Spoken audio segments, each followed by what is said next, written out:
Sonic Team.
Van Guardian, thank you for the follow. Van Guardian 2223, thank you.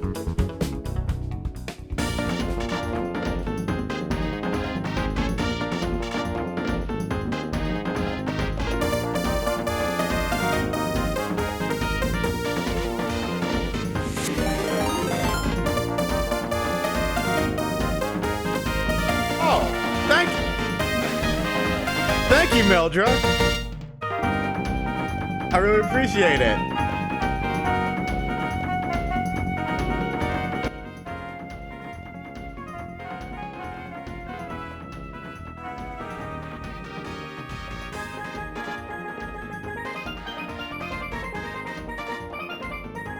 Yeah, thank you, Mildred. I literally just started, so I'm barely set up. Hang on, I'm sending out a few more links.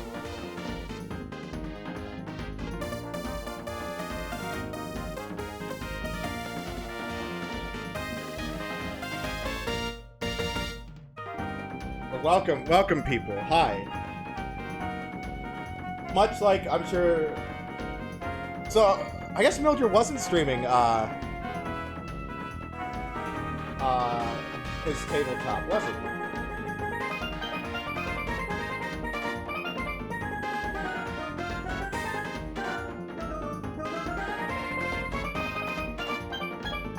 Oh my god, I have too many windows open because there we go. I can think better now. I had too many windows up because you know, Sage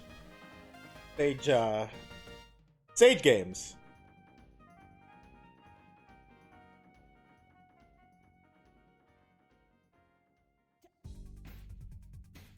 Talked about City of Mist. Oh, I'll have to look into that one.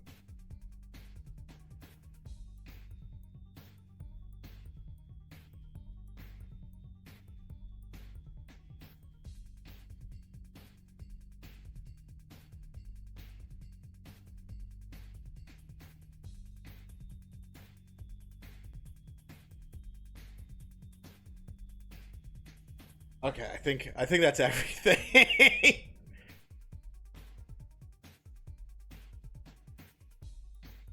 What this movie's box office was? What is this? Physics Road, a film by John Penny. Oh, it was $100 US dollars. That's a shame. I'm rolling around at the speed of sound. Got places to go. Can't stick around. Have to keep moving on. Yeah. Well, listen.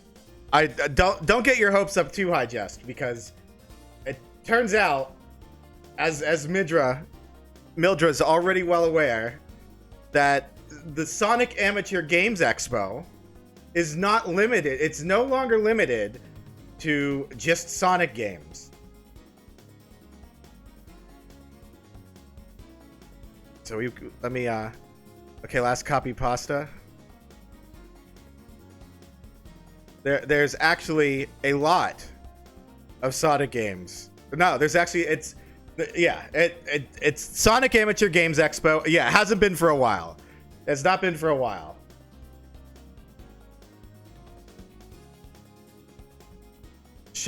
There are Bubsy the Cat lyrics? You should scream Wild Woody. I like Wild Woody. Bubsy. Oh yeah. And then the what? Like where Bubsy goes, "Oh, I knew I should have taken that turn in Uranus."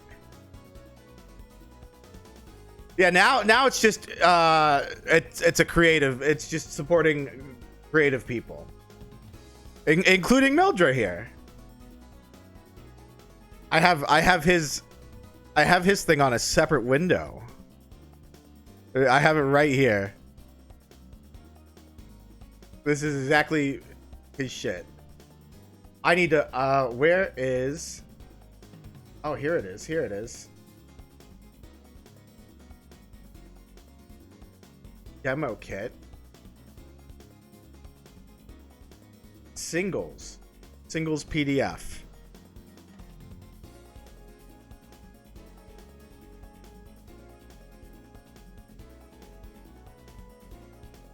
Yeah, no. So I've been downloading a lot of stuff. Let me know if you want to ask me questions on it.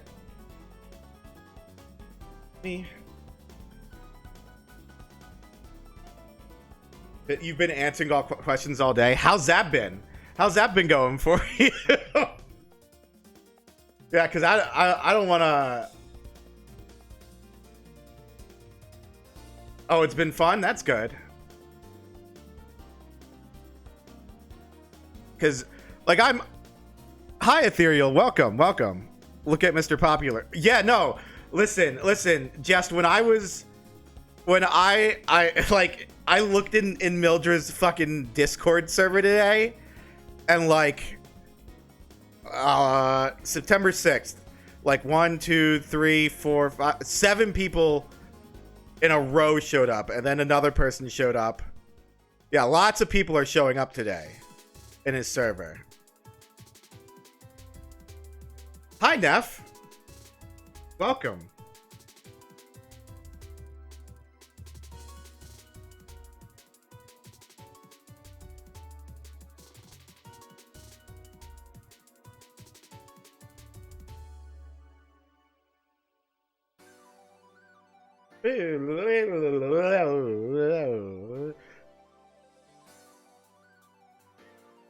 I came with the monk since I was part of the show with him. All right. No, I can see.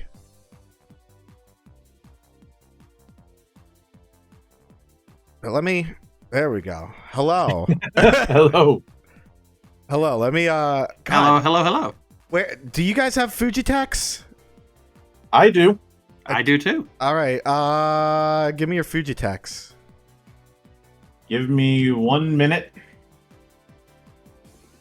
And You've got Mind Monk and you've got his contact info, so you can grab it to him. yeah, I need to relog into the Fujitech page. Okay. Although I probably won't be able to stay long, I do have to get some food in my belly. Yeah, and you've also got the whole cat thing. Oh But- no, I fed them before I came onto the stream. I just DM'd you the Fugi. Good. I'm trying to find. Sorry, I'm doing this in real time. My OBS is a mess. Mm-hmm. Yeah, I spent a lot of time making sure mine was clean. It's not. It's not. It's not. It's not.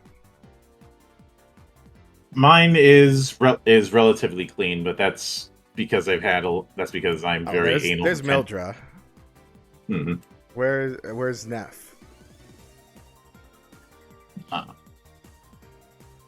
Hang on, since Neff was kind enough to pin it, let me Yeah, send this you. is the second time he's asked it for it from me, so I've just pinned it in the Yeah, that's private because when I when I changed to the current format I have, I nuked the old format and I forgot to copy pasta the browser sources for reactive. Right. Oh. Okay, let me grab. I've got the. So where should I look first? Should I look at the PDF first, or should I? So the zip is contains the rules as well as the as well as the character keeper, which is basically the character sheet along with some helper sheets. Okay. Ooh, this The is my character first keeper time we've getting had- a look at this. Yeah, the character keeper we've had up in one form or another for months. That's a pretty good character sheet. I'll give you that. In fact, That is. How I look at this and I go, yeah, that's a character sheet, all right. well, so I suppose I can go into things. The character sheets, I wanted one that you could play straight from the sheet as much as possible. I did not want a single bit of wasted space, which is more than I could say for like the character sheet in Pathfinder 2nd Edition, which is one of the ugliest character sheets I've ever seen in my life. This is really good. This has a lot of information on it. Mm-hmm. We do have a buddy of ours who's working on a form fillable variant, and Gold over in my server is working on and actually has a prototype of a spreadsheet version that he set up on Google Spreadsheet. That's cool. It's the reason why I say prototype is because we haven't released the advanced rules. That's the only major part that's not in this. We also don't have an index in the PDF. Yeah, but I feel like this is enough that if anyone that it'll entice a lot of people. Yeah. If the cover art looks like some of the concept art from the DS version of Final Fantasy III, that was intentional. That's good. I'm a big fan of Final Fantasy III on the DS.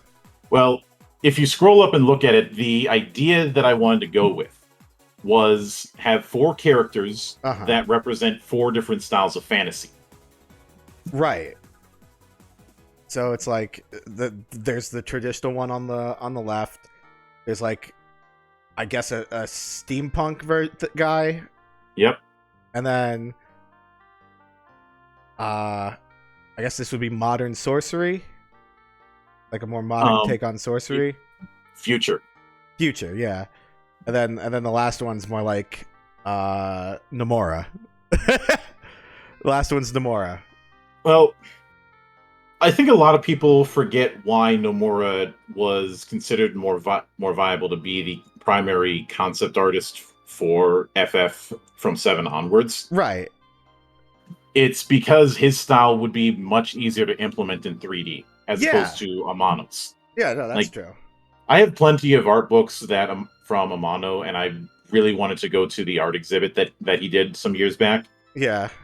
Even with modern tech, can you imagine anyone trying to do 3D versions of what he's been doing? No, but can you imagine if they did pull it off? The closest that we ever got was the Cydia, which was meant to be a midway point between Amano's style and Nomura's. Yeah.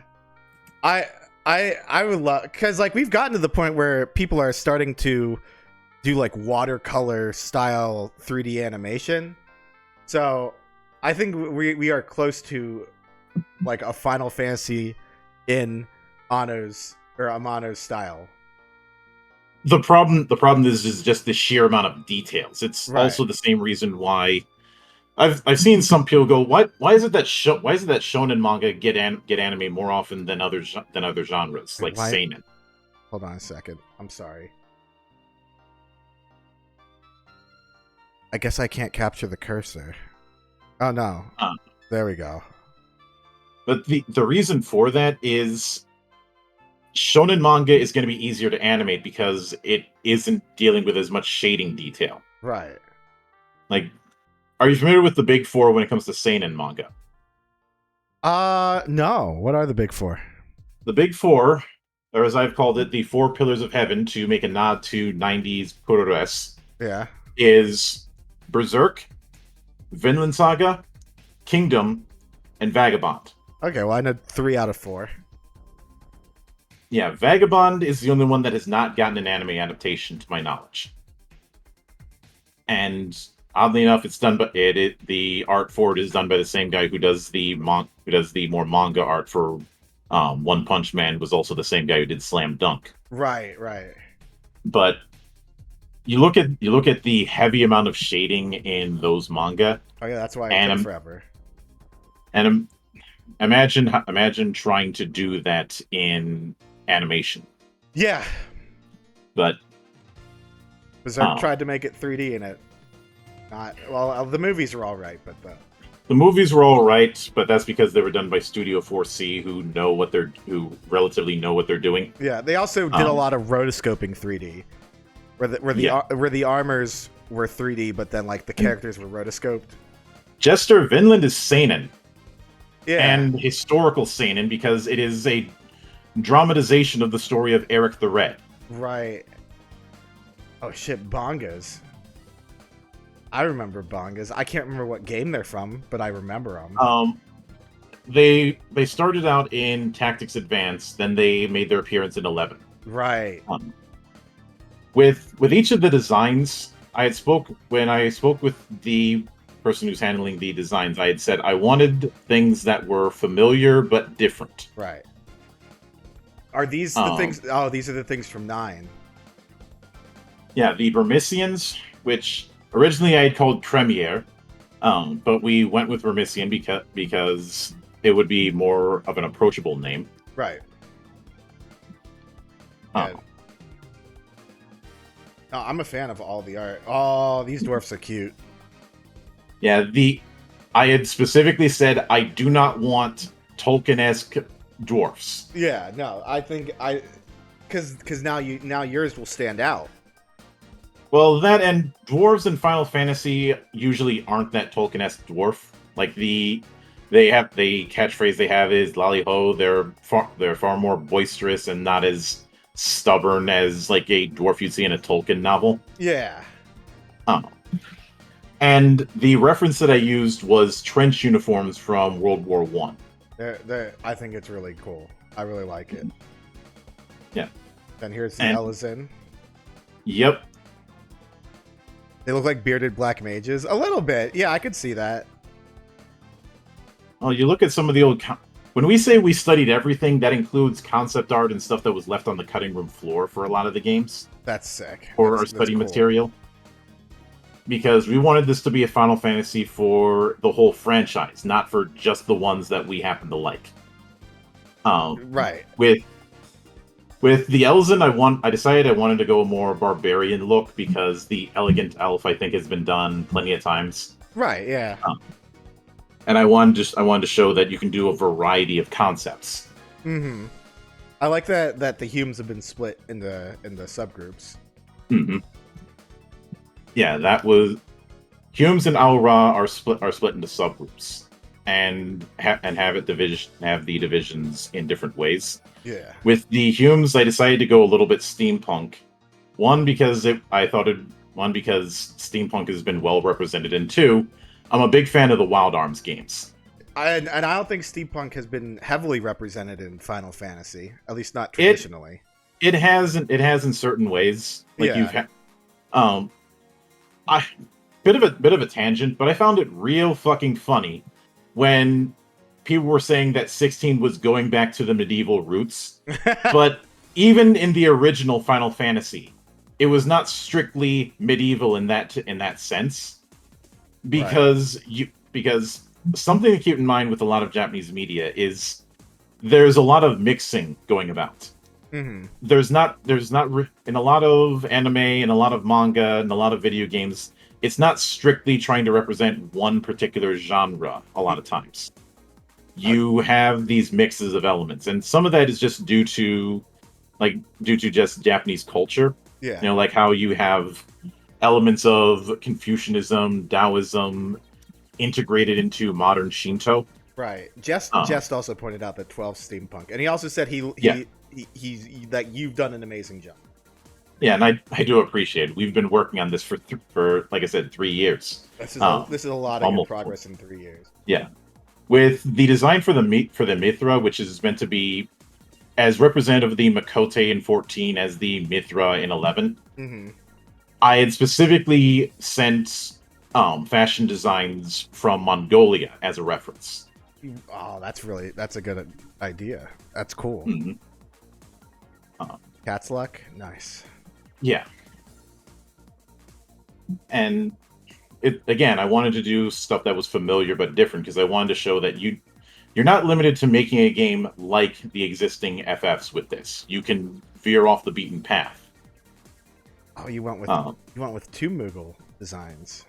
Yeah, I couldn't figure out which one I wanted to go with, so I said, "Fuck it, let's go with both of them." Yeah. So yeah. You can do subgroups. Yeah. Now, as far as why I went with this mailman aesthetic, I don't remember the reason why I gave aside from wanting to do something different. But I looked at like old mailman outfit from like the 50s. Because the Moogle in Kingdom Hearts. That's probably why.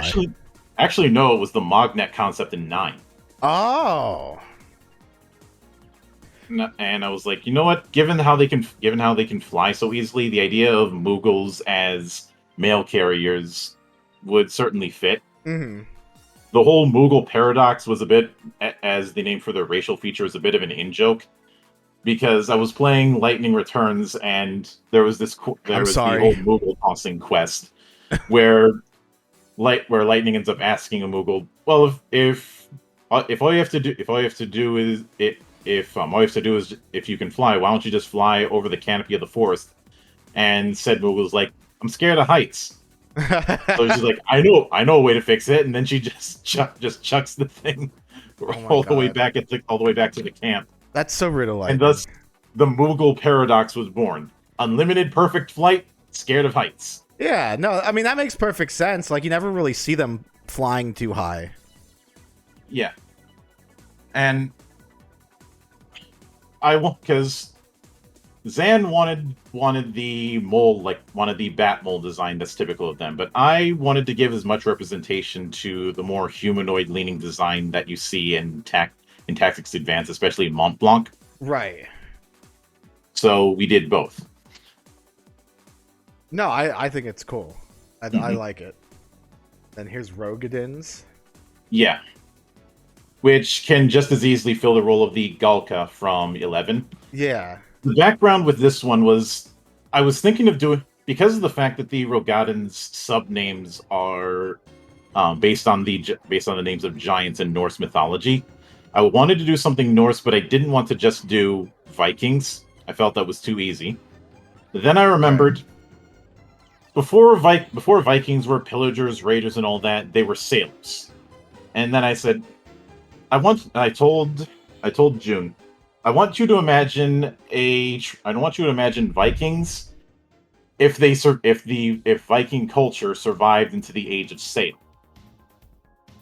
Oh yeah, and that does make sense because like at least from what little I played of 14, there was like that one Rogadin lady that was a captain of the Marines or something. Mm-hmm. Basically a legal pirate. Yeah, yeah. Oh, you got the Ronso. Yeah, with the Ronso, I had a tricky time figuring out how I was going to have an angle for the Ronso. Yeah. Then I remember that one of the inspirations for the Ronso is the mythical Rakshasa. Oh hell yeah! Going for a luchador for mine. And I had said, if that's the case, have the Ronso design be themed around Tibetan monks. Yeah. Which is a bit of monastic deep lore, because if you look back at my earlier streams, the pre-stream image is the Taksang Temple in Paro, Tibet, which is built on the side of a large hill. It's also known as the Tiger's Nest or the Tiger's Den, depending on the translation. Mm-hmm. And I thought it was a beautiful metaphor for what I wanted the temple to be. And I'm gonna DM you a picture of the temple so you can show everyone else. Okay, yeah. That is the monastery in Paro Taksang. Here it is. It's a little small, but mm-hmm. Yeah. It's a really nice temple. Hmm. And it looks like it's built on the side of a mountain, but it's actually not. It's just a very large hill. Right. Was the monastery in Baldur's Gate 3 based on this? I haven't gotten very far with Baldur's Gate 3, so you'd have to send me a visual reference so I could see. I'm not gonna say it wasn't, but depending on how they have it look, I could see the possibility.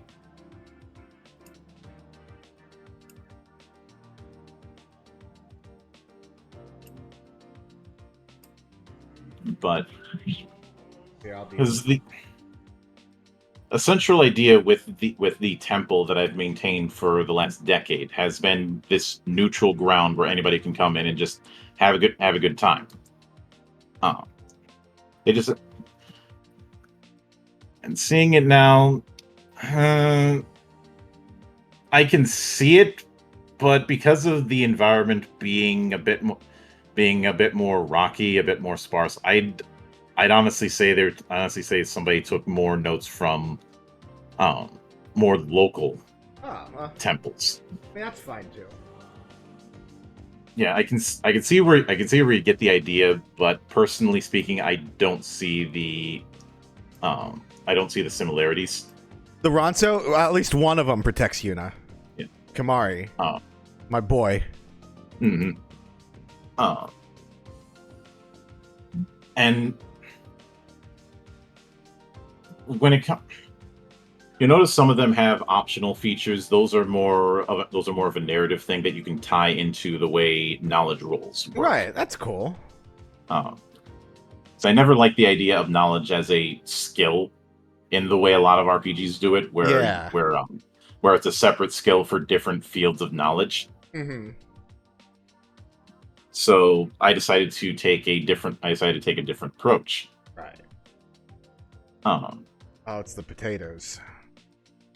Not the potatoes. We were very clear on this. The Tarutaru are like acorns. Oh, they're acorns. The Lalafell are the potatoes. But the Tarutars are acorns. I got it. Yeah. I do not like the design of the Lalafells. I find it to veer a little close to the Uncanny Valley for my liking. Right. Whereas the Tarutaru, they look like acorn-like creatures out of a fairy tale. Right. Yeah. I like the nose. Mm-hmm. And the approach I decided to take was to reference European priest robes. Mm-hmm. In the approach. Something that a bad habit I have when I've commissioned art is I end up a lot of people will think I've referenced like different anime or manga. They're like, most often I'm using historical references. Right. Is this just a base? Just is asking if it's a basic Final Fantasy setting, or can we just set like a campaign in like maybe the world of 15 or something? I didn't write a campaign. I didn't write a setting. In fact, on the page at Sage and on my itch page, one of the watchwords we have is mythos over setting. Right. Because when I originally designed this concept, I wanted a Final Fantasy that was just as viable in the more steampunk affairs as more modern or futuristic ones, with little in the way of necessary house ruling. That's why you got all these different time settings. That's why one of the taglines in the initial trailer was "Forge your own fantasy."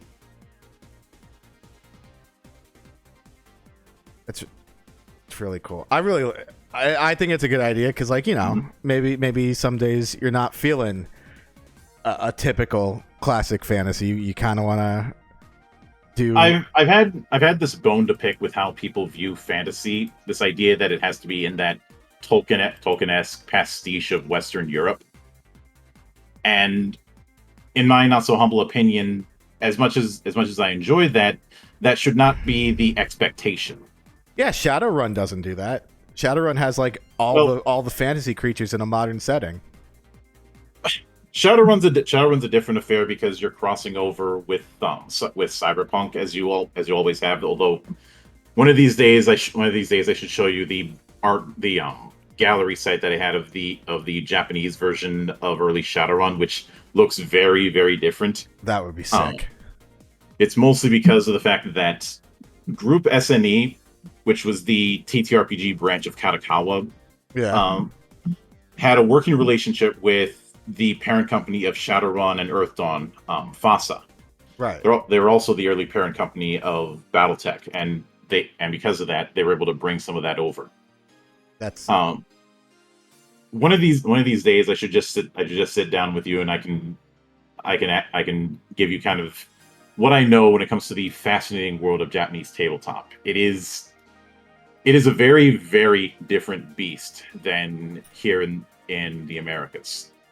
Well, I know Falcom built a lot of their stuff, a lot of their games around like old tabletop sessions. Yeah, that is not uncommon. Mm-hmm. But the way TTRPGs evolved is not the same. Yeah. But admittedly, the last one of the races, the Varg, actually the second to last, I didn't want to do the typical werewolf, so I said, let's do a werewolf, but wearing the armor of a Greek soldier. It's cool. I can't remember what Vargs are from. That was the werewolves in 5. Oh.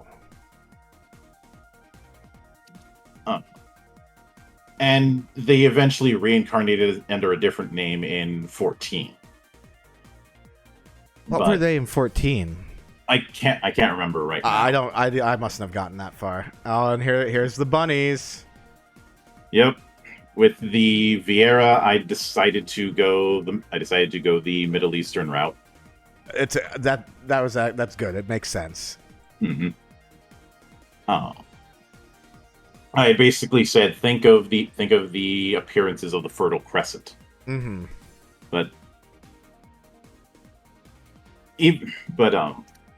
And the as you can see, they have the optional feature about sensitivity when it comes to magic, which they've always been described as having that, but it only really showed up once in 12 when large exposure to mist caused Fran to go nuts. Right. But that's too storyline specific. But I wanted to throw a bone, regardless. Yeah. And something I should note about the look of the book, we wanted to go for a strategy guide look for the page design, and each chapter has a nod to the logo designs that Amano did for the different games. Right. It does, like, do you remember the Kingdom Hearts 2 strategy guide? It kind of looks like the Kingdom Hearts 2 strategy guide. Yeah. Although this one is actually more complete than that strategy guide that Brady Games did back then. Oh yeah. Yeah. Now, the weirdness with the class action table, that is being worked on. Okay, that's fine. But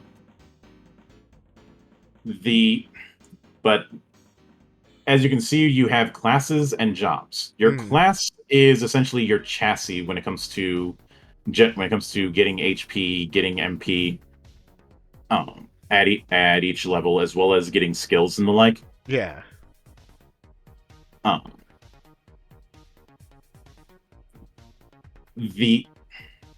And of course we have sample combinations, because you're going to be picking at least 3 jobs. Right. One of them has to be associated with your class.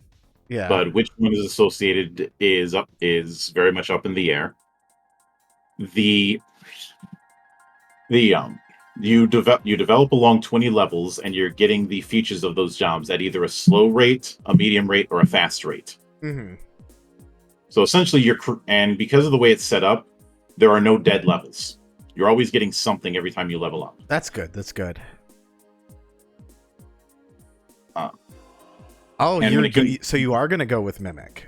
You are gonna have Mimic. Oh, we do have Mimic, but it works a little bit differently than you might expect. Yeah, no, I would be really curious about that one. Mm-hmm. Mimic is a copycat, but it's a copycat of your allies' stuff. Ah, so if you want to, so it could be like a support class. It pretty much is. We only have 4 classes, but each class has almost a dozen jobs associated with it, and then there's a dozen more that are independent Right. of the 4. The 4 classes we have are warrior, expert, mage, and adept. A lot of things physical combat is going to be warrior. A lot of things skill based are going to be expert. Mage is self-explanatory, and adept is the in-betweeners. Ethereal's got the right idea, I think.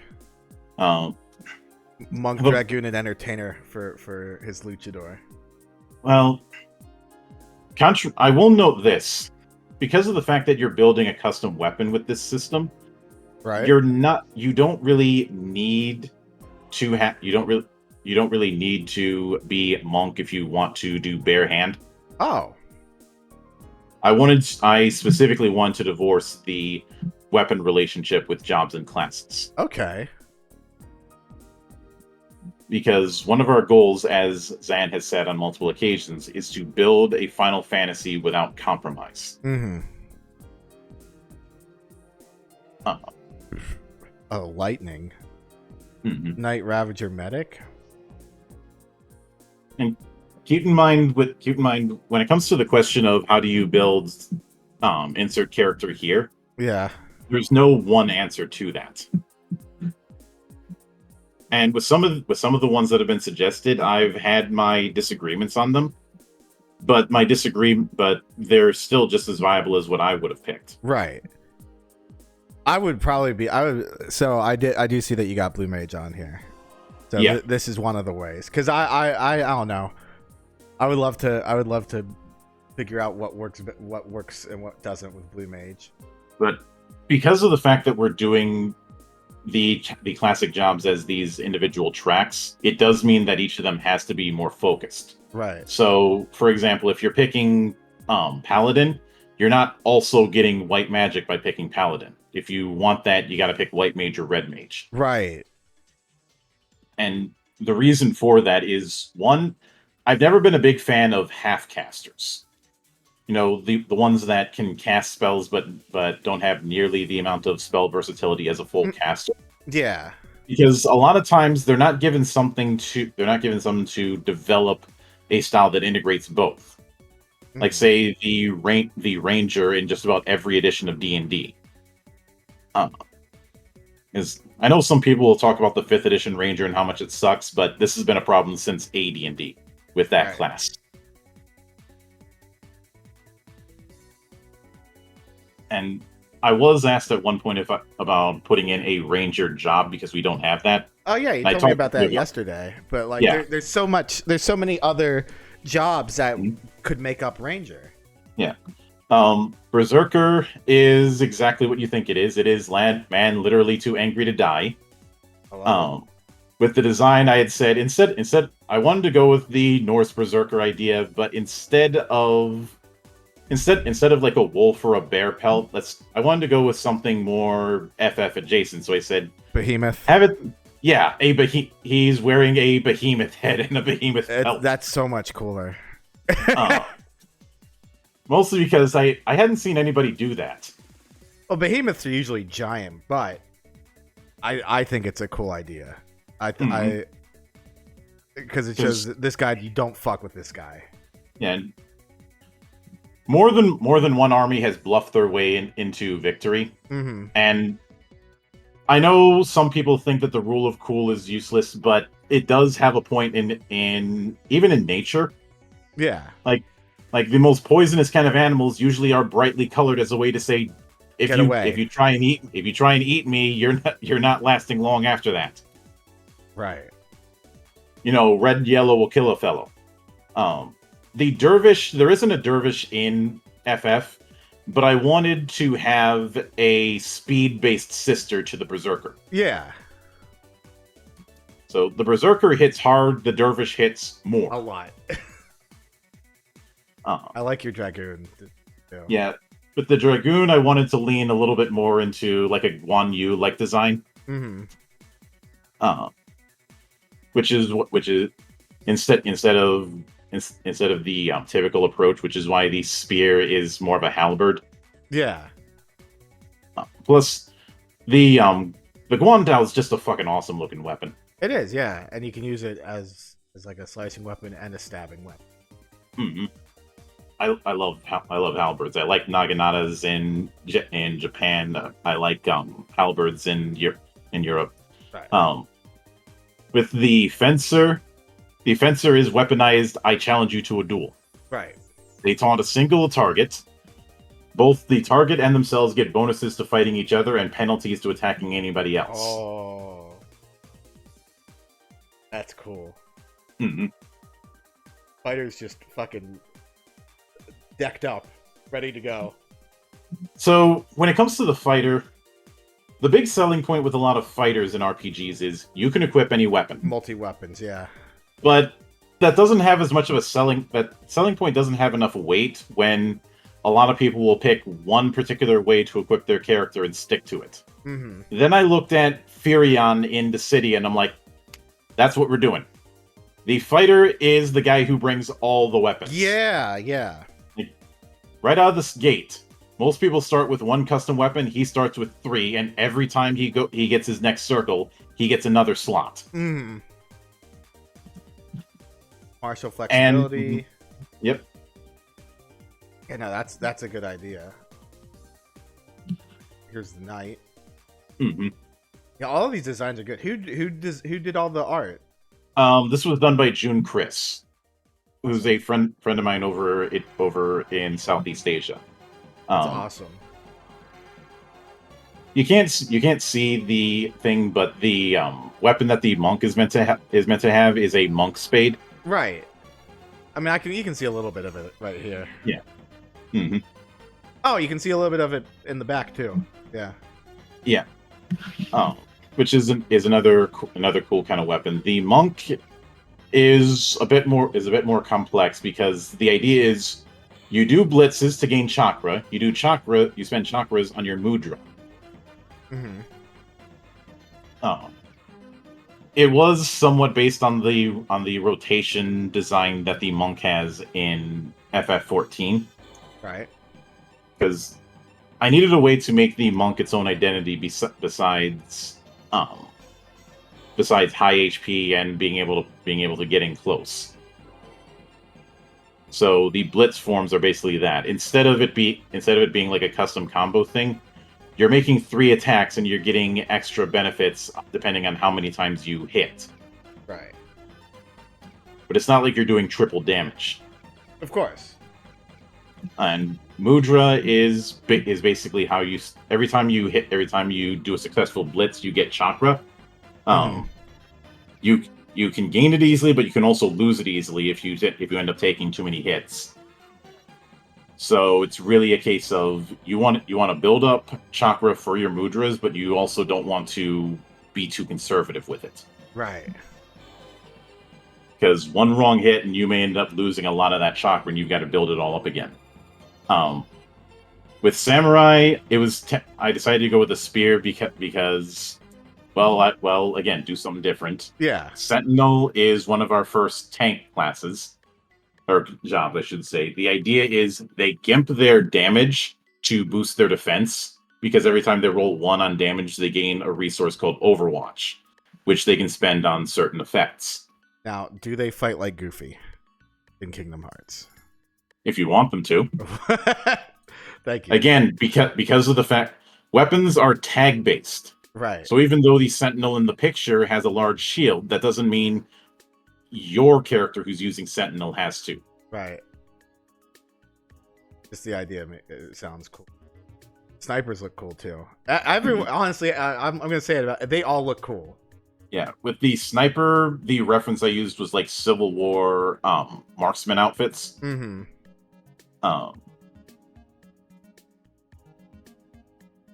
And sniper was originally archer, but we went with sniper because archer implies bow and arrow. Yeah, and sniper can be any sort of ranged weapon.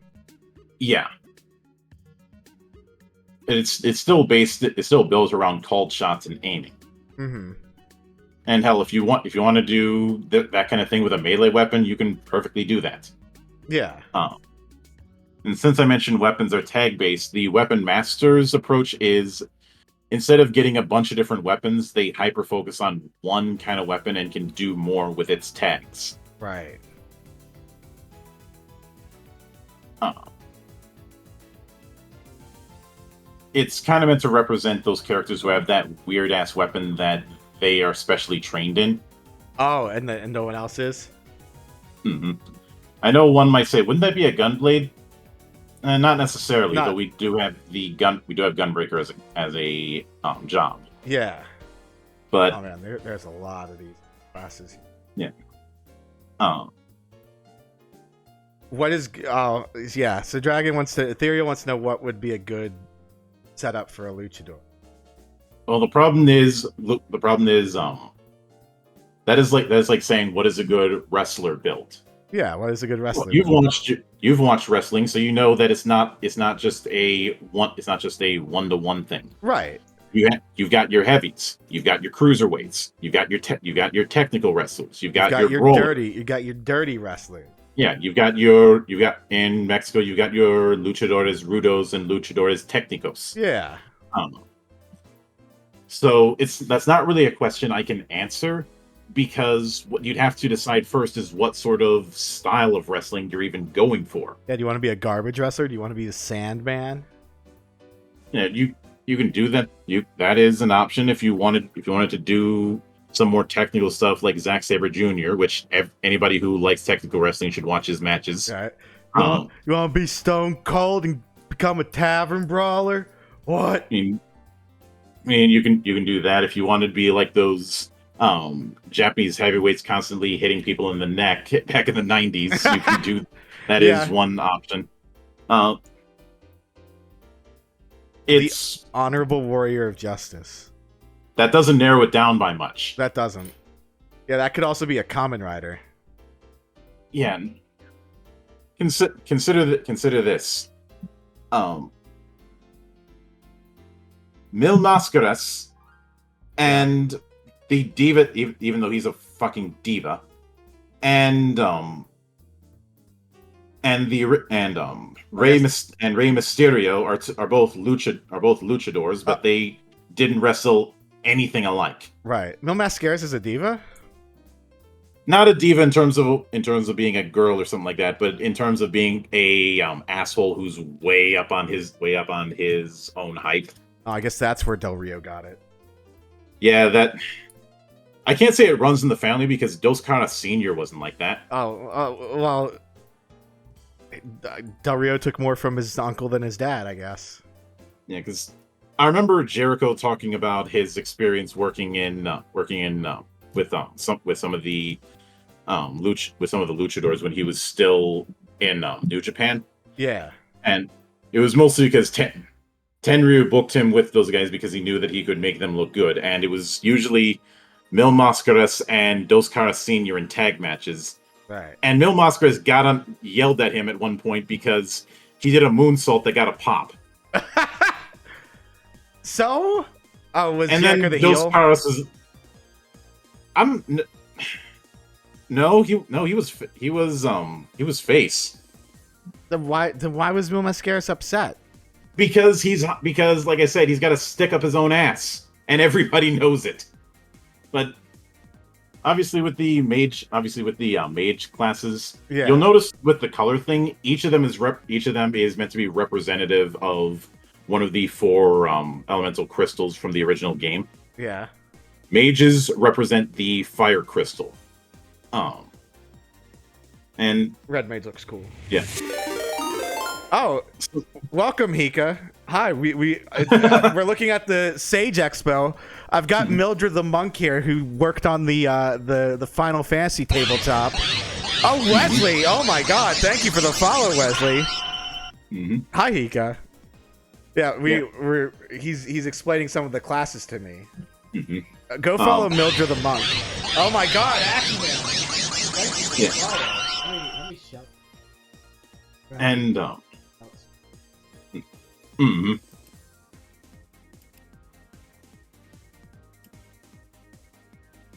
Yeah, that's.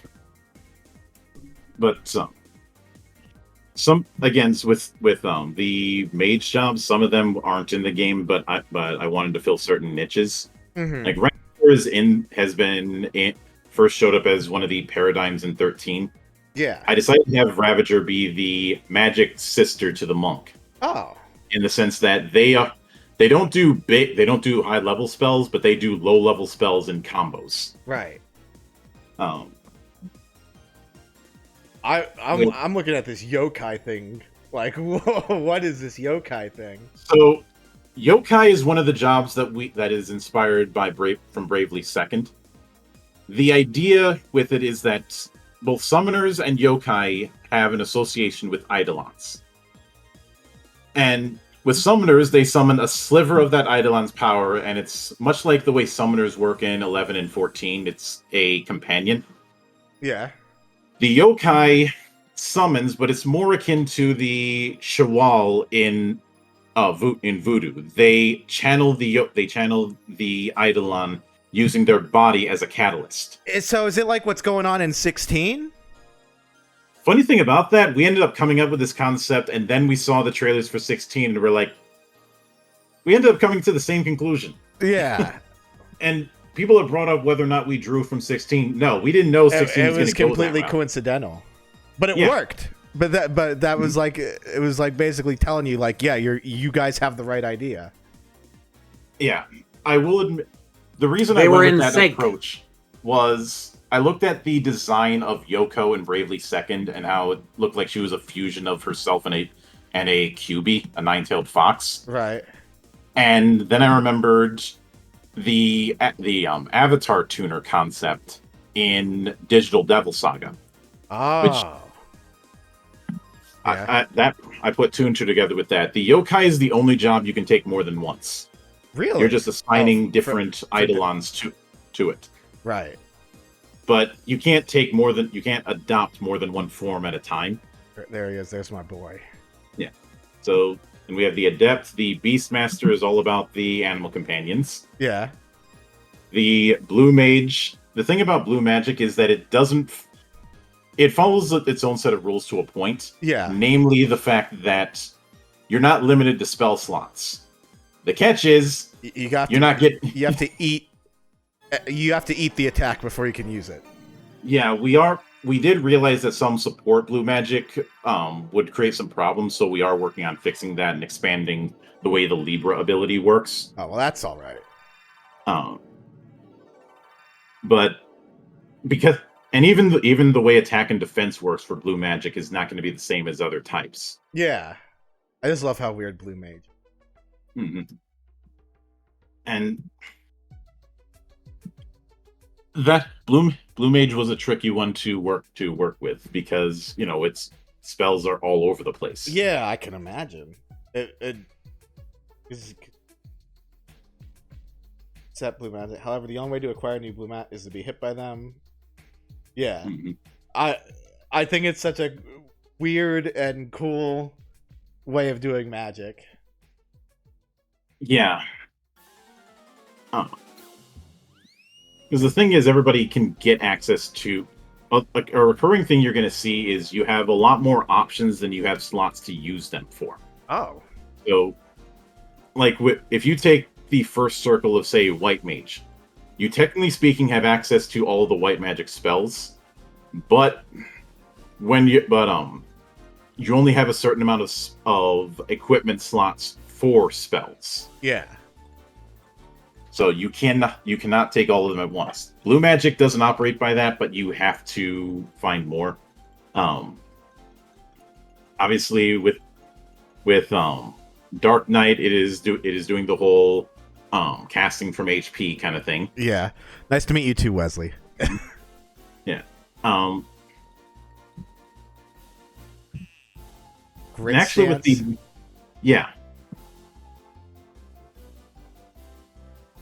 applies to the defense that the target attacks. Mm-hmm.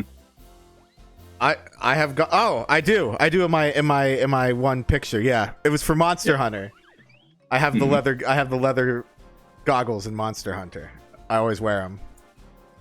And I will note as a bit of an aside, one of the references for the look of the Dark Knight design that we used was Vampire Hunter D.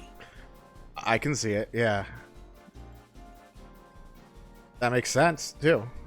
Hmm. And by the way, if anyone hasn't seen the D movies, do that, especially Yeah. the second one. Bloodlust is really good. Hmm. With the Geomancer, I had specifically said I wanted to lean into kind of a Shinto priest, Yeah. which is very much evident by the fact that they're carrying a Shakujo. Um,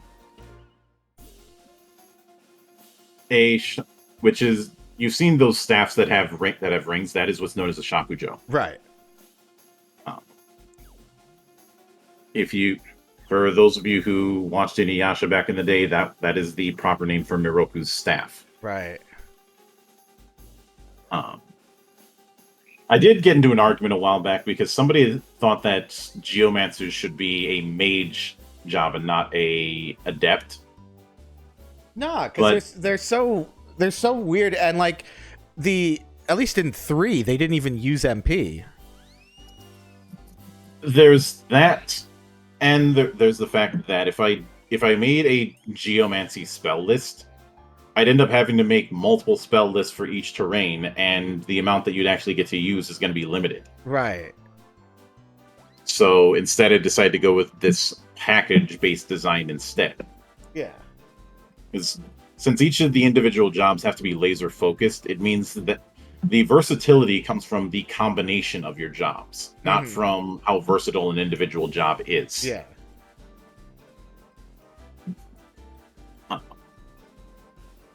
When it comes to the illusionist, that was one of my favorite ones to design because it is basically you activated my trap card in job form. In job form. Yeah. Because when they cast their spells, they have to do it through what's known as their veils. The idea with the veil is that they're casting the spell, but it's not activating until a trigger is activated. Yeah. That trigger is determined by the player. So which is why I say they are trap card the mage.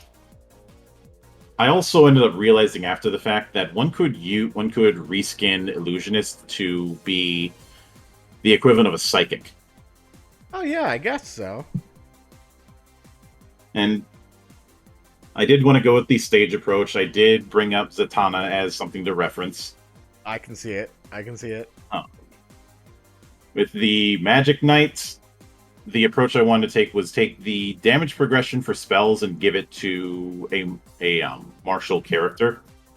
Because the idea instead of a lot of times when the idea of a Magic Knight is done, it's somebody who's good at fighting and good at casting.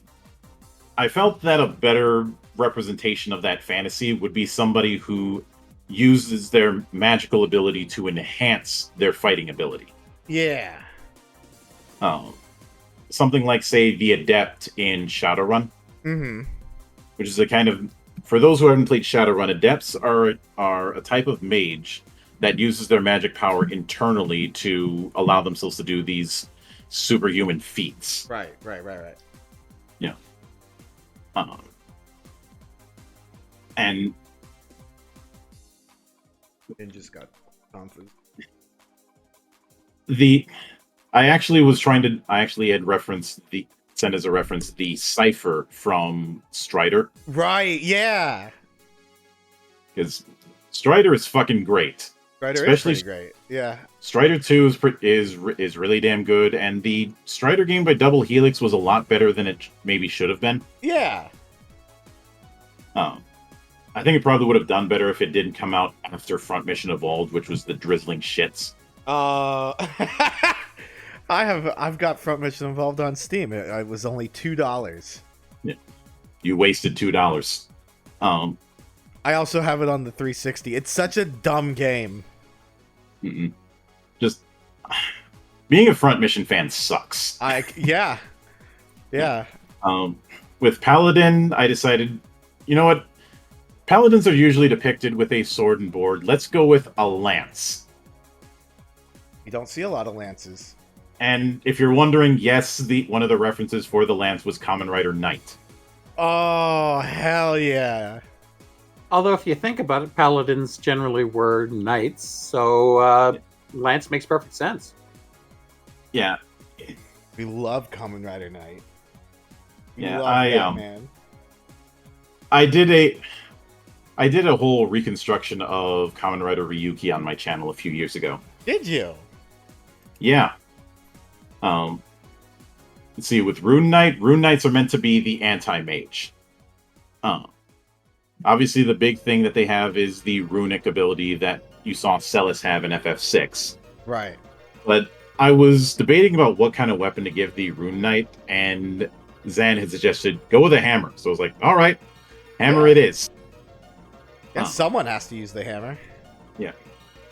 The Sword Saint, the idea with that design, because it was built on that whole counting up thing that Edgar did in 6, Mm-hmm. I wanted to go with this idea of somebody who is such a master, such a master of the sword that they can wield they can do swordsmanship without a sword. Oh.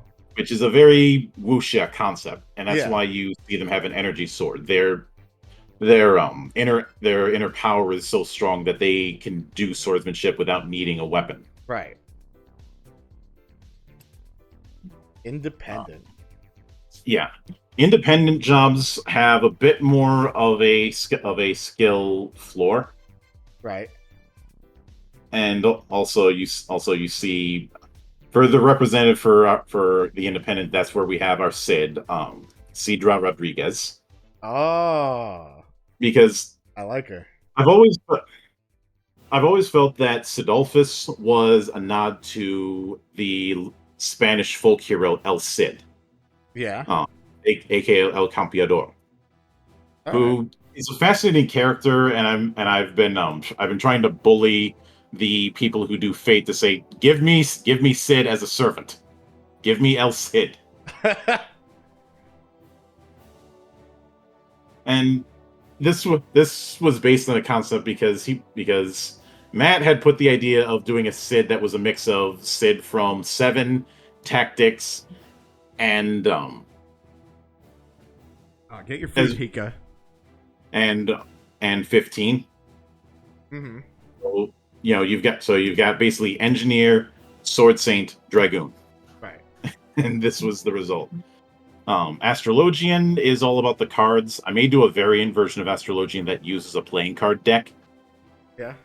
Chocobo Knight is one of the other ones that I love Chocobo Knight. there's not an equivalent to this in the games, but No. I want lance charges on chocobos. Yeah. Plus, And- and then Cloud on his motorcycle. Yeah, that was the intent, to have something to be that born in the saddle archetype. Right. Who doesn't want lance charges with chocobos? Yeah. Yeah. Now, Like we should see jousting tournaments with chocobos. Crownsguard obviously is taken from 15. The idea is that they have very good teamwork abilities as well as a astral arm, because they are essentially anointed in their service to some sort of god king. right. What that god king represents is going to be dependent on the table. The idea Yeah. is that they have a magic item that has slightly more options than normal ones, and this astral arm is exclusive to them. There is a rule that if you pick Kingsglaive and Crownsguard, you can't do the full buy-in, because doing that, you're basically being the chosen king, a la Noctis. Oh yeah, no, that would be too much. And it's a case of if you want to do the full buy-in, the GM has to approve it. Right. Uh, I mean, if your story required it, then that's one thing. Yeah. But otherwise, mhm. probably too much. Exorcist. Yeah, Exorcist. What the name came from the Bravely series, but the approach we did with Exorcist is that they undo and redo effects. Right. I.e., if the way undo works is let's say you end up taking a shitload of damage. say you take 20 damage. Right. You can do undo HP, and it's like, no, I didn't. I didn't take any damage. Oh my god, it's that one bit from it's the thing from Naruto. Oh, The and the Uchiha, like where they give up their eyes and they can like they get to decide what happened and what did and didn't happen for like actually, a better example would be Orihime's little fairies from Bleach. rejecting stuff. Yeah. Yeah. Redo is exactly what it sounds like. Somebody took 10 damage, you could use redo HP, and then they automatically take 10 damage again. Do they have in earlier times like Mario RPG? I don't have any sort of rewind time, and although I do have the Cosmic Mage, which Cosmic Mage is basically Time Mage. The idea with time with it is what's so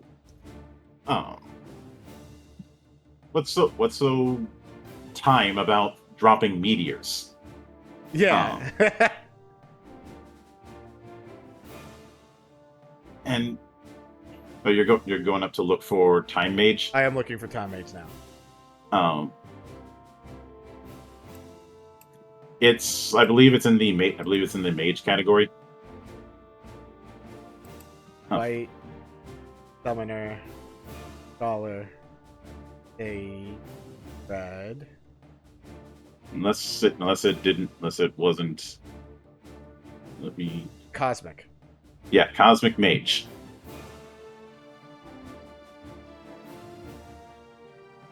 Time compression. Ooh.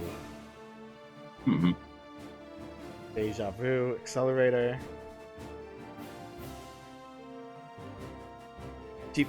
Oh, fuck. hang on. I welcome cheap viewers. Goodbye, cheap viewers.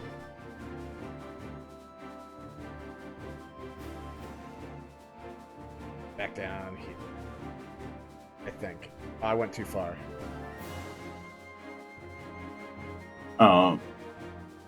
Yeah. Oh yeah, you went way too far. You went all the way into the spells. Oh yeah, no. The spellcasting is the largest chapter in the book. Oh my god, we're not. Unfortunately, I don't think we're gonna have time for looking at spells. Oh yeah. The character design is more my wheelhouse, anyways. Yeah. The Guardian, that is another one we took from Bravely Second. Ooh. Instead of a soul gauge, we just had charges. You take a hit, you get one charge. You spend those charges on soul power. I still have to play Bravely Second. I'm on the last loop of Bravely Default, but those boss fights are fucking really hard. Yeah. Wasn't a fan of the whole time loop thing in Bravely Default, but that's probably because I ended up getting flashbacks to when I was watching season 2 of Haruhi. Endless Eight. And the arc that was so bad that the voice that Ayahiro apologized. Honestly, that was a pretty good prank by the animators. Except it wasn't intended to be a prank. And apparently the director of season 1 said that that they had considered it around that time and he shot it down. Oh. Like because he was like, this would be a bad idea to do in animation. No, if I killed it. Mm-hmm. No, as in Twitch already actioned and deleted the account. Oh, really? Shit. Yeah, I reported it as soon as I saw it. Oh, Yeah. This is legit the most crowd I've seen the stream. Well, that's awesome. That's terrific. That's good for me. Mm-hmm. But It's good for all of Twitch. It's good for all of Twitch, yeah. one of my favorites in the Independents is the Magitech Knight. Originally, this was going to be akin to the Magitech platforms in 6. Right. But then I realized, if we can instead have it be the Armor Master. And I started to get this idea of it being essentially power armor. Customized power armor. Mm-hmm. Well, so hypothetically, if I wanted to make a Kamen Rider build, I'd probably want to lean into Magitech Knight. Not necessarily. It depends. It depends on the kind of Kamen Rider you're building. True. I have run a Kamen Rider themed campaign, and I'll probably share with you some of the art that I did for it. Ooh. Or not that I had commissioned. Yeah. But I'll get that's for later. I will note, since I brought up the Crownsguard, the Kingsglaive is all about warping. Oh yeah, of course. And Gunbreaker is, of course, the Gunblade job, though. Instead of calling it Gunblade, we have Gun Arm. And he's got a gun hammer. This is This is a literal hammer in Monster Hunter.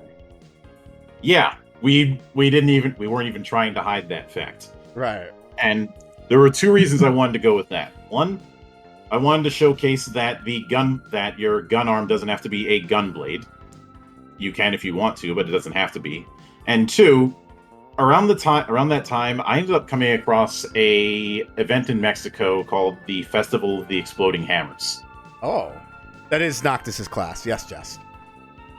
Actually, I was drawing more upon Nyx than Noctis when it came to Kingsglaive. Oh. But have you ever heard of the Festival of the Exploding Hammers? I have not. Yes, tell us more, please. I am interested too. This is a festival in San Juan de la Vega in Mexico. It is also known as the Bomb Hammer Party. It's in tribute to a folk hero named San Juanito, who was kind of a Mexican Robin Hood. Mm-hmm. Stealing from the rich and giving to the poor. Yeah. And the details get a bit fuzzy, but the celebration involves taking like firecrackers or small-time explosives, putting them on hammers, and then slamming the hammers down. Right. And two separate ideas that just got combined in my head, and this is the result. I think it's cool. So would the Gunbreaker use like the bayonet thing? Like, would it like a long rifle and then wield it as a bayonet? If they want. We don't have a defined weapon list. Oh, good. Because I want to prove things. Yeah. I will note, when it comes to what is considered a gun arm, what is considered a gun blade, and I mentioned this the other day, this is something I'm very specific on. Oh yeah. Yeah, Gunblade is something that uses bullets to enhance a strike. And then gun arm is like Gun arm is the tag that you get when you pick Gunbreaker. Your weapon becomes a gun arm and gets to use the effects of that. The rule is it has to be a melee weapon. Right. If you want to do the melee weapon that can turn into a gun, that is handled by the variable weapon feature in the magic items. Thank you, Mr. Axeman Death. I take very good care of it. Yeah. Do you end up beating the shit out of anybody who talks bad about it? No, I'm indifferent to those people. Oh. But like I said, the Kingsglaive is all about warp strikes. Warp strikes were very fun in 50. Mm-hmm. Oh hell yeah. And the merchant is one of the more gag-like archetypes. Really? Because the idea is that they are weaponized wealth and weaponized and having a bag that they can pull just about anything in, but it's random what they pull out of it. Oh, they that's get cute. Gil toss, so they can use. So if you've seen any sort of Gil throwing ability, you know how this works. Yeah. Gil toss is single target. Gil rain is multi-target. That's cool. I like it. Ever since I that girl from Octopath, I always thought merchants were interesting. And then I went back and played Bravely, and there was the merchant class in that. Yeah. I will admit, one of my fond memories when it comes to playing a merchant is doing so in Ragnarok Online, where if you know what you're doing, the merchant in that game is fucking broken. I can imagine.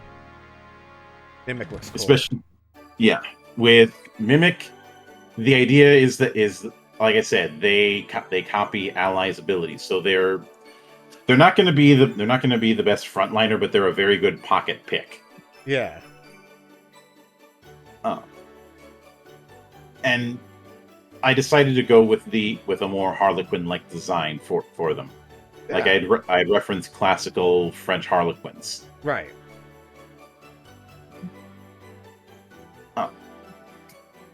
Which is why it's gonna have such a weird look.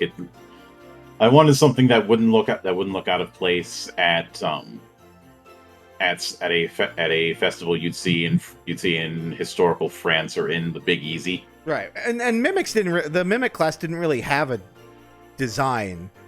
No, it was just it was just the 3 stars on top above your character's head.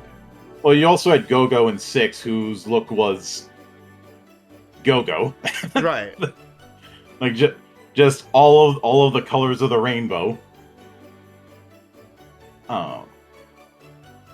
And because of that, we decided to go with this particular approach of this over the top design.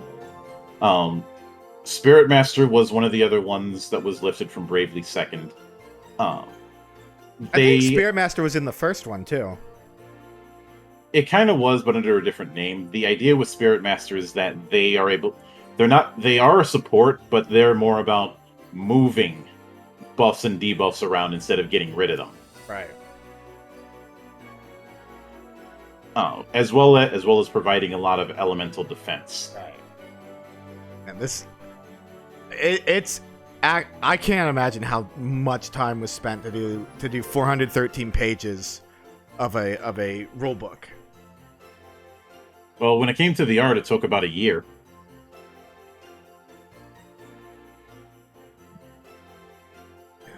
Your artist draws really fast. Yeah, I had considered doing color, but I realized that was going to be too expensive. This makes it. This is more like classic, you know, Mm-hmm. like instruction books of old were always black and white. Mm-hmm. Not only that, it lets players decide if they want to, just copy the pictures and color them in themselves. Yeah. But I do. Obviously, we only have 7 skills because we wanted to keep the skill list relatively short. Right. The 2 big things to take away from skills is the idea of skill defense, the fact that each skill has as one of 2 attributes that they draw from for their skill checks, and also the fact that knowledge is not a skill, right, in the traditional sense. The way you instead have a knowledge roll that is based on half your level, the higher between your mind and spirit modifiers, and your total number of interests. Interests are what would be individual knowledge skills in other games. They're basically things that you know in one form or another. And the 3 types of interests are affiliations, so so people you're aligned with, that kind of thing. Languages, self-explanatory, and it can be things like racial languages or dialects.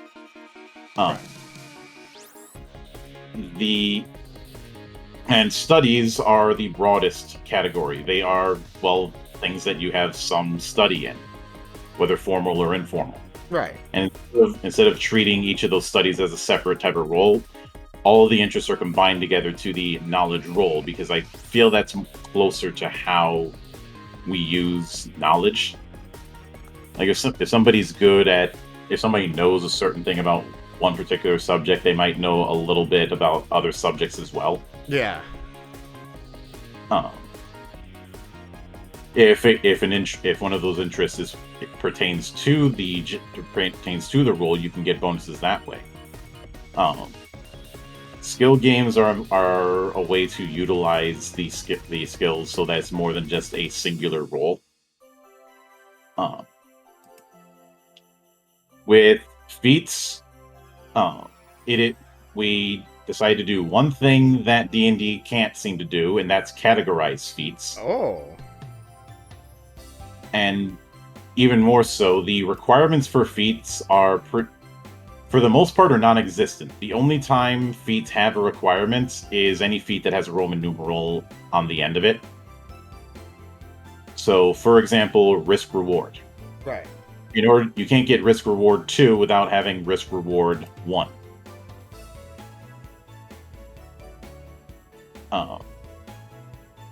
And some of them have subtypes, like the critical feats, which are just optional approaches to using a critical hit besides doubling your base damage die. Right. And obviously, melee and range combat feats you can only use when you have the appropriate weapon. With combat, instead of going theater of the mind, we have a front and back row system. Oh. This was somewhat inspired by the Versus system card game I played back in high school. DC's attempt to make their own TCG. Well, I mean, everything after 1 had a. Well, no. Did 1 also have front and back? Don't quote me on that. I know 2 had front and back. Yeah, a lot of them have had front and back in one form or another. Yeah. And obviously you have your basic actions. And I just realized there's one little oversight, and that's the fact that it doesn't state what type of die extra effort is, and some people have been making that mistake. Oops. Well, this is still the beta. Extra effort die is always a D4. Right. There are a couple exceptions, like casting flare, Right. but there's only like 1 or 2 exceptions total.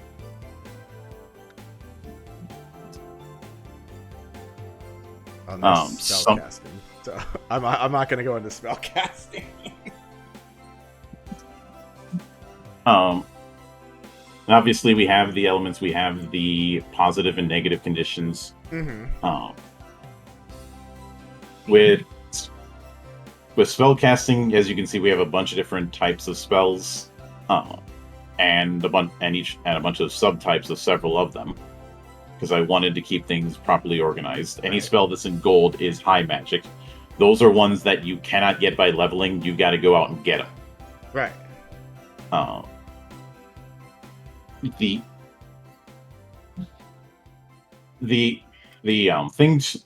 The one exception to how things work is summoning, because in the summoning section that's where you have the actions for eidolons if you're using summoner, and the benefits for yokai. Right. And we've got the summons that we have access that we picked. We went with a lot of them. We wanted at least one summon for each damage type. There were some that almost got cut. Like Eden almost got cut.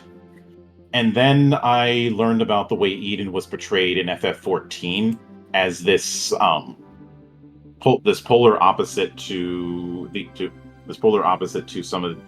void of this monstrous kind of light. Yeah. And I was like, all right, that's what we're going with.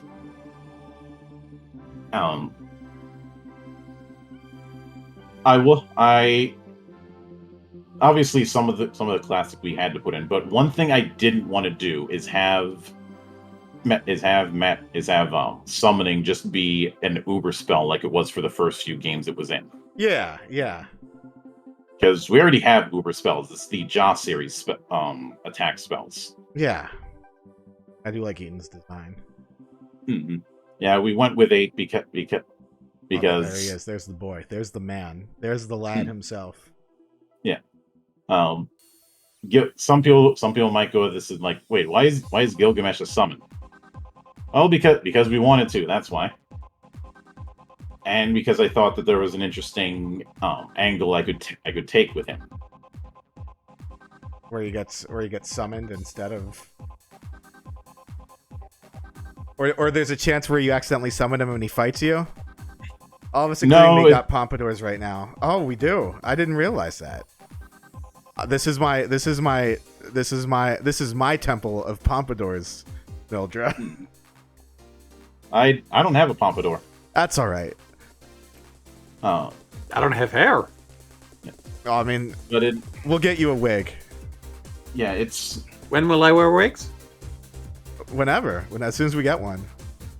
yeah for Gilgamesh. I wanted to do the whole Master of Weapons thing. This idea of him having this endless catalog of weapons he has access to. Mm-hmm. Especially since, even though Gilgamesh is named after the Sumerian god king, the way he's portrayed in Final Fantasy, especially with his appearance, is far more closer to Musashibo Benkei from the Tale of Genji. That's true. I mean, he's usually depicted as wielding a naginata. He's usually a big guy with a hideous-looking face, and you fight him on a bridge. Mm-hmm. Admittedly, Diabolos was one that was tricky to do at first until we realized we're going to have him as the representative of the shadow element and have Hades be the debuff guy. Right.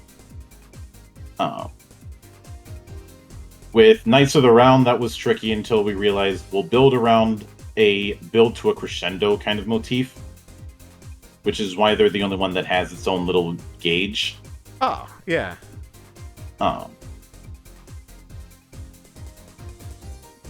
Odin was tricky at first, but we eventually figured it out. And a lot of the other ones are built on a particular theme, so they weren't that hard to do. Right. If you want to see an example of some of the weapons, that's on page 342.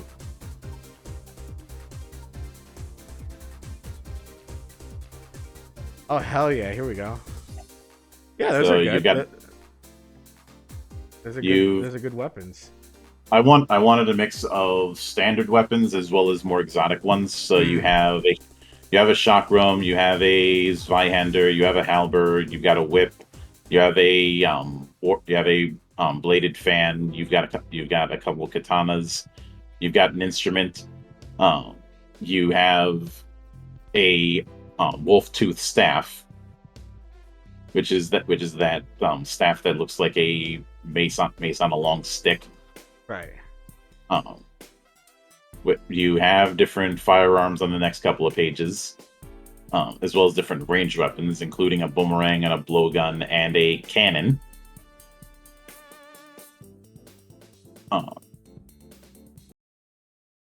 Oh yeah, yes, Wesley. It is Saturn music. On page 358, there's a couple other weapons: the bladed cloak and a claw.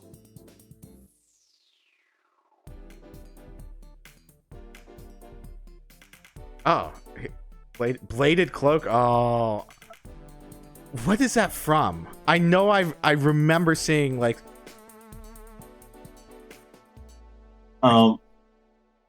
There was I remember I first saw the concept in a 3.5 book series called Legends and Layers.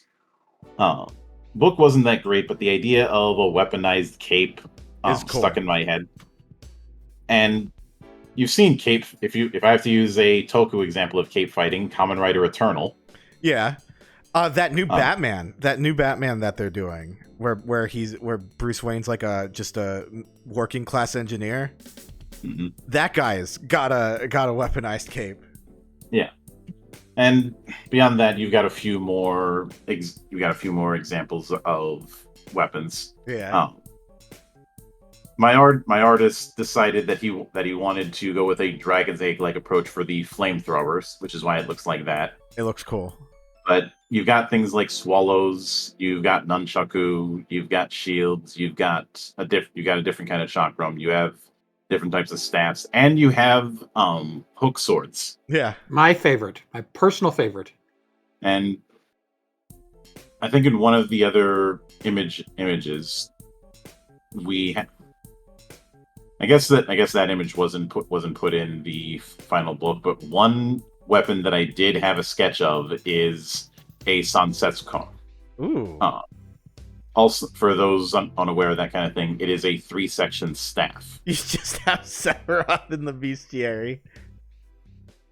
Yeah, we've got a lot of classic final bosses in the Man, bestiary. if the DM wants to be an asshole, just like, oh, you're walking the forest, suddenly Sephiroth.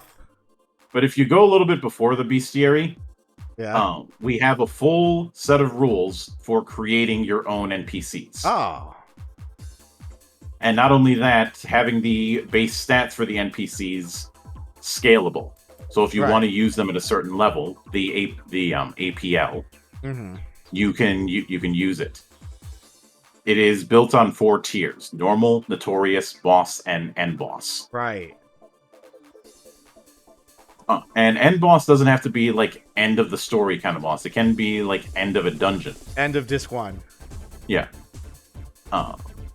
We only had 20 monsters in this, but we have a total of 200 in the full book.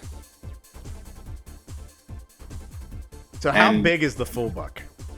It is probably going to be around 500 pages, That rules. not more, I love it. because one of the big things we didn't put in here that's kind of hinted at in the appendixes is the advanced rules. Oh. And that is things like item synthesis, which is our item creation system. Oh, and Oh. then you've got like magic conjunction and materia and magicite. You've got all the different possible ways to do magic. The Elemancy thing is taken from spellcasting in 15. Mm-hmm. Warcasting is taken from the way spells worked in Type 0. Right. Oh, yeah. We have stuff for tracking reputation. Because we have a whole reputation system. We have stuff for tracking holding, and we also have an alternate limit break in the form of the digital mind wave from Crisis Core. Oh, like the slots? Yep.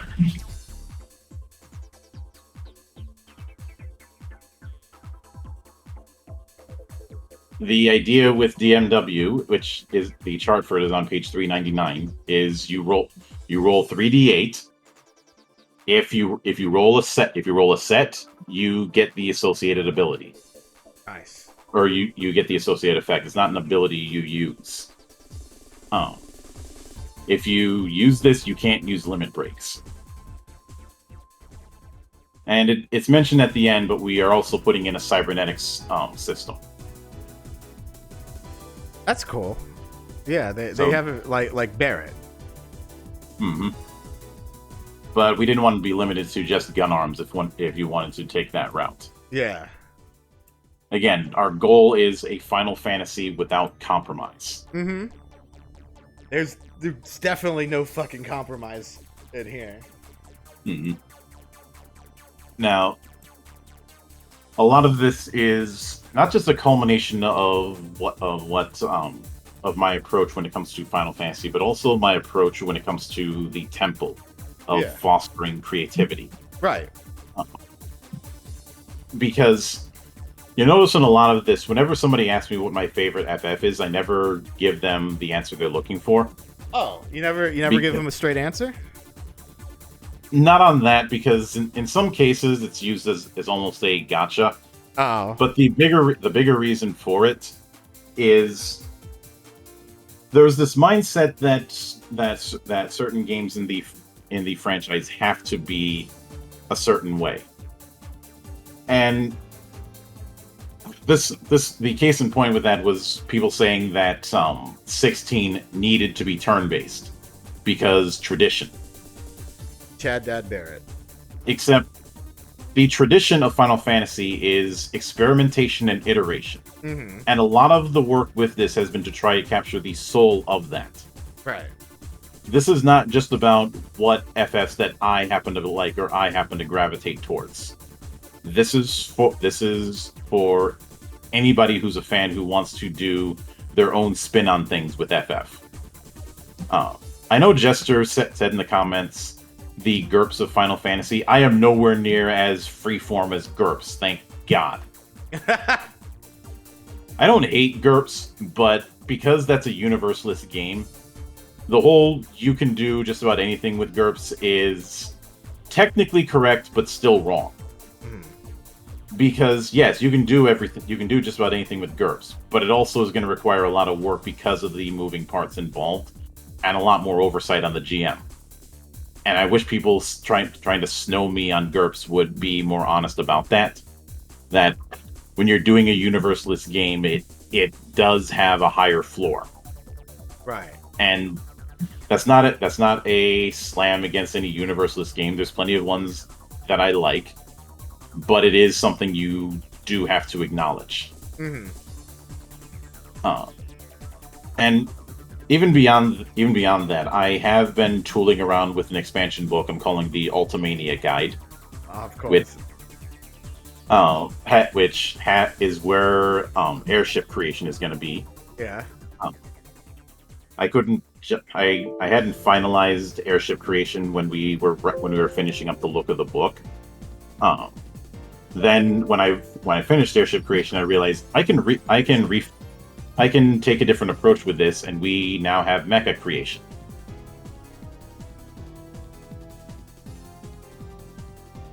Why are they telling me there's not enough space on my... I have no idea. How big is this game? Not Not yours. You're talking about one of the games from Sage. Sage, yeah. I haven't looked at all the games at Sage, but I imagine there's going to be some beefy boys. Some of them are a little beefy, but I have 100 gigabytes on my hard drive, and then I have a terabyte on my other hard drive, so I should be good. Yeah, I couldn't say. Hot Job 94 has headers errors. But what I can say is that there's plenty. I'm well aware that there's some stuff that needs to be ironed out. That's going to happen. But this is like a very almost complete concept. Yeah, I wanted some. There's a lot of people who make games that are in this perpetual development stage because they went about things the opposite, where they just threw a bunch of rules together instead of trying to come up with something cohesive. Which is why Zan and I emphasize our pillar system. We have a set of pillars that everything is in service towards. The Rome that all roads lead to. And because of that, it's given us a direction to follow. Yeah. And in the process, we've seen some other folks like waffle about with ideas, but not nail down their direction before they say that they're going to do something. I would see this so many times with people who said that they wanted to make a Kamen Rider or a Super Sentai RPG, and not realize that's a very wide net to cast. Because I have gotten that question a few times, and a lot of people are thinking, "Oh, we've got to do some stuff that references every single Kamen Rider." I'm like, even if you just use the Showa era, that's still a lot that you're working with. Yeah. You should be focused more on creating the feel of a Kamen Rider TV series, rather than trying to replicate all the forms and abilities and the like. It would be very difficult. Yeah, some definitely more than others. And since I brought it up, I will share with you the concepts. This was for a project years ago that I did. I had some art done for. Yeah. Recently, because I did a 20-session Kamen Rider campaign a while back, with one that had a multi-form setup and two that had a one-form setup. The first one was Kamen Rider Lin, which a lot of the design was meant to be nods to the Showa era. Where is Um, the where is it? I'm gonna DM you each of the images. Oh, okay. So there is Kamen Rider Lin. I had specifically used electric stoves as a reference. I dig it. It's a good design. As well as these mini shotguns that I had found. And use those as reference. Like I said, I rarely use references from like other shows. I'll try and use more specific types of source materials. Right. The next one is Kamen Rider Tempest, which is all about manipulating space-time, and the player in question wanted to do a large shield with a gun in it. Even though he ended up throwing the shield like Captain America, and even after all these years, I have refused to let that go. Yeah, why would you do that? So there's Tempest. Oh, the gun. Oh, that's not how I was expecting the gun to be. Yeah, the idea was hold the thing in front of you and shoot. So you are mobile cover. Right. Right, shield. And the last was Virtue, which the idea was to have one that was themed around that was elemental themed, but themed around the Chinese elements, around the Wuxing. The base form is Earth, but which you can see right there.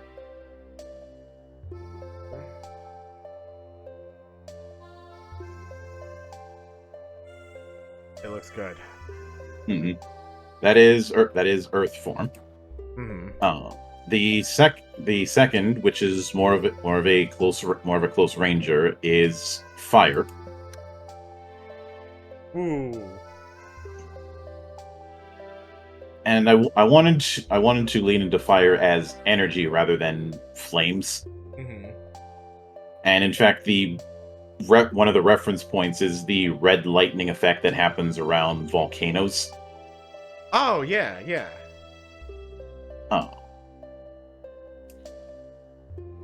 One of the other ones, the tank form is metal.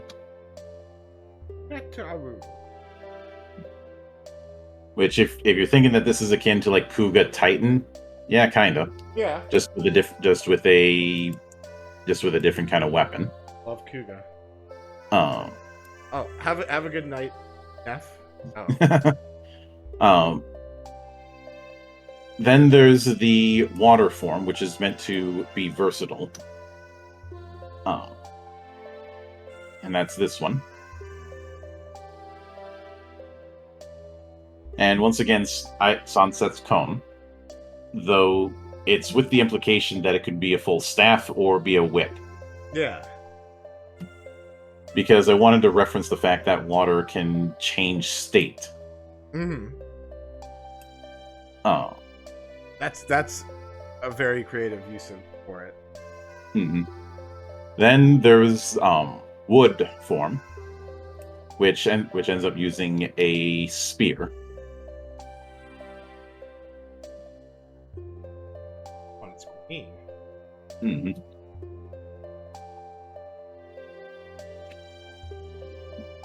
And the idea with the base forms is imagine like a compass rose. Yeah. Earth is at the center, and the other four are at the north, south, east, and western points. The mid-season form we ended up going with is Asura, which the idea with the mid-season and the final form Asura and Nirvana respectively is kind of like how with Agito you have burning being a cocoon that shining emerges from. Yeah. And that was kind of the approach we went with. The idea with Asura is the different elements started to bleed into each other and created this form that uses elements randomly. So kind of like, say, the strange vent that Ryuki Survive has that turns into different vent cards. Yeah. And the final form, which goes with the idea of using all five elements in harmony to use pure energy, is Nirvana.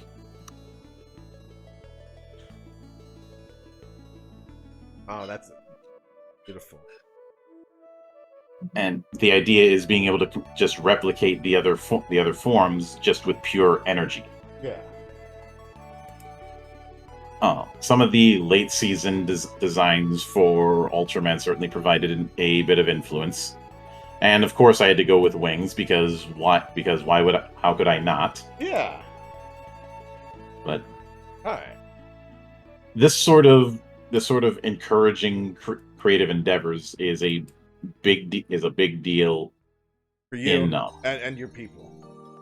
yeah, and it is part of my crusade, especially when so many will go out of their way to discourage people to go out and create. Oh yeah, no, I've wanted to do the opposite. All right, let's see if I got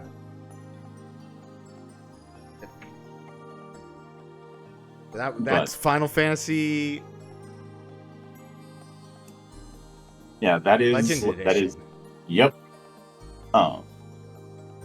This is, I linked and everything. I linked the itch, and I linked the sage, and I gave you a shout out. and I do appreciate that. Yeah, no problem. Because even beyond this, I'm going to be doing plenty of stuff. I'm probably going to be streaming Signy on Sunday, and over in my Discord, I'm going to be doing a watch party tomorrow for the only Crow movie that matters. But Yeah, the first since one. I know you're going to be covering the showcase, I will let you go because I gotta have a conversation with one of the editors because to fix some of the stuff that of course. we Yeah. overlooked.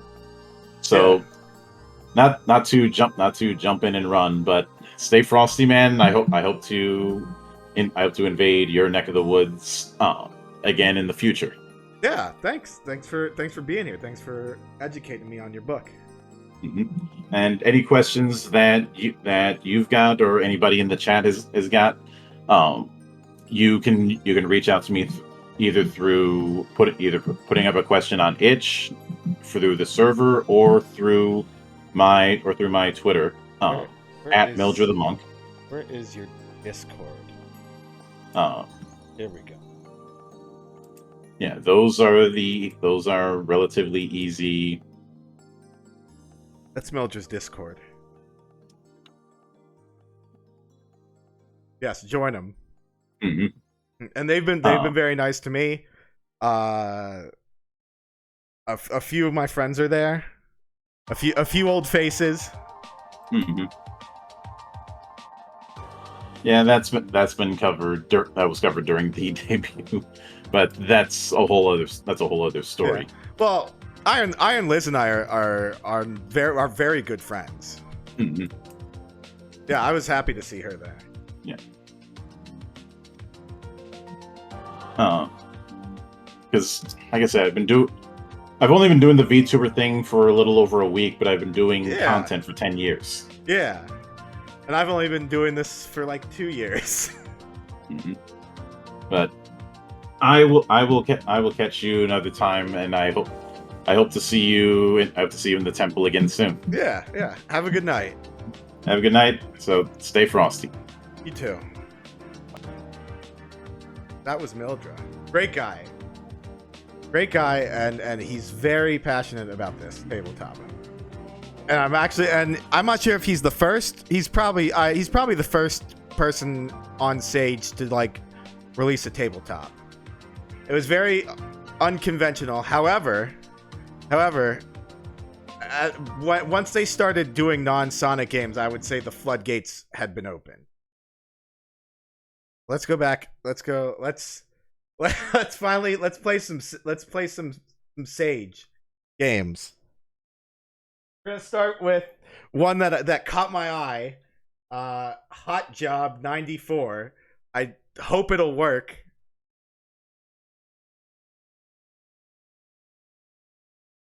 No, not that one. Game capture.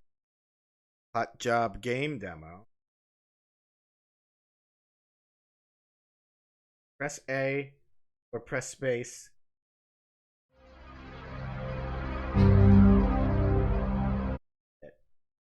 That was too loud. But I love these. The main reason I love this and I love Steam Next Fest is basically this is the only way you could recreate that feeling of when a lot of us were younger and there were PlayStation demo discs and you found something that you never would have picked up if you hadn't played the demo disc. Okay, slot A.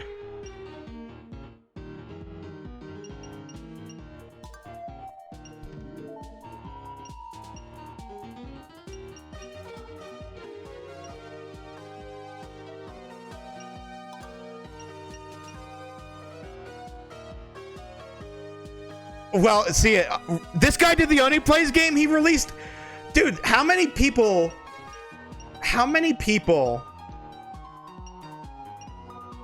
released multiple games on, like, this guy released the Only Plays Kickassia Disc 2 game as well this year.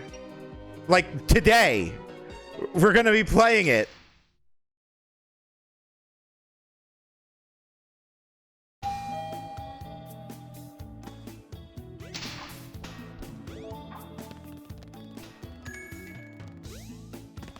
Tutorial.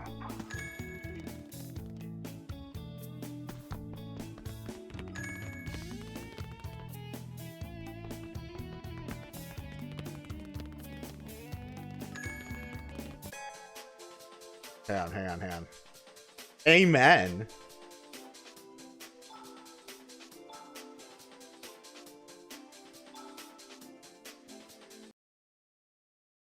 Does it just quit out of the game?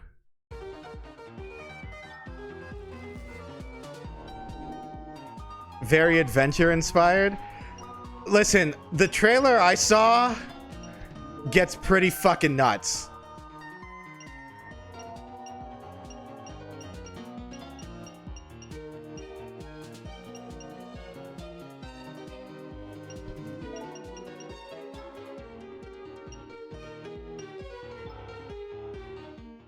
Just the one tutorial the one trailer I saw, it gets off the rails.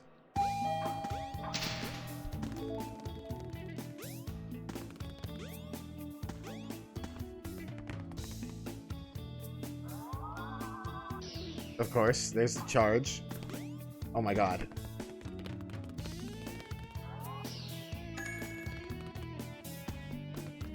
Uh-oh.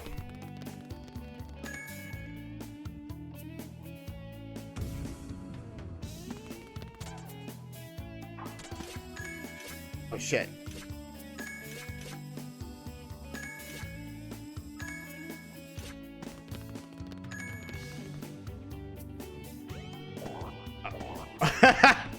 Okay.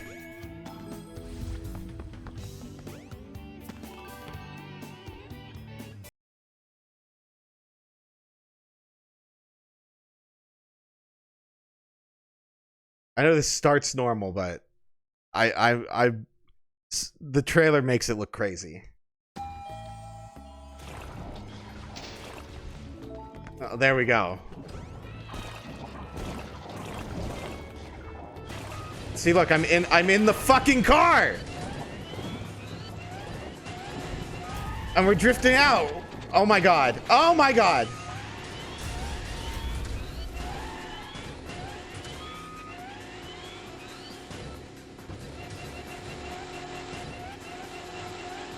Yeah, we gotta go. He's gotta get to work.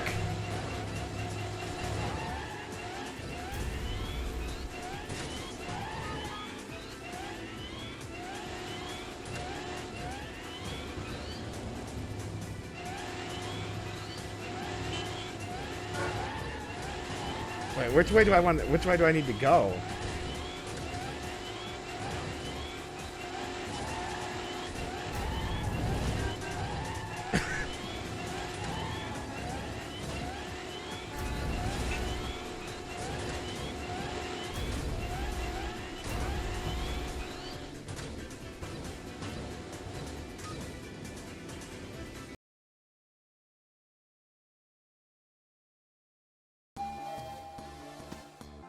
Oh, now we're talking.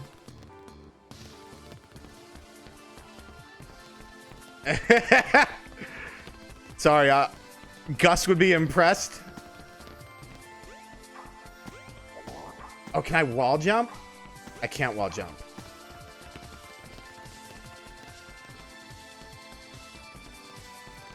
I love the fisheye. I love they just made a Sonic X level. It's like I don't know if there's gonna be like an ambitious you're bad, this is just insanity. Yeah, no, it's just off its rocker. But I do love Sonic Extreme inspired level design. With the FOV cranked all the way up.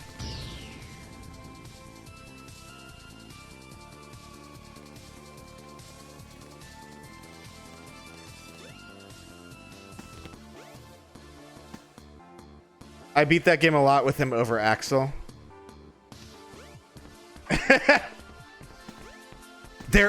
Speaking of, there is a Crazy Taxi inspired game on the list. I have a whole list. I have it in Notepad. I'll have to pull it up because there's a lot of games that I saw that were not in the Sage preview. Wait, what am I doing? What am I doing? Oh shit.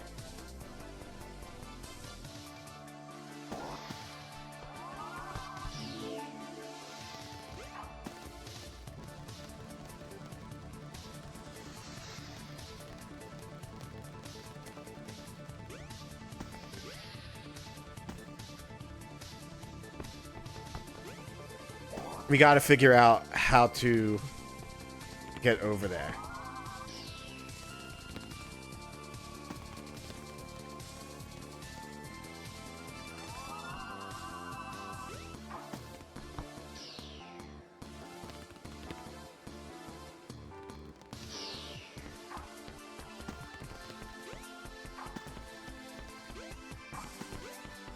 We're kind of undergoing a resurgence of nostalgia for the Dreamcast now that it's turning 25 on Monday.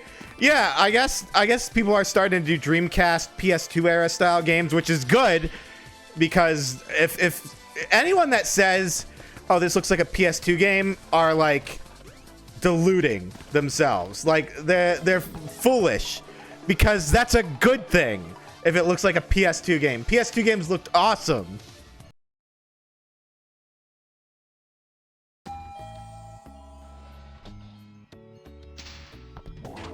Oh my god. So which way do I want to go now?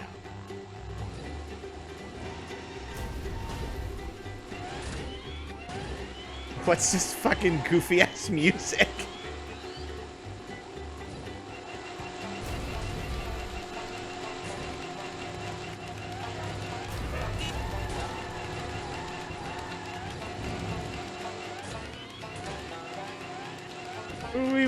We're gonna catch them suckers and Kamen Riders today. Did you ever see that this is clearly a Dreamcast type game. Did you ever see the fucking the Masked Rider toy commercial? Jeeple has it on his like break time screen all the time, and it's absurd. It's completely absurd. All right, how do I get over there?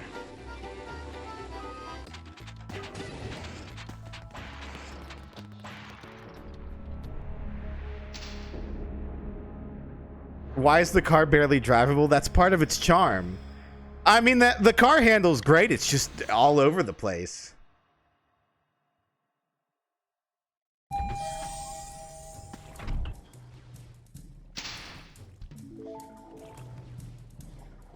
Aquapolis. No, this is definitely more like a PlayStation game than Okay, alright.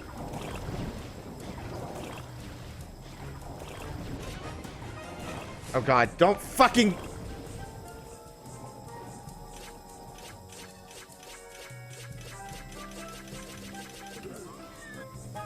That was a fucking Doom noise!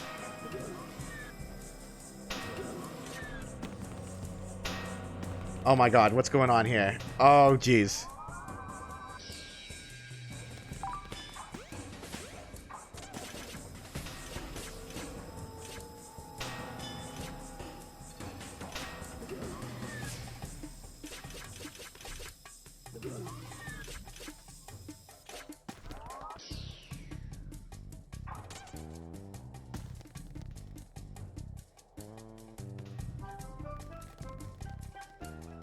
This music is not really...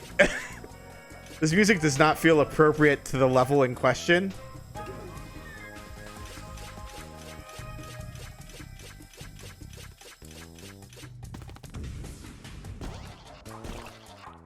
Shit.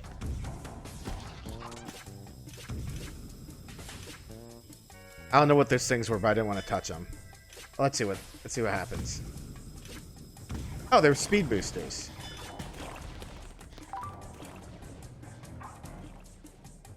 Shit.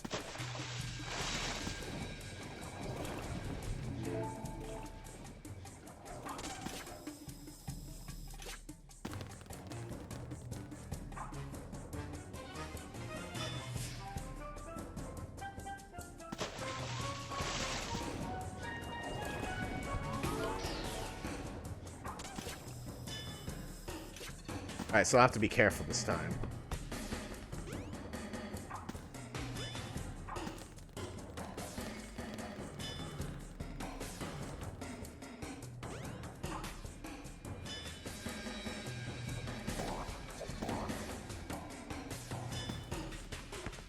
Or GameCube, since it got a lot of praise for having good Sonic ports. Yeah! What's this? Turlock Station. Oh my god, there's 5 of them? Well. This game, I do like what this game's trying to do, I think. But, and to that we say amen.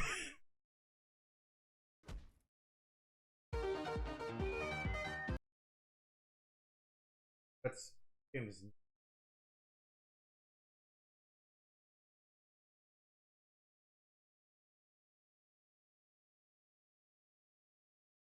You know what? How goes the stream?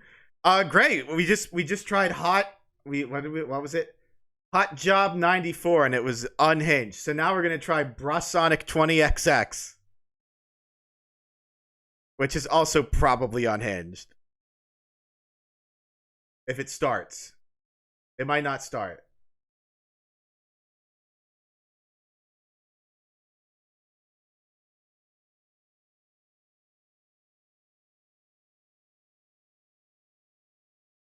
Oh, there we go. It started. It started.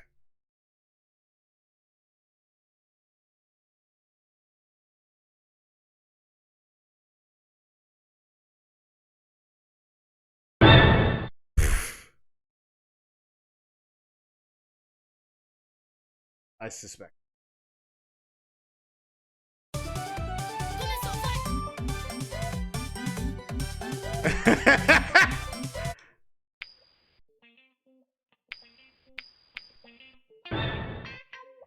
You want to start a new game? Sim or now? Update available? You already updated the game?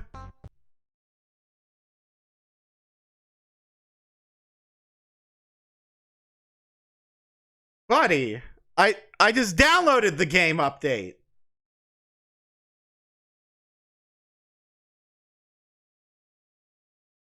Where's my notepad? Where's my Sage Expo games list? Sonic visited Brazil once and now he's this. Brazil changed him, man.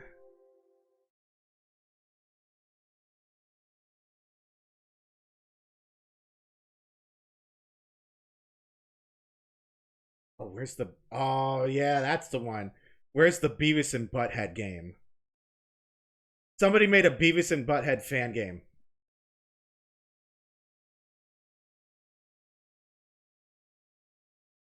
He shows all the BBLs. And Kachiro Kente. Dead Sonic. Alright, so there's a game called Beavis and Butthead and Quest to Score. And I absolutely have to download that. My friend got me into Beavis and Butthead like last year. And I didn't realize that like Beavis and Butthead is probably the only series to like be consistently good no matter how many times. Like the first revival was funny. This revival was funny. Beavis and Butthead is timeless, man. You want a hot dog? That's a little translation of what you said. Like Beavis and Butthead is timeless.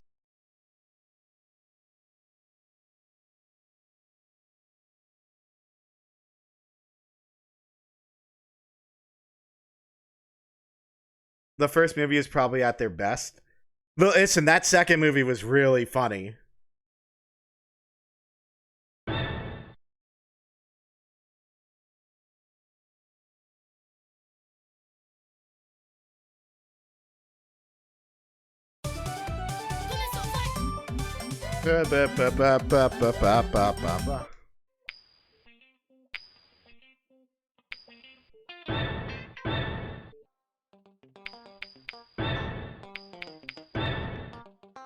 Let's configure D controls.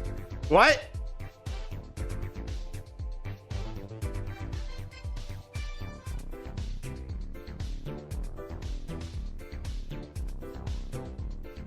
Remap. How do I do this?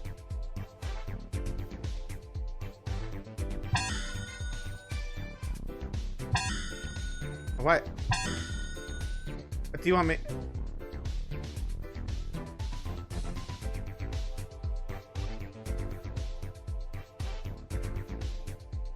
Alright, this isn't...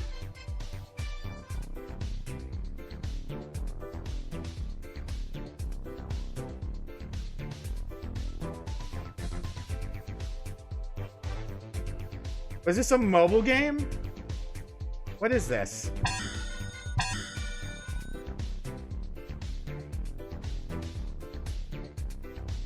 They did an old school watcher gag in the revival. I would like to use the D-pad, but it doesn't seem to be wanting to let me.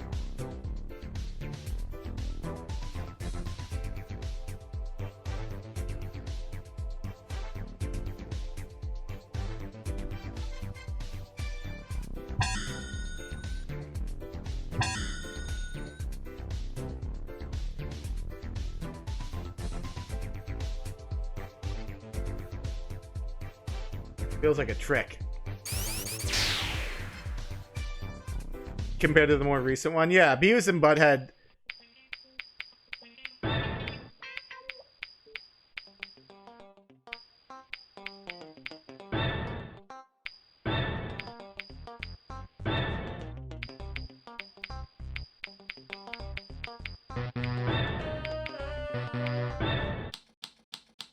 Day 0, 11:12 a.m. Rio de Janeiro. I can't click the remap. It doesn't work.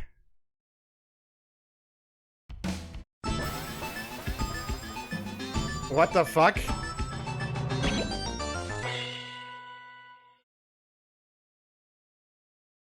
Rio Hills Zone Act 1.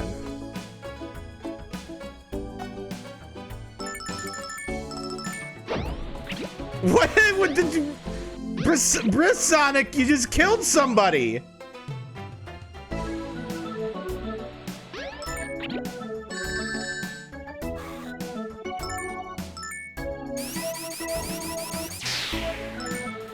Oh shit. Oh shit.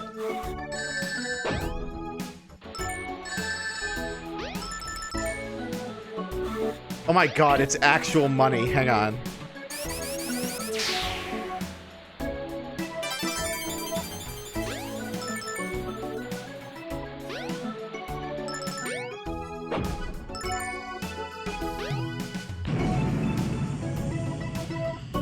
Oh no. Oh.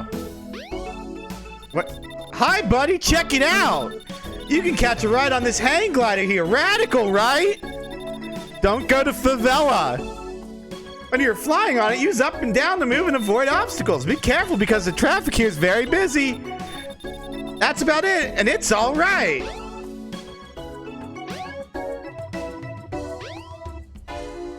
All right, but how do I?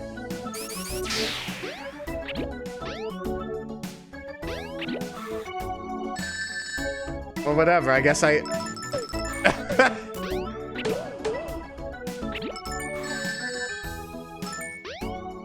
This game is goofy as fuck. Oh shit. It does kind of have some advanced vibes. Okay. All right, game, you got me.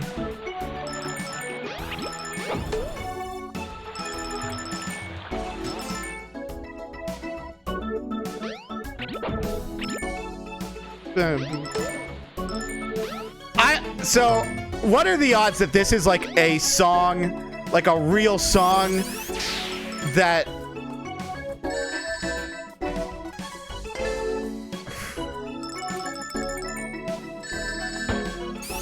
Oh my god, he's got an actual gun!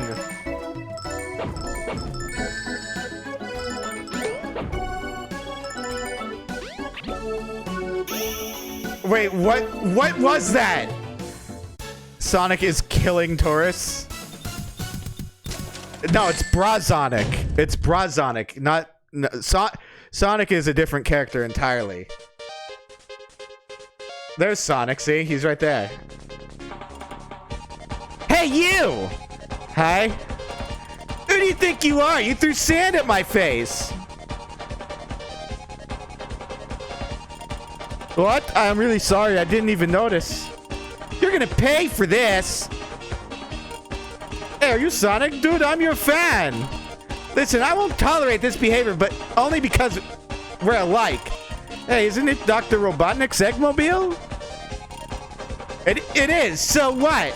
Gosh, why don't you take the Chaos Emeralds and become Super Sonic already? I haven't collected them yet. It's hard work. Don't be so demanding. Why didn't he laugh? Why wasn't his laugh J-A-J-A-J-A-J-A?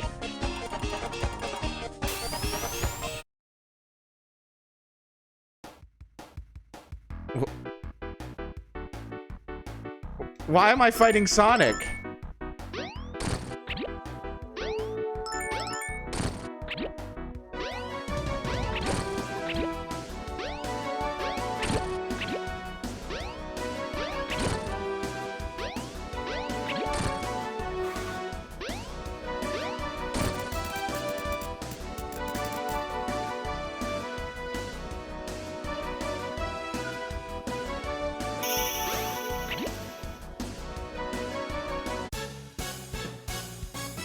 Bum, bum, bum.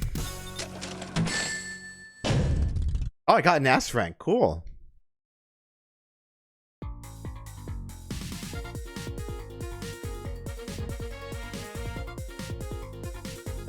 Oh, this is the bad. I'm in the bad part. I'm in the bad.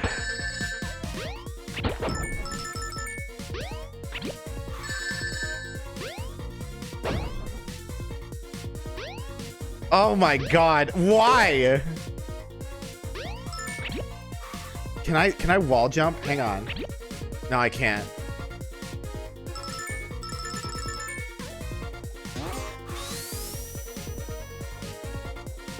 Oh! Oh, that's how we do it.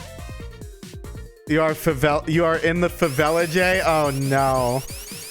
You gotta help Max Payne? Oh, my favorite.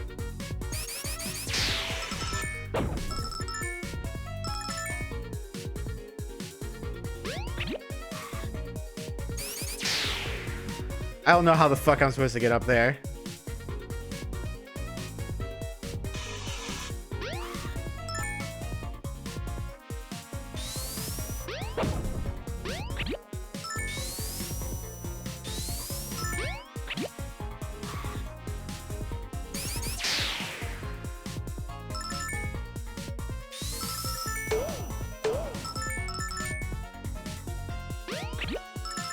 Dude, I almost guarantee you that like these cartoon characters, these cartoon bad guys are all based on they're all some Brazilian reference that I do not understand. That I don't understand, and that if I came up with them, they would probably be deemed racist. But Brazilians will be the most racist to themselves.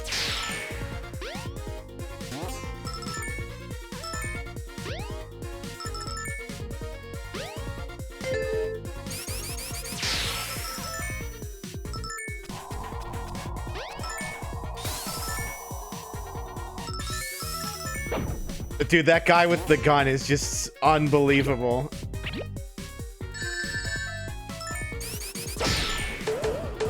Oh, look at that. Look at my combos. Oh shit, oh shit.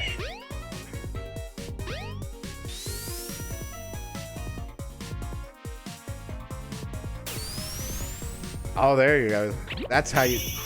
That is Brazilian Robotnik. I can never get a good look at him, though. They also have a love for Woody... Dude, I hope Woody Woodpecker's in this game. What? No fucking way. Holy shit.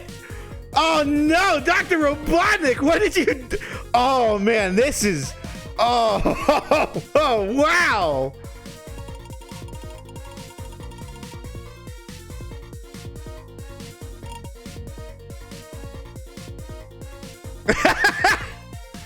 Oh, okay. Oh shit! The Egrid. Oh my god.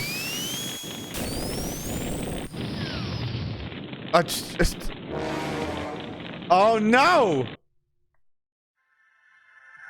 Okay. All right. Oh god. What am I supposed to do? The Redoomer. The Redoomer.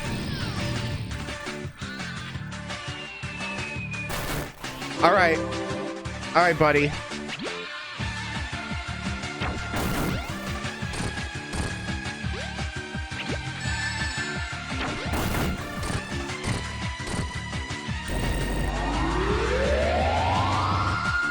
No, I'm in deep shit.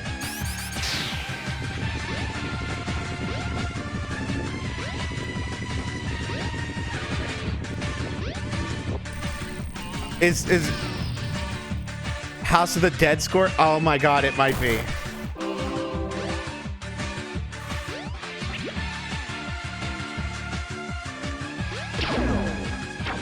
Oh, what was that? All right, this time we'll win. This time we'll win.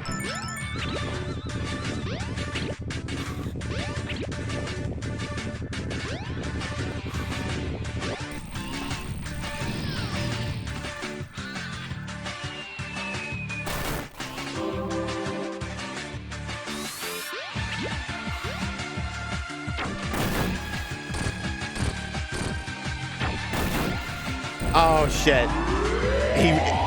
He ran away.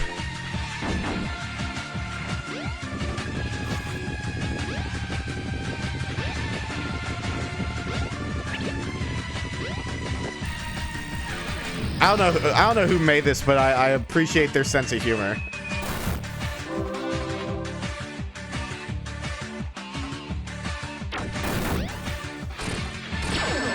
Oh, you motherfucker.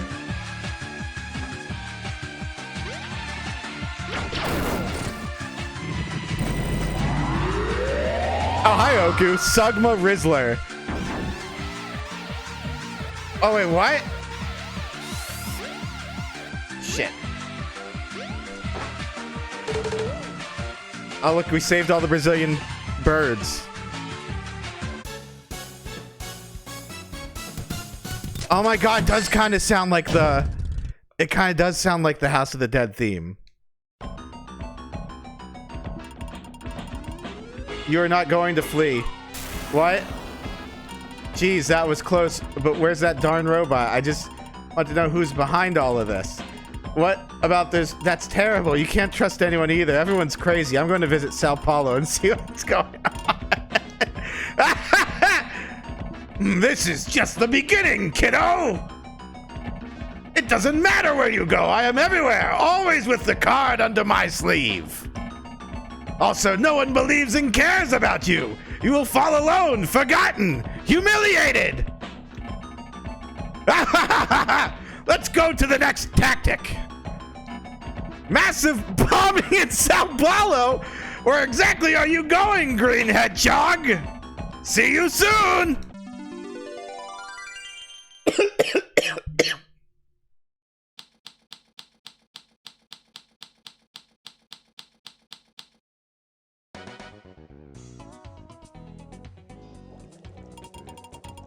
I lived in Sao Paulo. Was it like this? Did you get up in the morning, Just, and row in your canister? Or was it Rio? Other than that, there are people taking advantage to cause after they say that I'm the troublemaker. Yes, it was. Okay. That there's a large crowd breaking everywhere here in Sao Paulo. Every day to school. I have never seen such a polluted city in my life. I miss Rio de Janeiro. And now I know you can't swim in this Tiede River. If I didn't find this barrel, I would be dead. Next time I take the train or an Uber, gotta juice.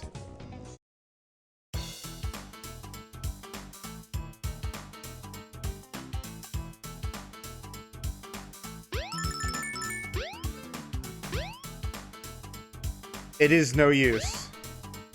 Take this. It is no use. Take this.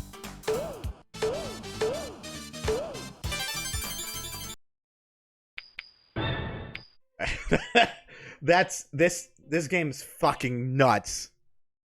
And I love it. I love the vision. Oh, here it is. So let's go from that to the one game that you mentioned, Jest.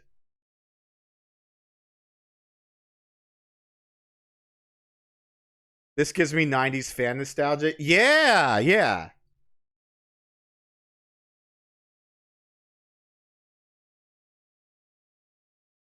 Let me see what other ones I have on.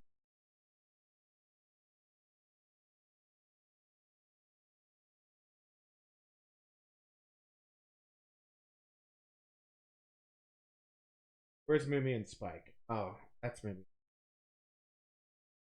So one thing I noticed is there's a lot, and I mean a lot, of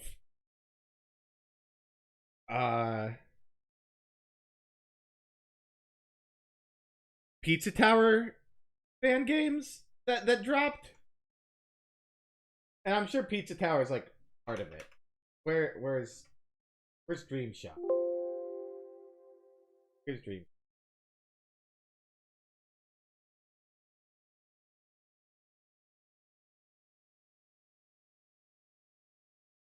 Download.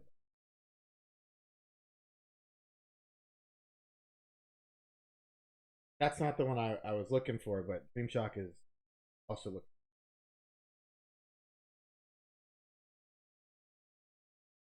Oh, you know what? I got an idea.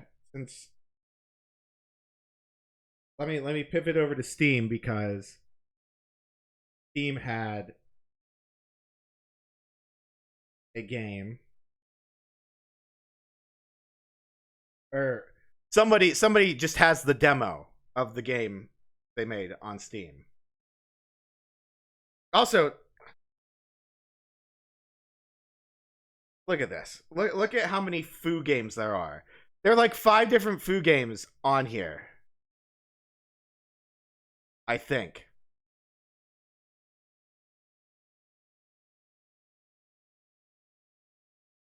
Monochrome Heights.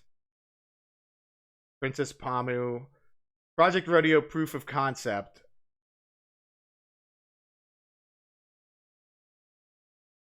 I'm looking for ones. Oh, Super Freaks. Yeah, there's like 5 Super Freak games. Are they all by the same person? Look at this. Super Freaks 1, Super Freaks Arcade, Super Freak Presents, Strato Freaks 2, Super Freaks Side Story. What is this?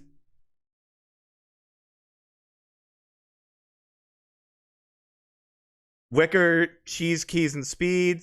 We took that trip. Yeah, there's lots. XGA is.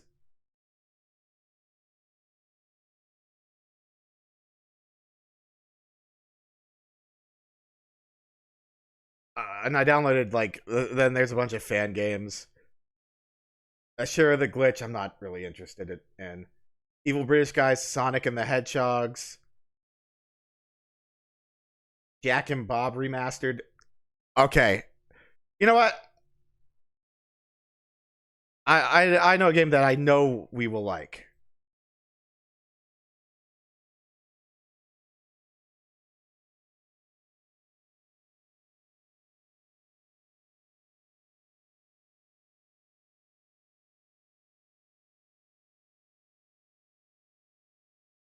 It's super freaky. A.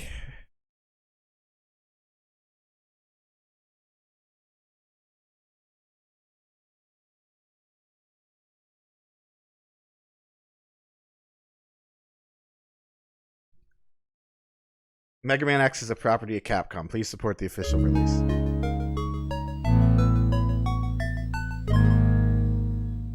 Now, I played this game back in December.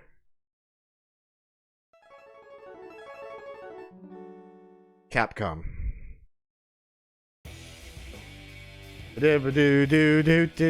So this is the X8 16-bit version.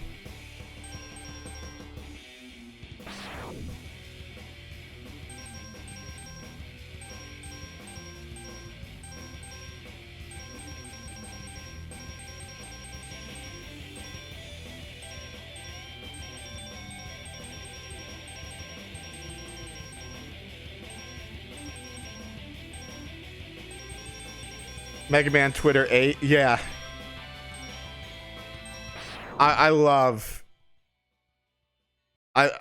Mega Man, like I said, Mega Man X8 is a good apology for X7. This is X. I'm close to the site of the accident near the orbital elevator. The place is crawling with Mavericks. I can't remember what Domon Kashu sounded like. Roger.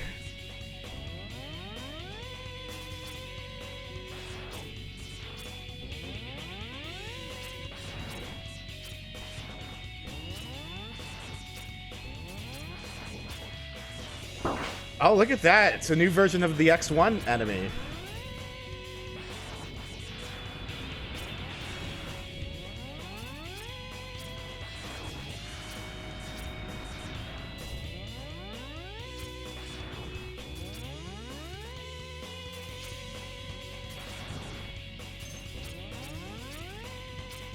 Oh, right. I know what I have to do. I forgot.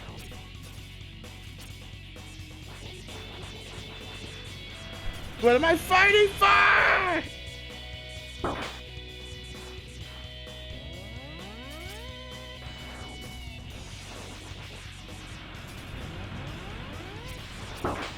Oh.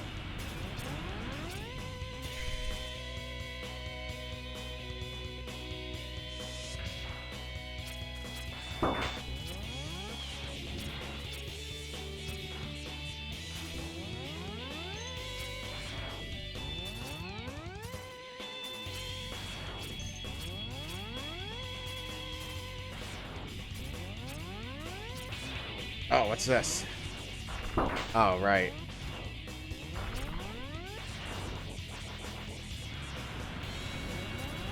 We do have Mega Man X8. This is the 16-bit demake of X8.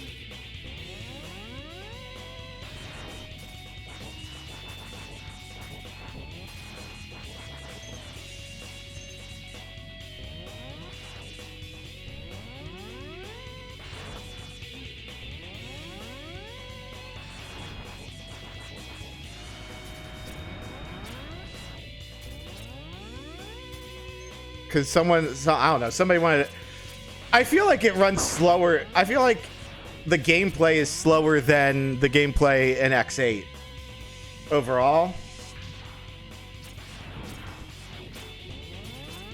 It feels different from X8.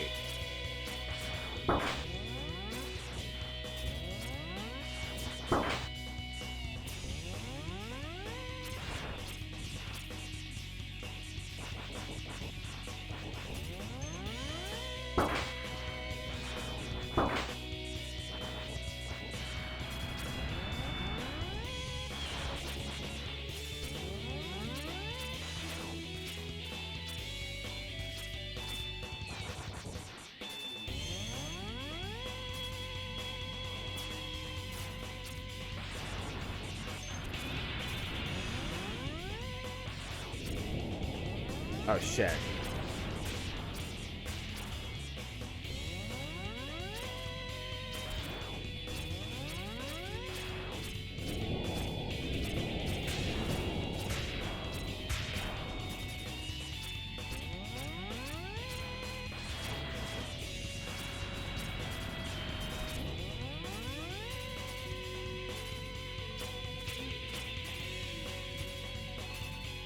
But yeah, no, I beat all of X8 on stream.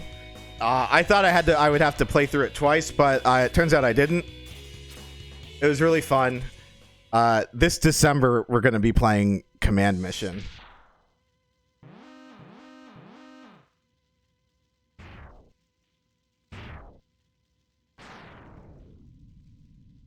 Oh, it's just Sigma. Stop robot on robot Oh god, there's 3 of them. Oh god, there's 4 of them. Sigma!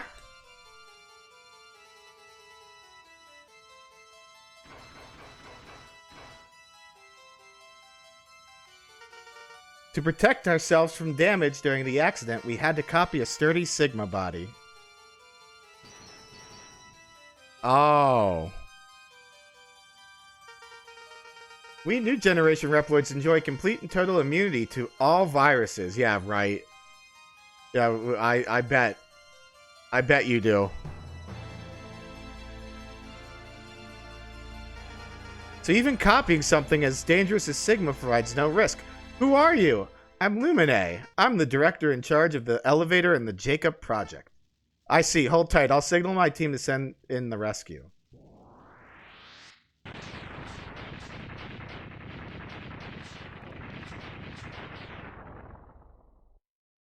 Oh no, he got kidnapped.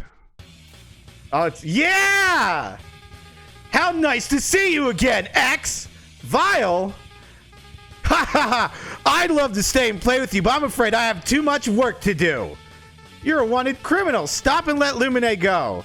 Not a chance. The orbital elevator's under our control now. Just what do you plan to do? It begins now, X! A new world will be born!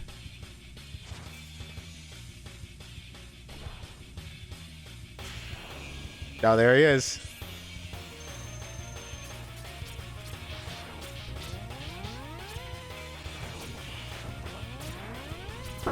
Oh my god.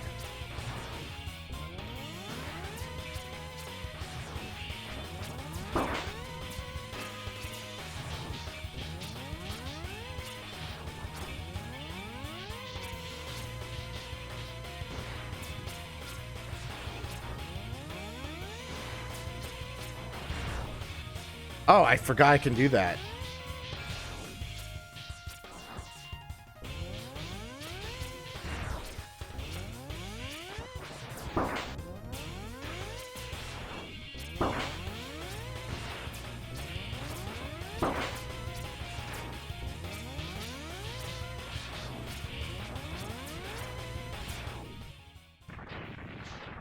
By the way, Timo, you want to hear a shitpost song about Vinesauce Joel calling Stone Cold Steve bald?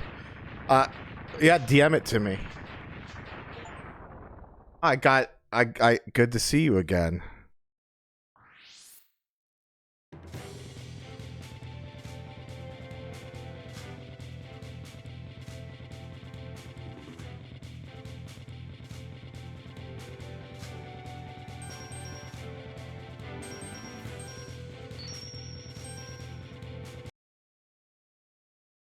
Good to see you again. Taking care of all of you is also my job.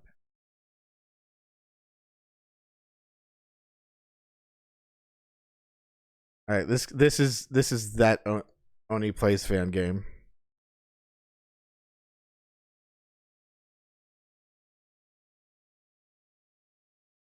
Oh, never mind. It closed.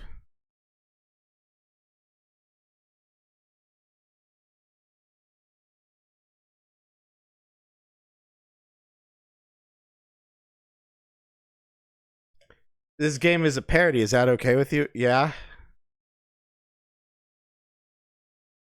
Yeah, I'm fine with that.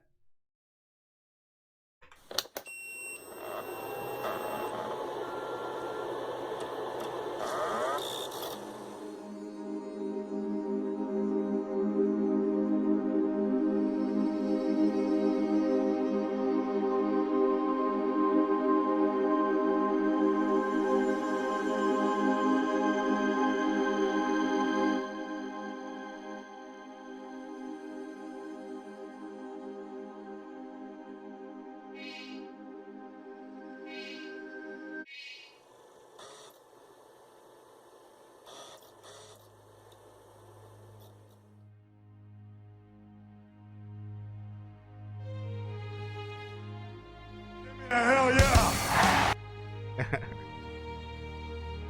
Sam on, Sam off.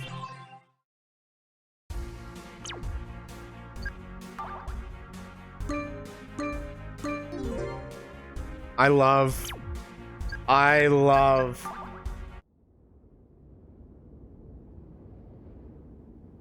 All right, here we go. Hang on.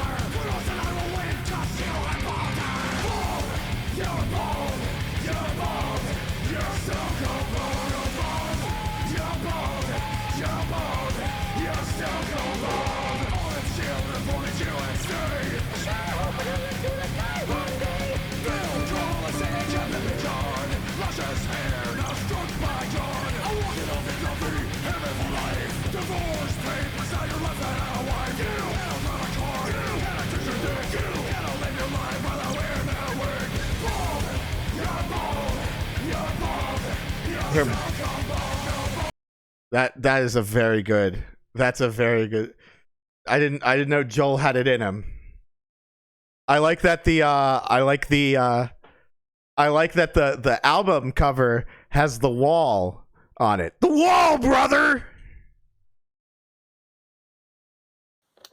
I wish this would let me play it with my gamepad. For whatever reason, it's not letting me. Bushnell and Burmacher.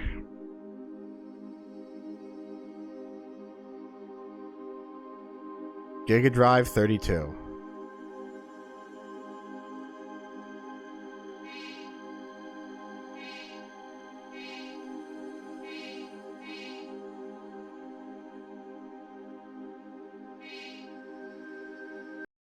Maybe I'll mess with that. Maybe this will be a multi-part.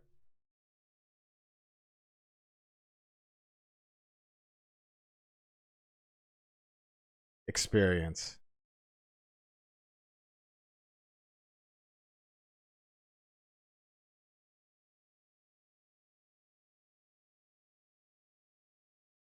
Did I download DreamShock? DreamShock.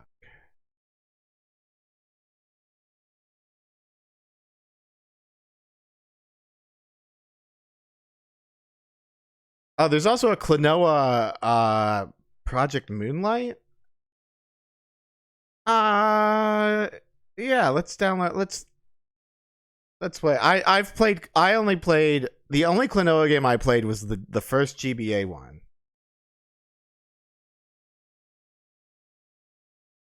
Project Shadow After Theory? What's that?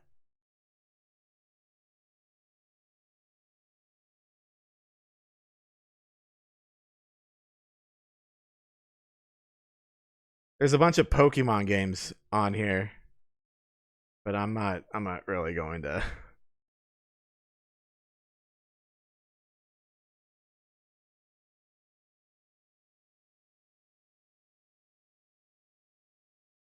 Did I download Sonic Ultra Saturn? That was on the list.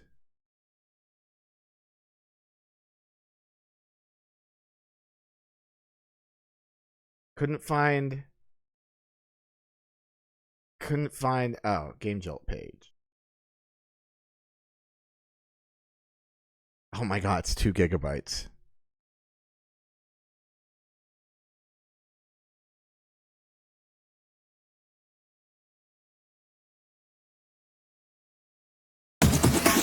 The beat back.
Hold on.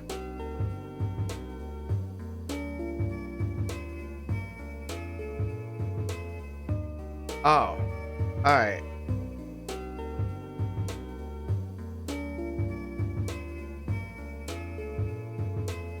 I also like the visuals.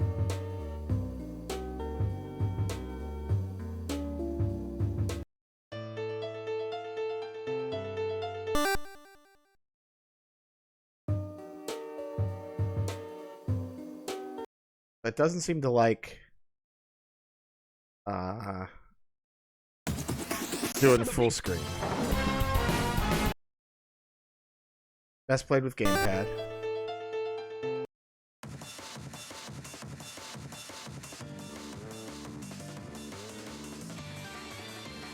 Wait, why? The beat.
Oh.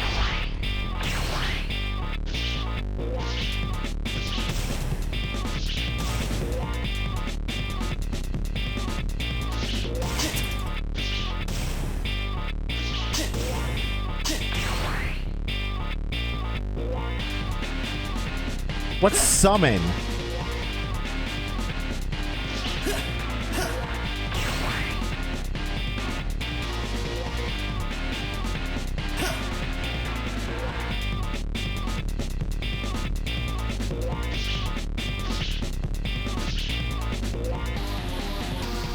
Oh, this is Strafe.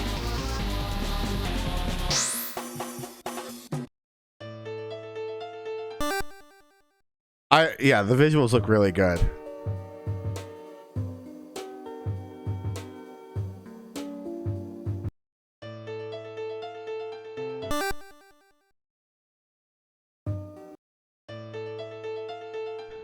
Does he have a saw blade for a face? It seems like it.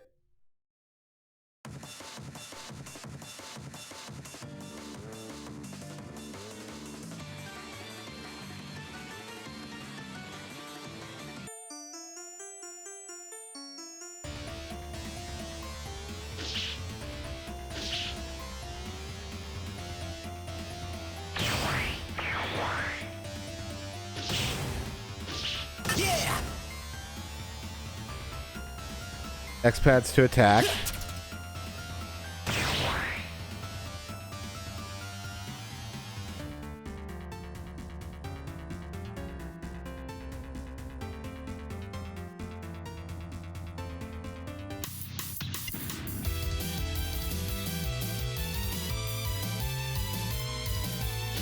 Okay, what's this all about? First this weird clone shows up and suddenly I'm the bad guy. I gotta figure out what's going on here.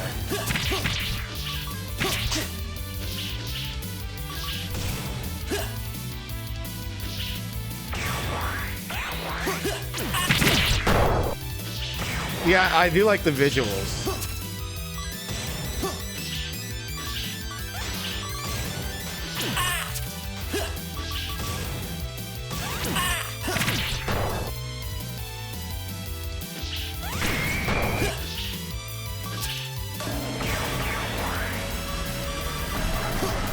Oh my god! Oh Jesus! Oh, I died.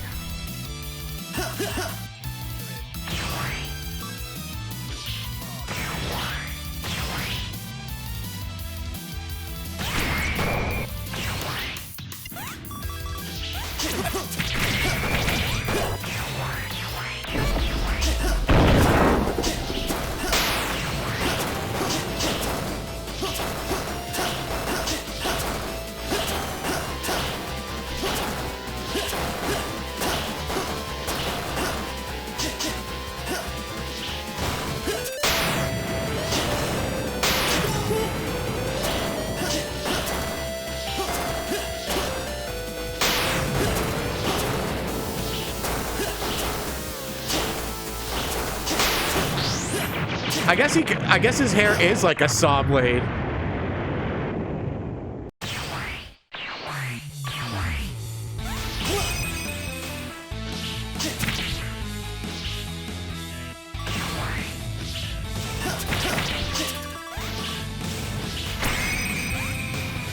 Oh my god, what was that?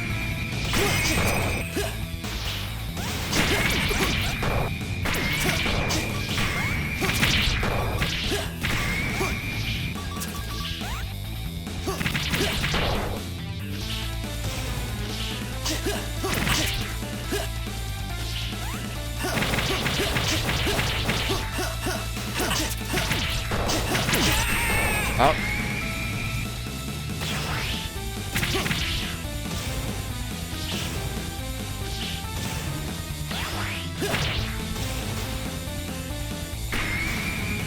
Oh.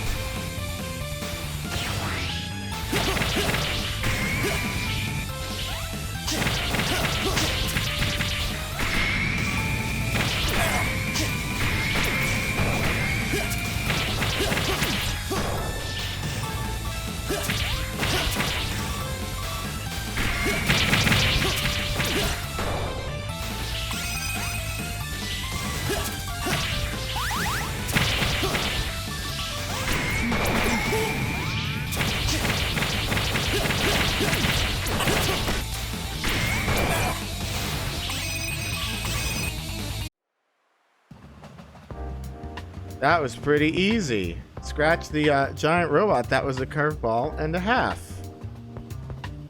Oi, right! I suppose you just pass the time joking around with your mates, eh? So what's your deal? Are the critters outside yours? Any other stick would be deathly afraid. You're rather different, ain't you, Ron? What's your name, son? Rion. The animal-loving hobo, ain't that right? Listen, son, I've been keeping tabs on you, yeah? Quite the strong fighter you are, believe you me. So then I've got a proposition for you. How about you come work with us? Make yourself useful, eh? Sorry, but I'm gonna have to pass. I've got bigger fish to fry. Well, ain't that a crying shame? Looks like I'm gonna have to kill you then.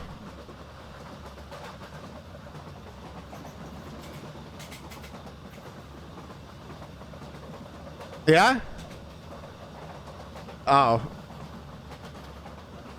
Hey, hold on, bruv. Me train's about to arrive, yeah? Oh, that was pretty funny.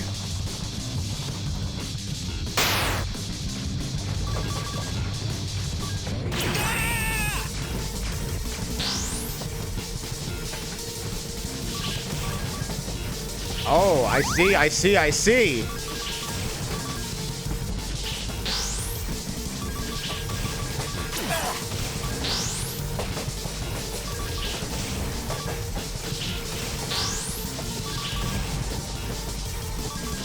Oh my god, oh my god, oh my god.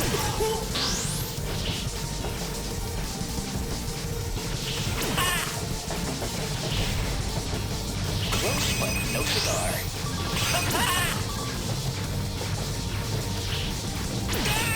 Shit.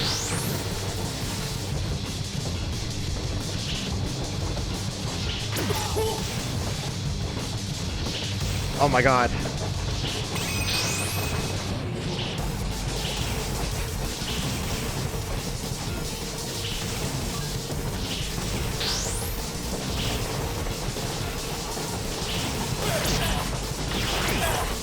Oh my god, please.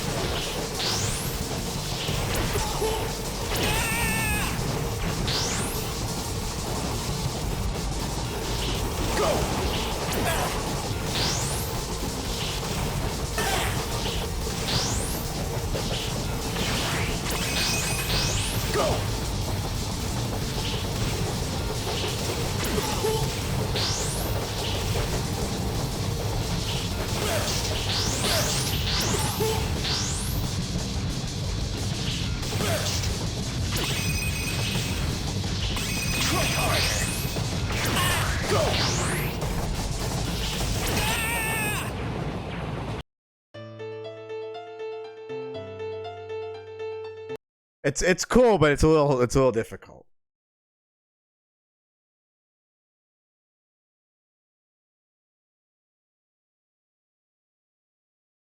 What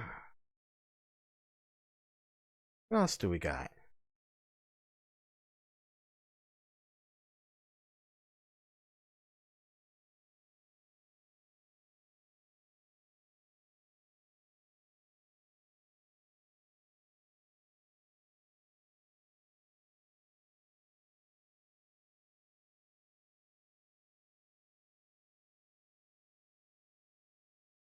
Oh yeah, I have Battle Cross Fever. Are you ready for this?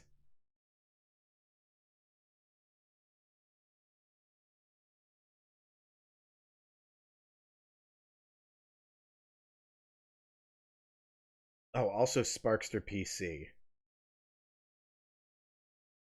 Sparkster PC, Sonic Blossom.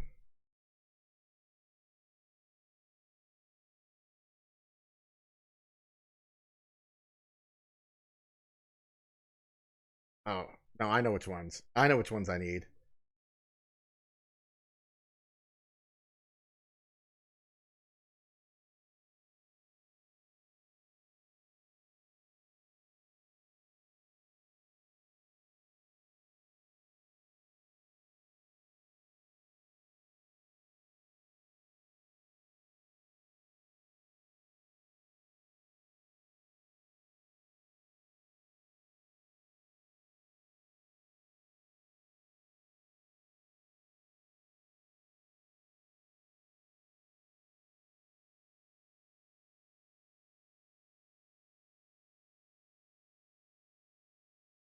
Let me.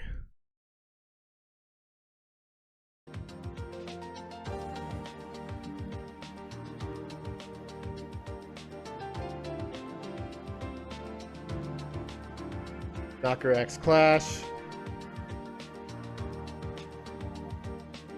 Fighting of School. Where's the download?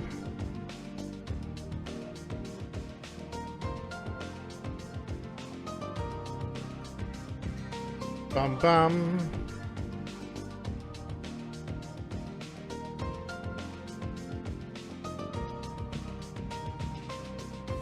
Bra.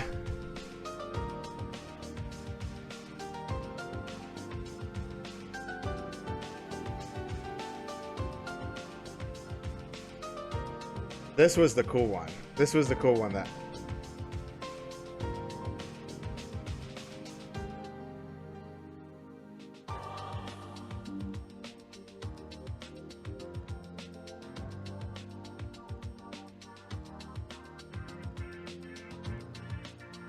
I already downloaded Klonoa.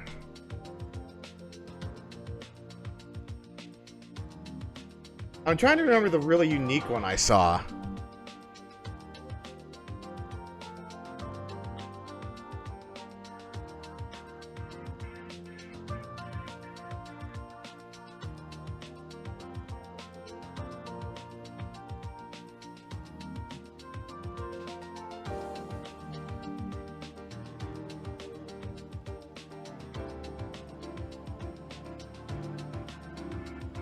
Was it XGA? I'm not sure.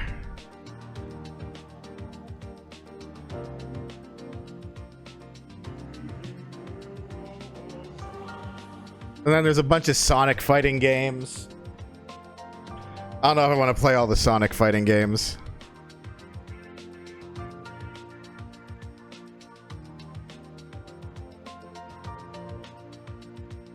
The Tails Adventure remake is cool though. Oh, this one. This one. This one. This one. Oh.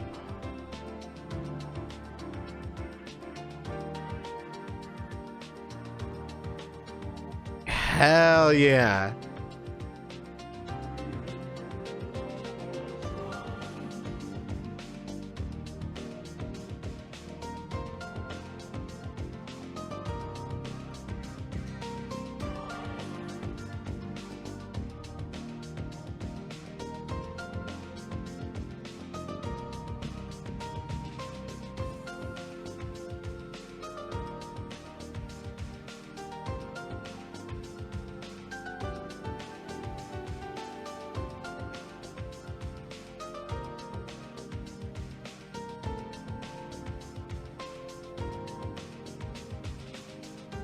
Oh, bra is what it was. Why was it bra? I don't know.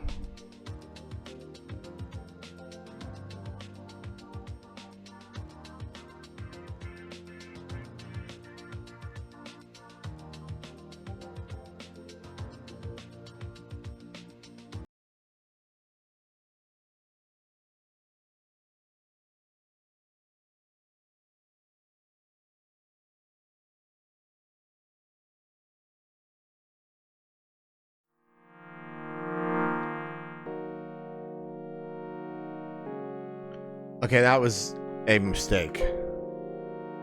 That was a big mistake.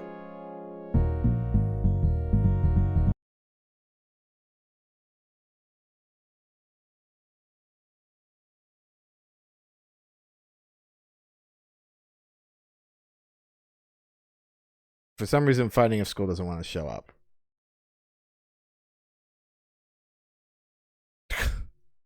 You fucking for real? Alright, whatever.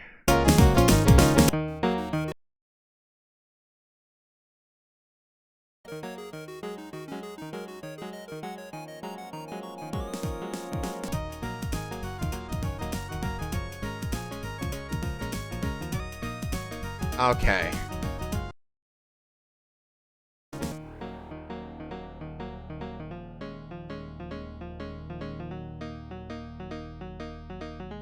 What the fuck?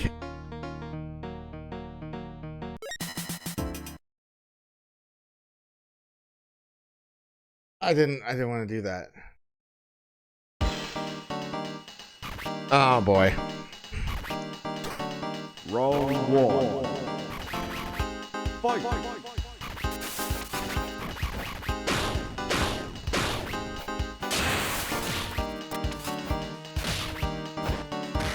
Oh my god. Oh my god.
There, I fucking stun locked his ass. Oh, he's got a cat girlfriend.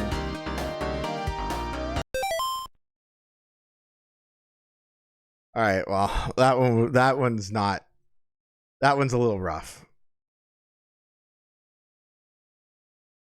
I again, I admire the effort. It was just a little rough.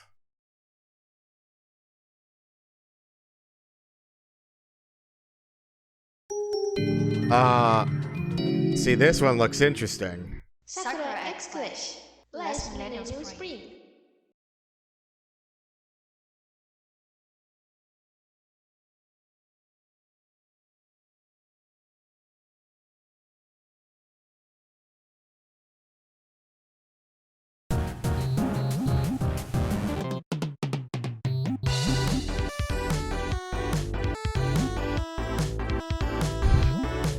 Always cheerful schoolgirl, Hanayo Suzuki. Sakuya Yagi. Oh, there we go. Hang on.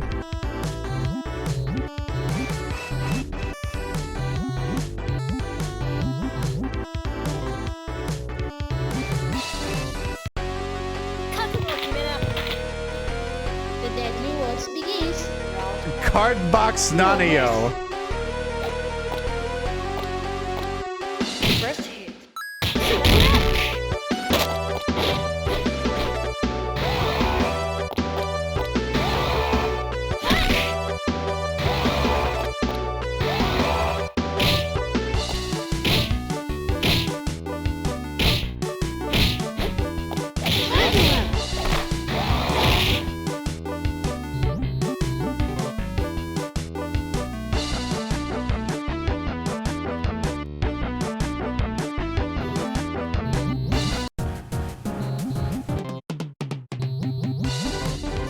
No mercy.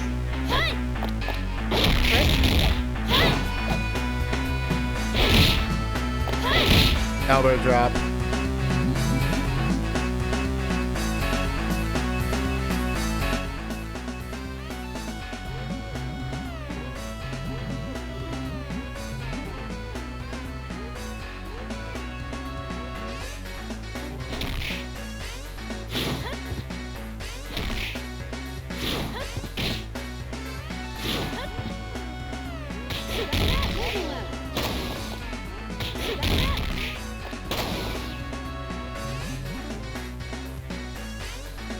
Black hole catcher down. What?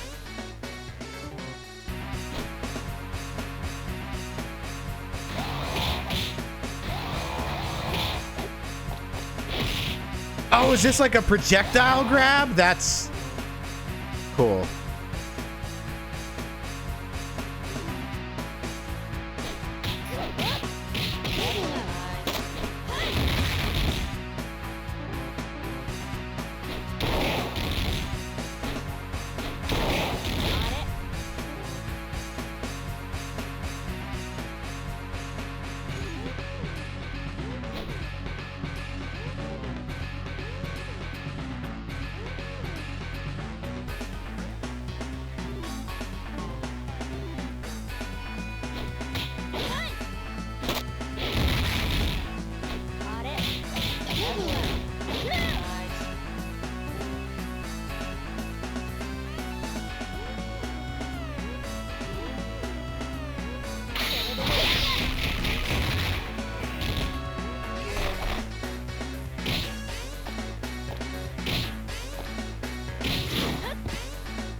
I feel like that's the full game, so maybe I'll play it sometime, like on a real stream.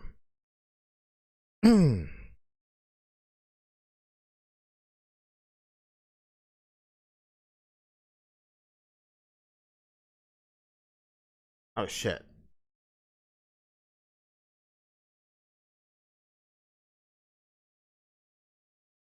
Oh god, Battlecross Fever, are you ready? Are you ready for Battlecross Fever? Oh, hi Minute Man.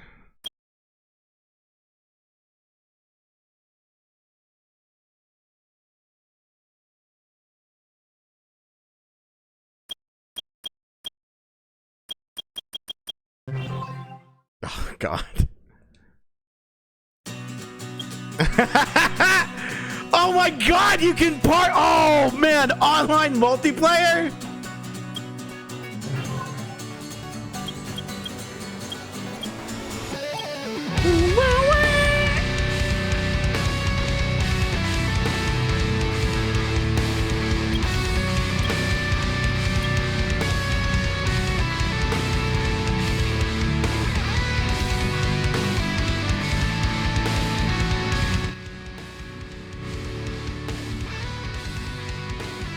Cross Royale! Why is that so loud?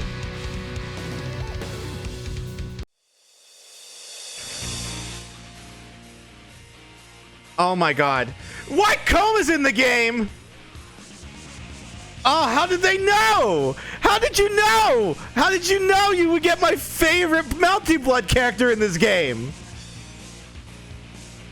Wait, who do we all have?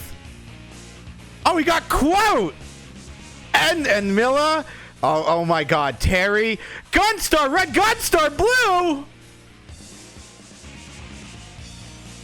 Cloud, Captain Falcon, Tomoka, this character, Dante, Zoro, Ushi.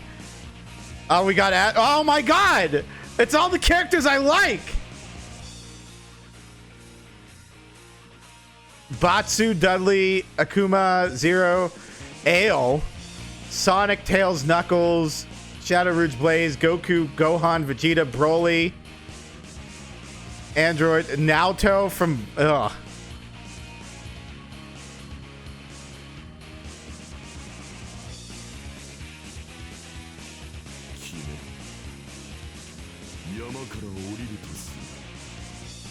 Can I not do this without like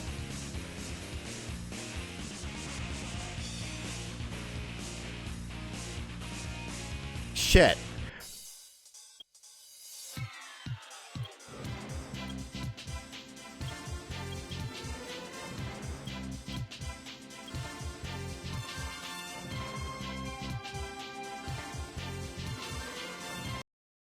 Oh, well, that's unfortunate. Apparently, it's multiplayer only. I mean, I guess I can parsec with people. That's a stacked roster, but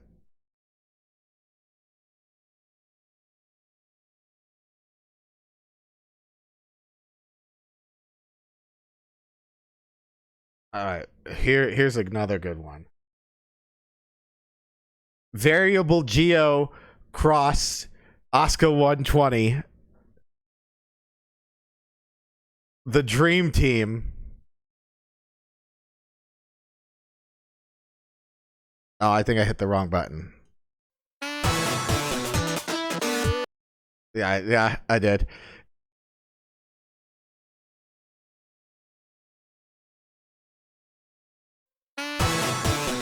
Bam, bam, bam, bam, bam, bam, bam. Why is it doing this? Volume warning, by the way.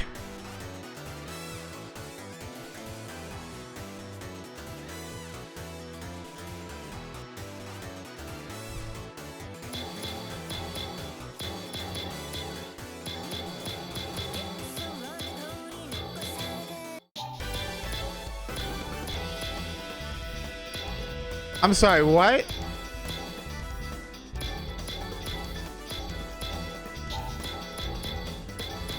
Okay, but why? All right.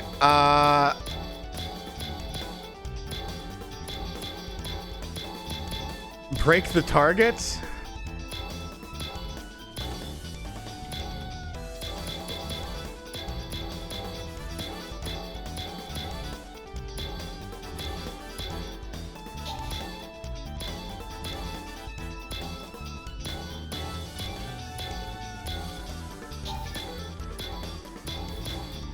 Now I think the bunny girl was the grappler, but I could be completely wrong. 全力でかかっておいでなさい。行くわよ。行くわよ。行くわよ。それそれそれ。それ。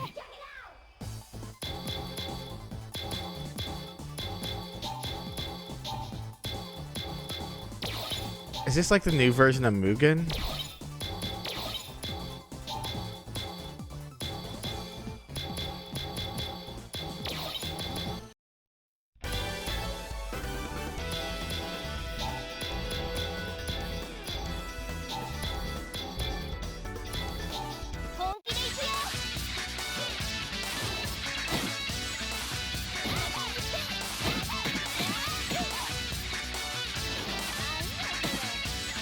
What?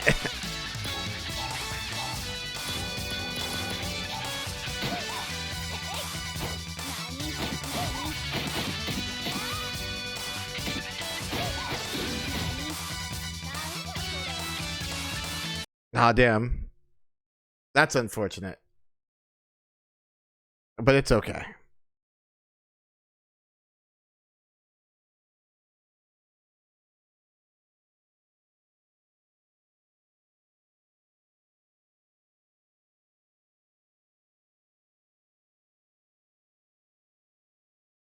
Triot game. Open Surge engine? Okay. No association with Shaga. Ba-da-ba-da-ba. Triato the game.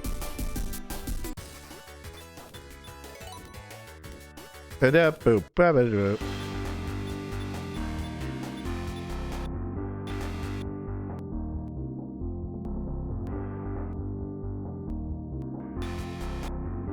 Oh, that's cool.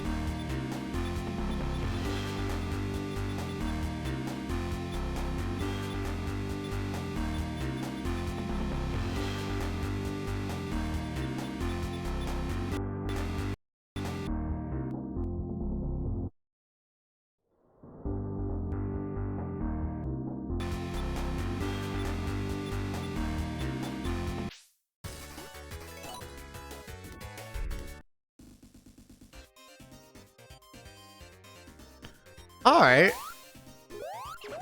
Oh, it's like a Sonic Heroes sort of deal.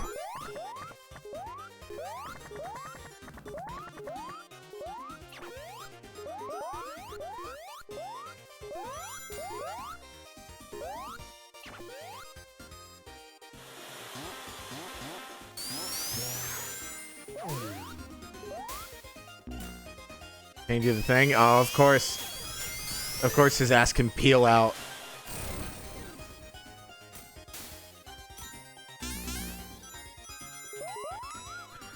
I heard the rumor that MCU wants to make the next Saga Supernatural one and make Blade the center of it. I'll believe it when I see it. I guess maybe they saw how popular Blade is and realized how stupid they were not to capitalize on the very first Marvel character. That would be cool.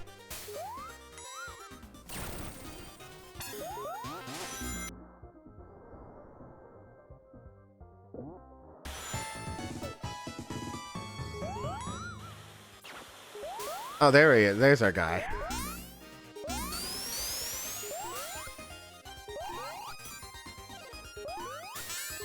Oh, God.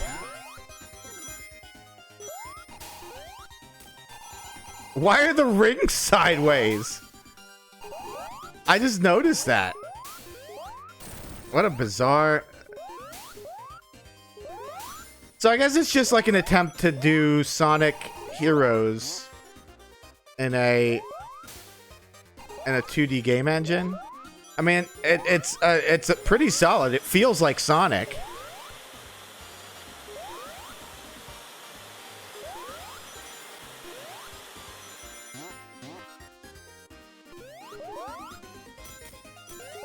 And the music's really good too.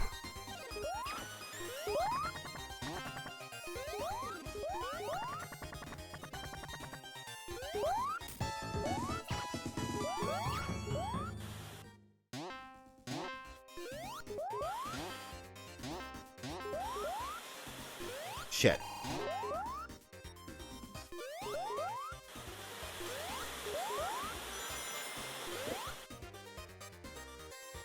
Oh my god.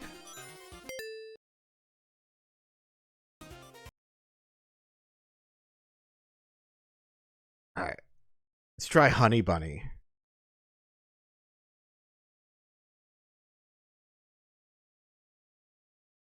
That's the one I've been looking forward to the most, Honey Bunny. The Honey Bunny demo.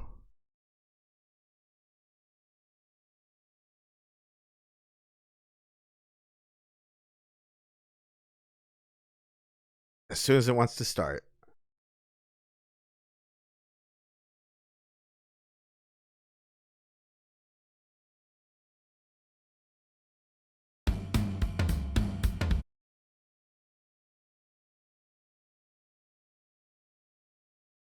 This already looks promising.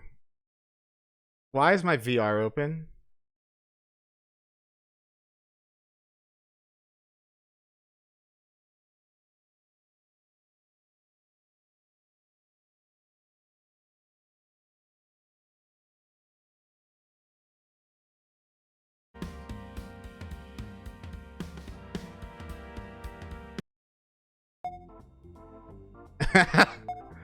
She's cute. I like her.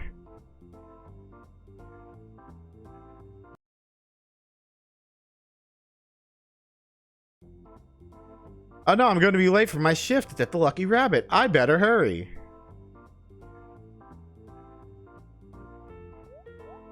This art direction's so good. What?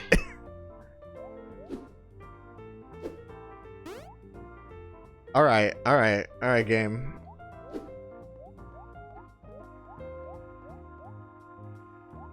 She's great.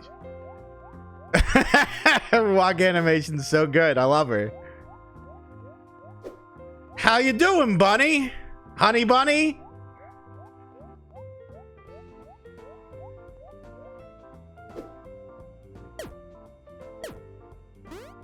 Oh! Oh, it's like a double jump. It's like a wall jump. Oh! Clever. Man, this... You just love a game that can... that gives everyone like a unique sort of walk cycle. Oh my god.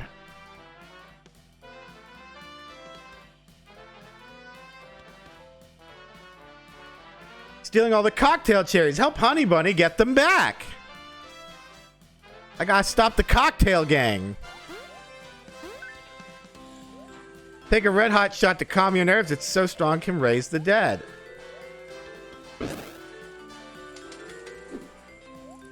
Show them what you got. Use your ears to headbutt these dorks back to the casino. Cool cats. I got the cool cat at home. He's a tabby. How's I supposed to have a drink without the cherries? I'll fight you.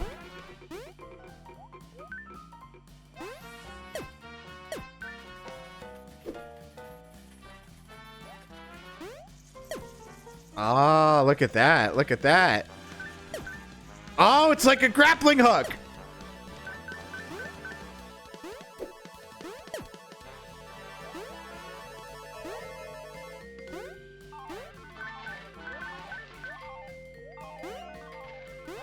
Oh. Ooh. Yeah, it's kind of like a grappling hook. It's like a little hook shot.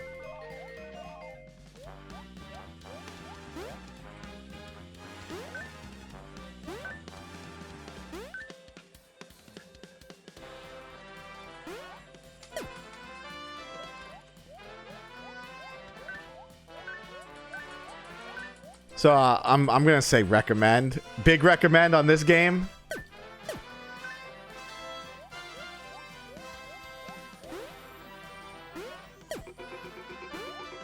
I kind of figured I would end up liking this game.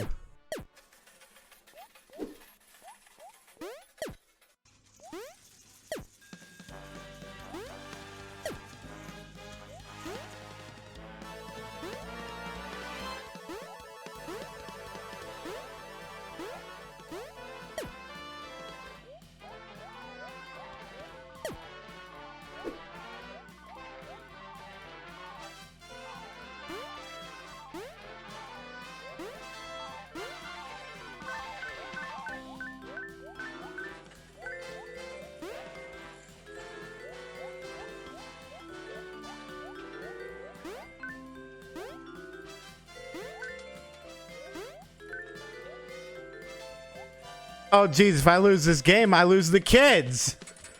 How's it cooking, honey bunny? You know, it's kind of distracting to play with all these corks flying around.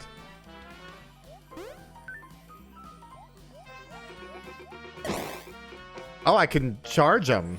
I can give him a big old headbutt. If you time it right, you should be able to grab a cork out of the air. All right, all right. Oh!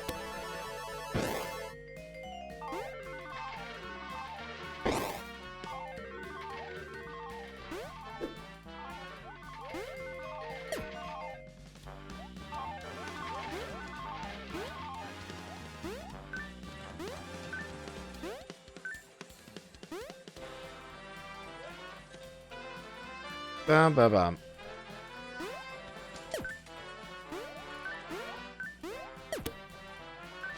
Oh, shit. Oh, God.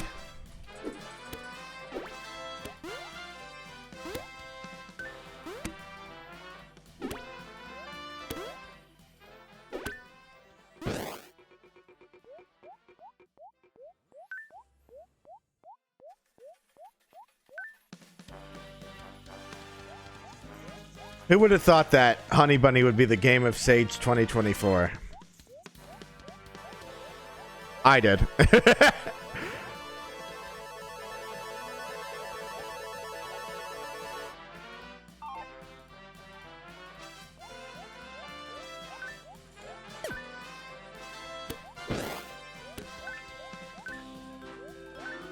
It was me. I knew just by looking at it. I work in insurance, and these springs are a liability, but they're so much fun.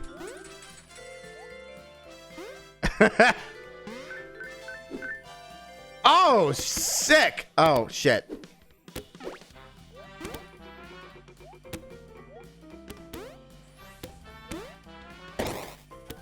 Oh, there. Oh, I can counter him.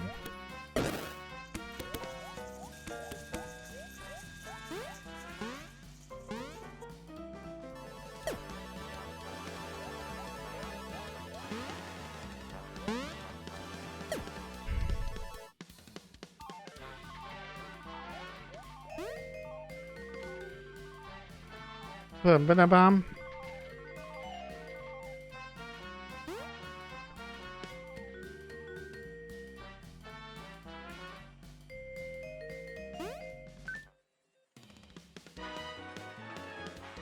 Oh no, I'm drunk! No way!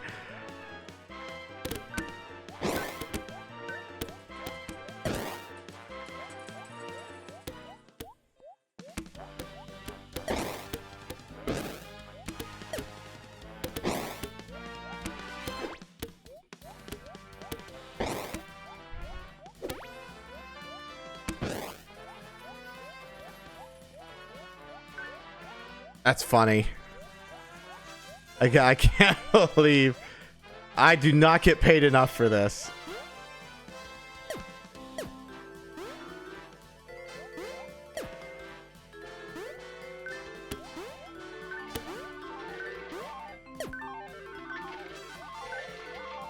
Yeah, this is a really cute game.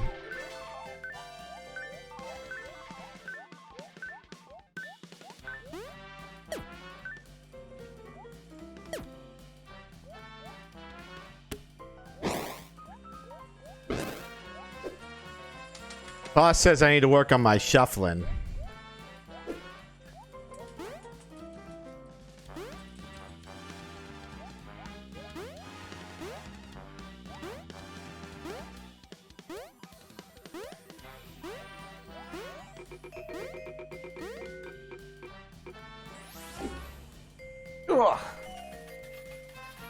Bum-ba-dum, bum-ba-dum.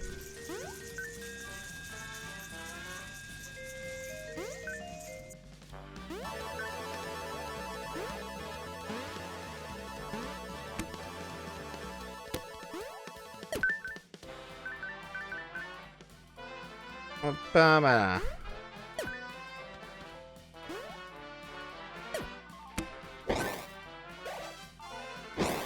Wow, rude. Hitting a lady with a bat. Dude, her walk cycle's perfect. The noise it makes, everything. It's got so much personality.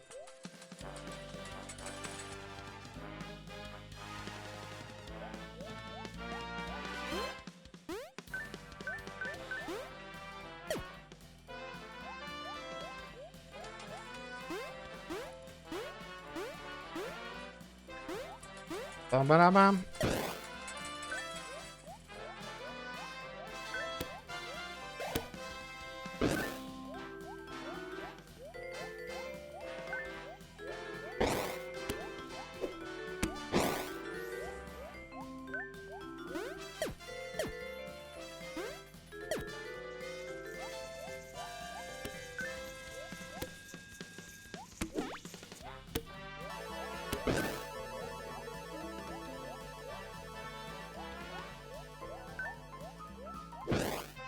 Get fucked. Wesley Wolf, yeah, I agree. I agree. Yeah, this game's really cool. Oh shit. Oh my god. It seems I accidentally stepped into the death pit. This giant casino is cool and all, but how are you supposed to actually play? Oh!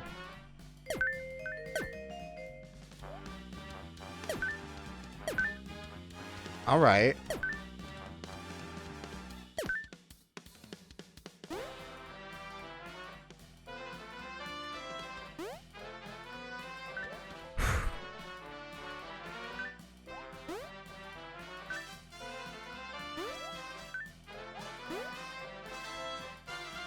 Ooh. Ooh, this is some platforming. This is some very dizzying platforming.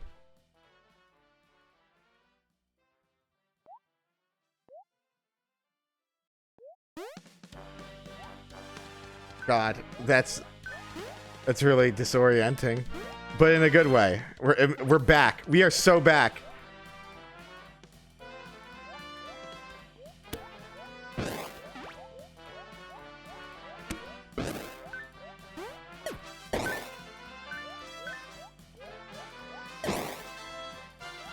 Ba-ba.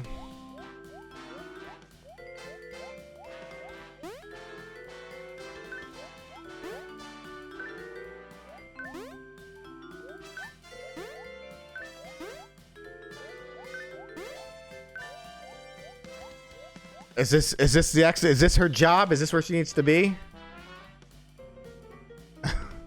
Jesus. And this is normal for Honey Bunny, I suspect. This is just how the casino is.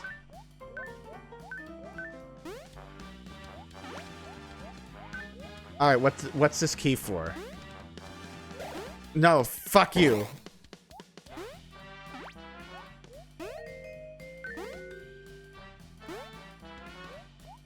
Oh, that's what the key's for.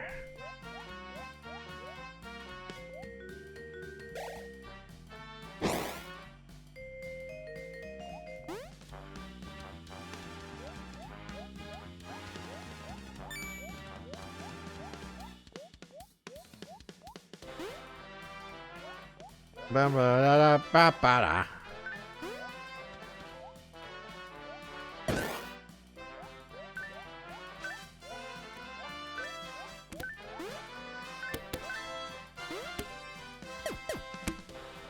Whoops, I snuck past him.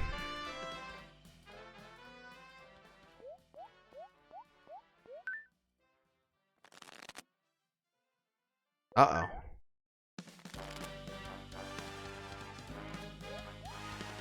Ow, bro, you gotta watch out for those blue cards or I landed on my ass. Ladies.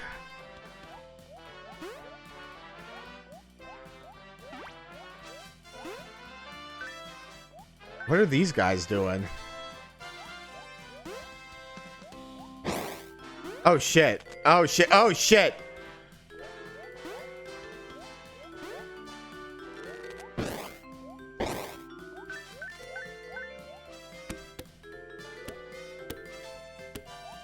Ooh, thank you, thank you, thank you. Yes, thank you.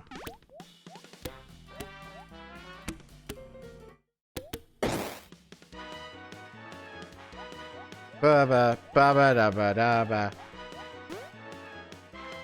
Da da da da da da da da da da da da da da da da da.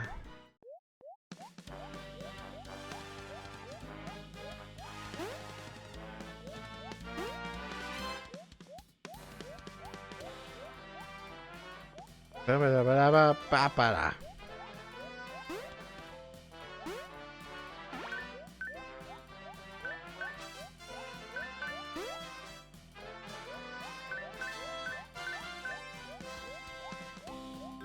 Most wanted, age 32. Who's that guy? Oh shit! What? Hey, don't you know stealing cherries isn't cool? I'm not going to discuss the moral dilemma of theft with a casino employee. Nobody can beat the Cool Cats gang. Let's fight. Okay.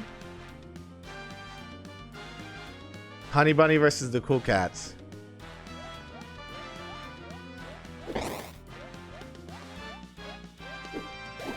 Oh my god.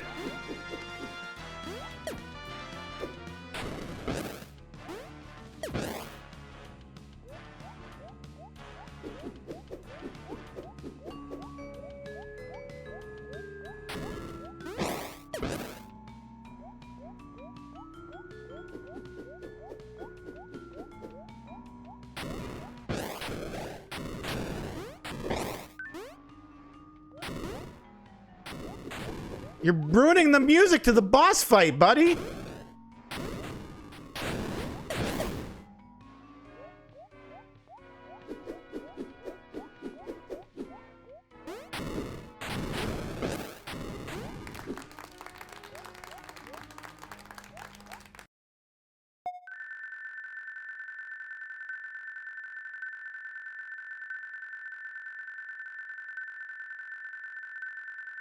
That's a lot of points.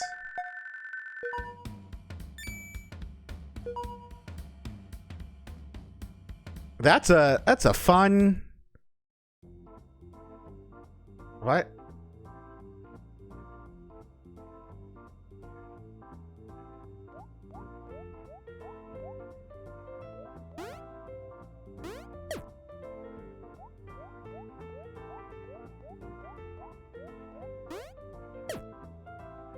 Sorry, the Sassy Saloon isn't open yet. Cocktails give you drunk strength.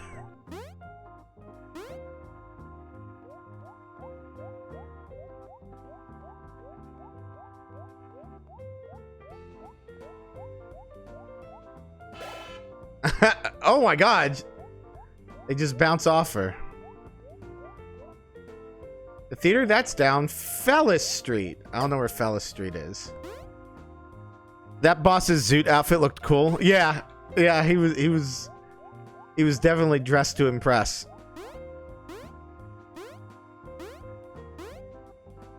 I love, dude, her run is so funny.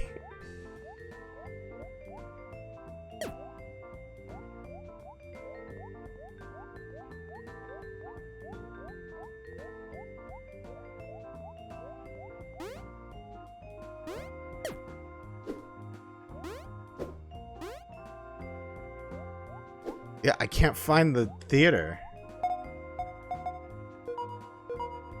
What's 3PS mode? Oh.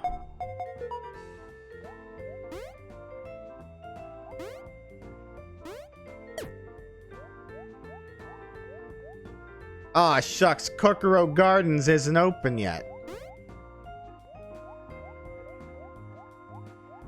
I think I got the vibe. Oh, here it is. Here it is. Yeah, we'll play more of this.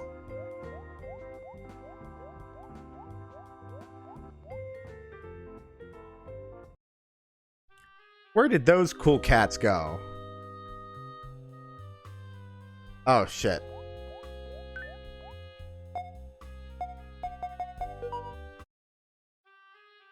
Shit.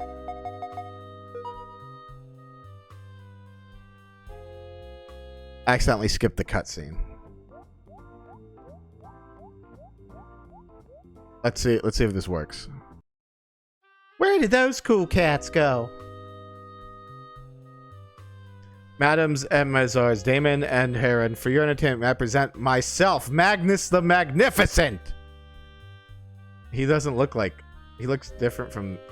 Ooh! Yeah! For this trick, I will need a member of the audience. You miss... Join me on stage! Oh my god.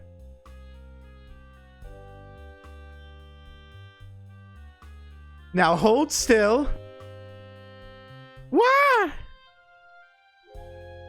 Now where am I?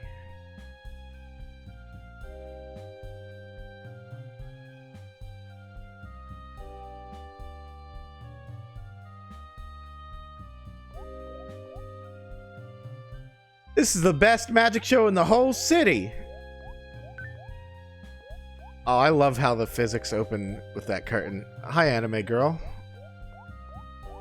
Have you tried picking up the crystal ball? It can show you all sorts of cool things. Alright, like what?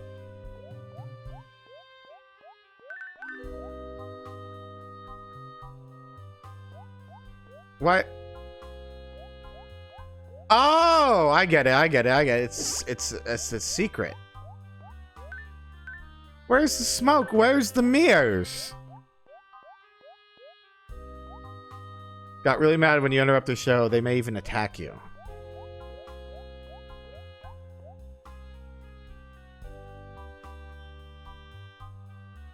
Oh my god.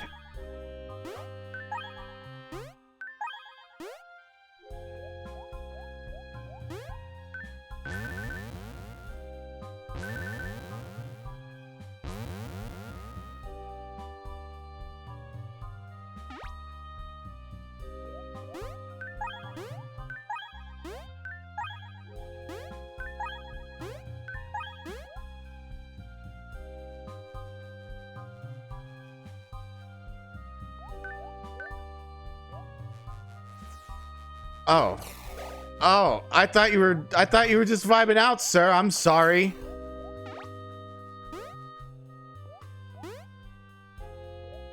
What does this do?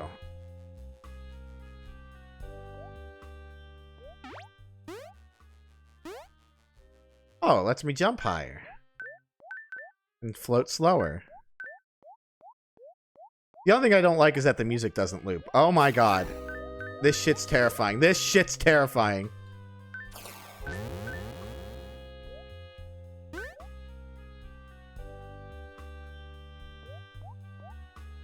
Bum bum bum.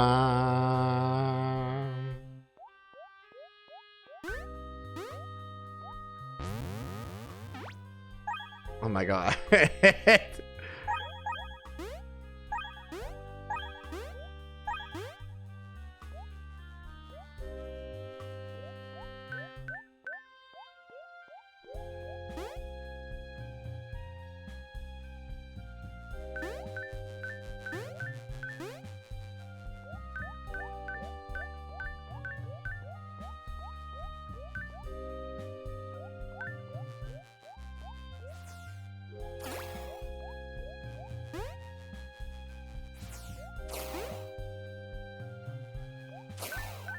I've decided the best course of action is to... Oh, fuck.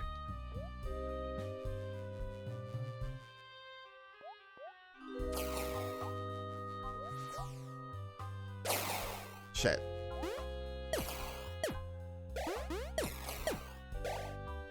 Oh, well.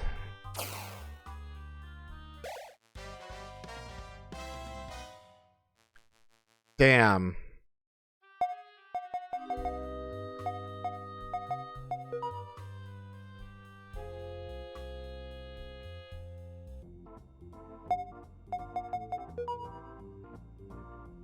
But Honey Bunny is on Steam, and you can get the demo for it right now. It's very fun. It's got a lot of charm. It's got a lot of personality.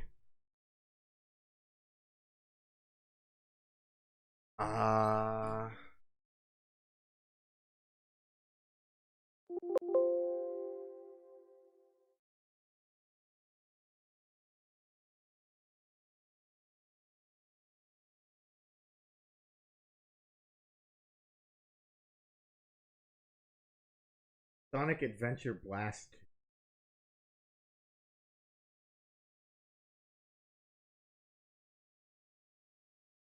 Where's Sonic Adventure Blast 1? You think every year it's gotten better? Yeah, yeah. Let me... Alright, where's Sonic Adventure Blast 1?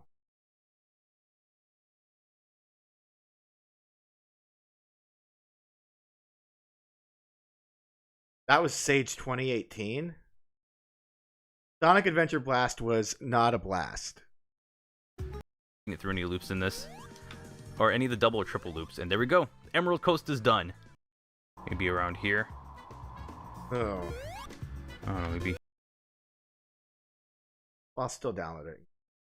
Maybe 2's better.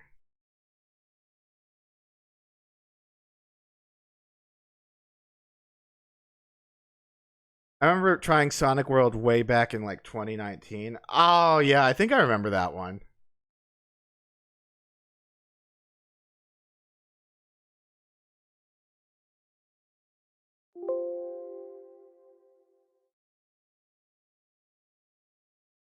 What's the fucking GBA MGB?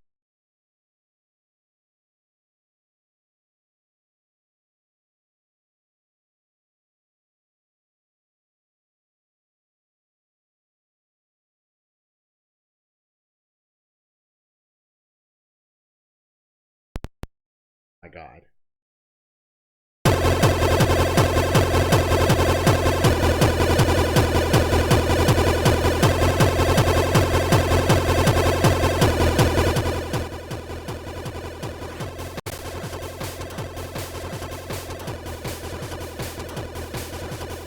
I don't know. What am I looking at here?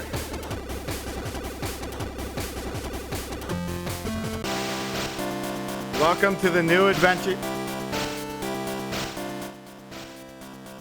of Sonic the Hedgehog Sage demo. Oh boy. Oh boy. Oh boy. Oh boy. Bum-bum.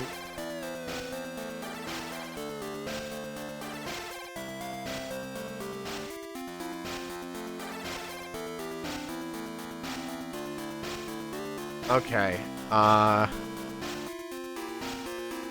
I'm sure it plays. Listen, it plays as bad as it looks. I do like the music though. The music is all right-ish.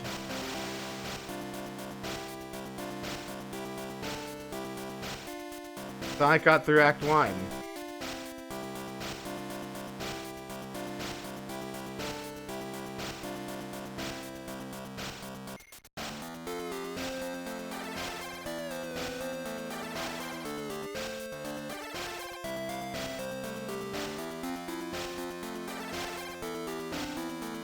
Sonic, are you think it's about... Thanks for playing the demo!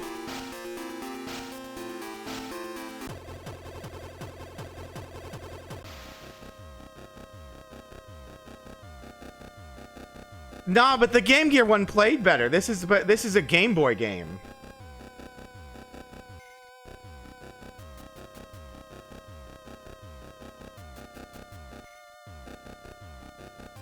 There's not...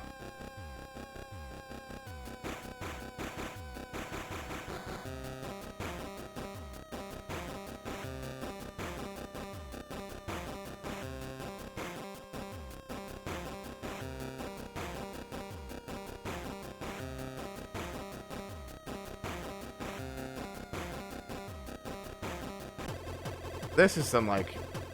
This is a very.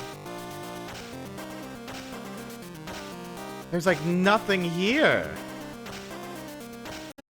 Oh, that was a disappointment. I'm impressive at Game Boy Game. I congratulate you. This is really cool. That was the only review.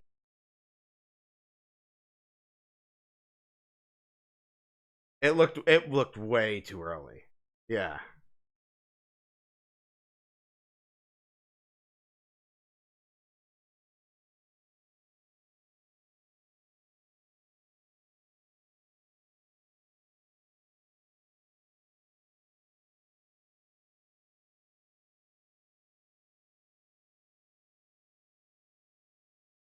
Sonic Colors Demastered, Sonic Fighters Heroes King. There's like 5 Sonic fighting games.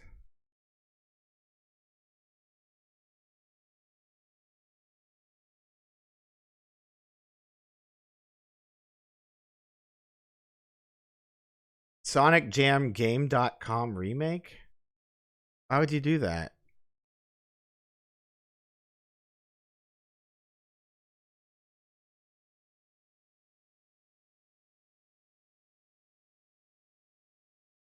All right, so this one I'm gonna have to show in the browser.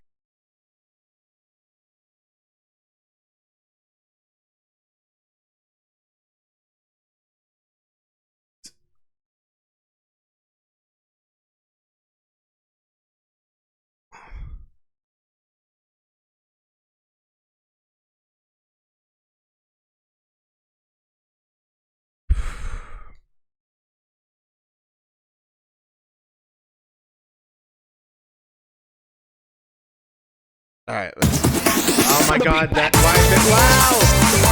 I'm so sorry.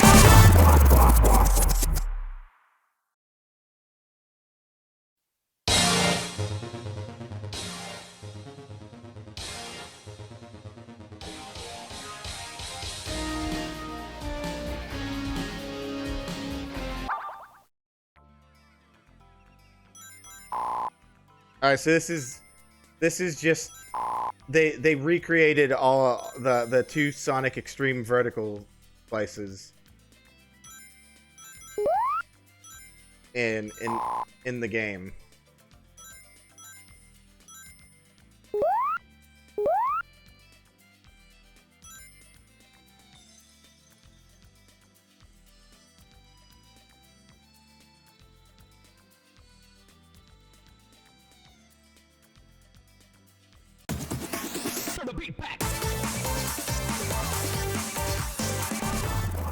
It is impressive. It is kind of impressive.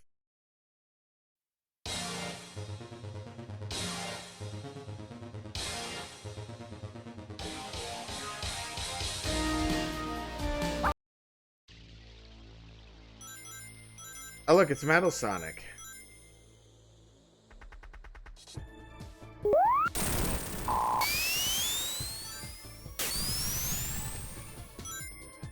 I don't know how I'm supposed to. Oh.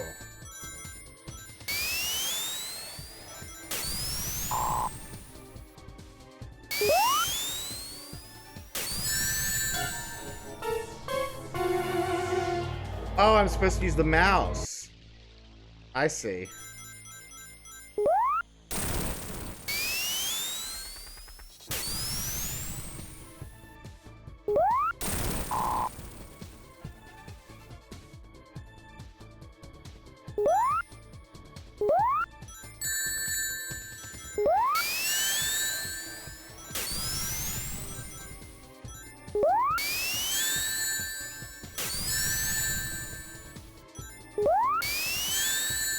Oh my God.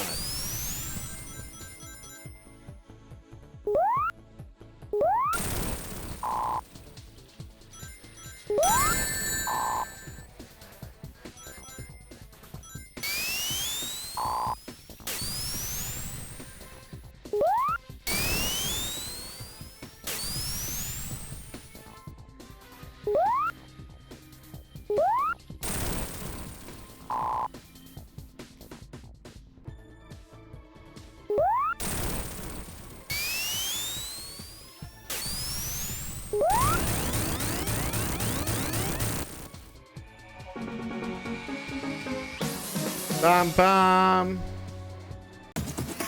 Turn the beat back. All right.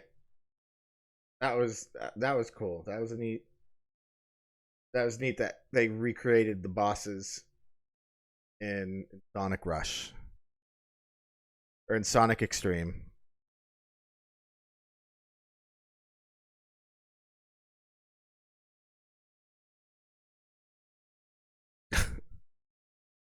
That's a cute emote. I need to make my own emotes. I got. Someone said I should make the one that I used for my thumbnail. Someone said I should, where is it?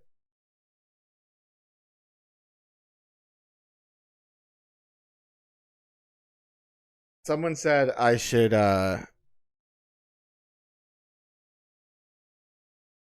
make this my emote. One of my emotes. I just traced over Phil doing the, you know, Phil DSP wearing his stupid Sonic hat for this.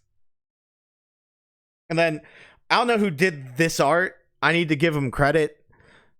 I seriously need to give him credit, but I could never find the origin of the art.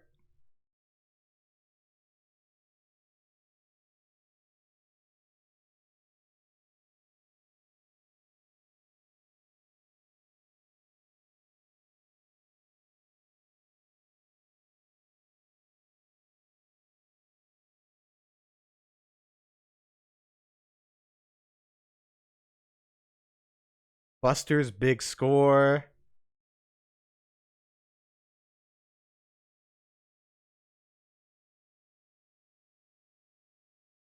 Hotel Hysteria.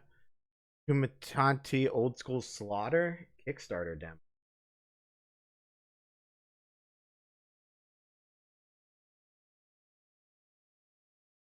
Rolling Ball Game Director's Cut.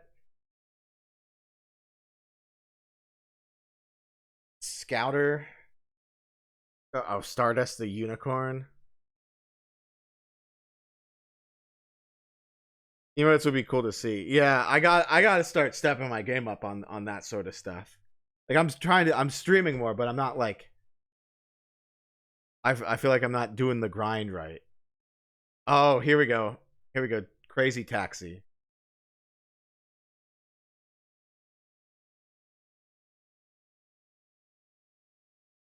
Where's the download?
All right, all right.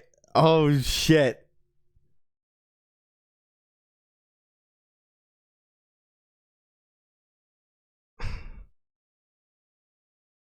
So the Beavis and Butthead fan game has an instruction booklet written by Beavis 1993.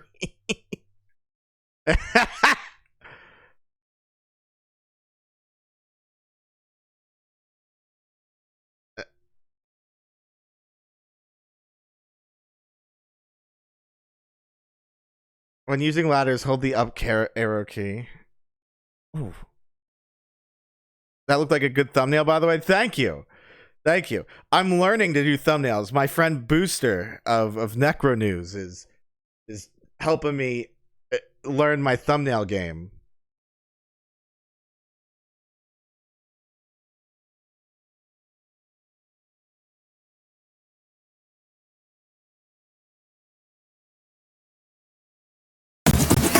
Turn the beat back.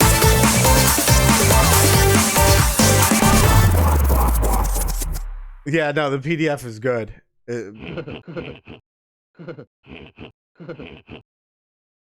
Wait.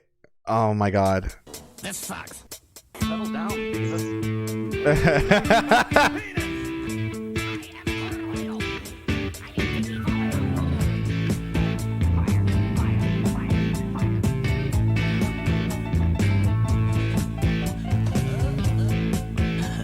I thought I needed 60 cents. Buck much. Incredible. It's some kind of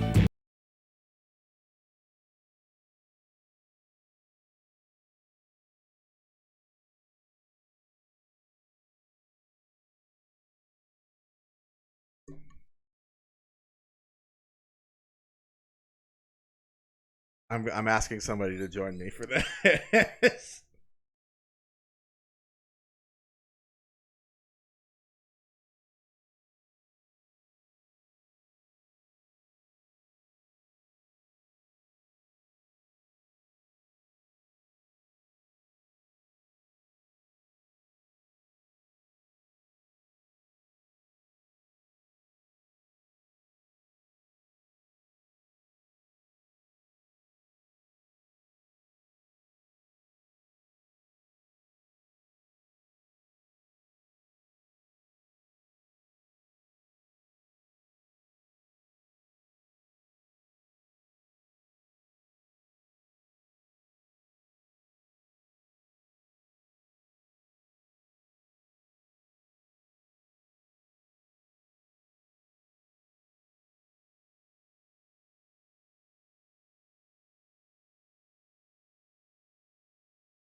the beat back.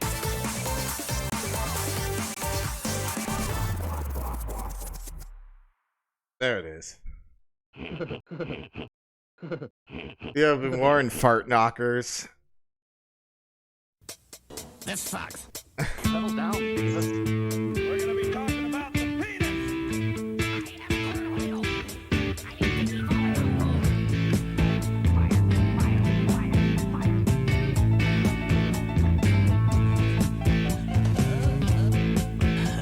I thought I needed 60 cents. Buck much. Incredible. It's some kind of giant pencil.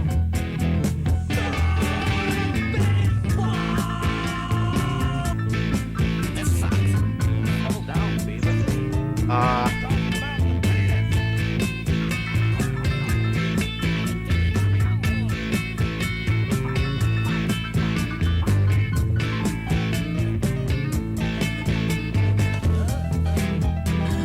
I thought I needed 60 cents. Buck much. Incredible. It's some kind of giant pencil.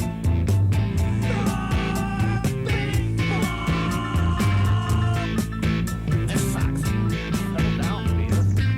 We're gonna be talking about the penis.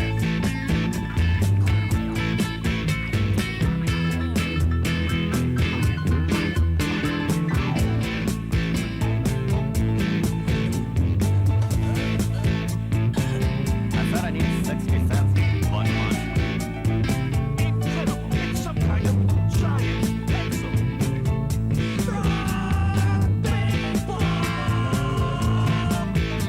This sucks. Settle down, Beavis. We're gonna be talking about the penis.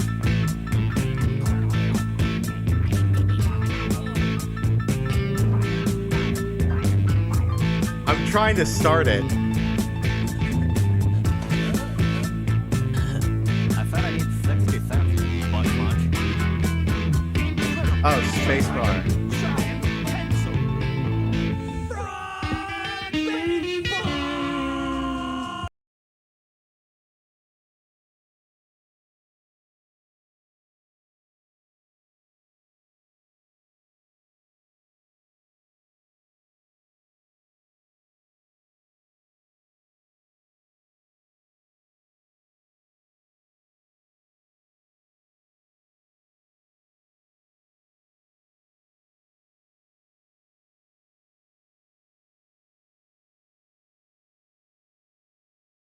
Sorry, I'm trying to. The controls aren't working.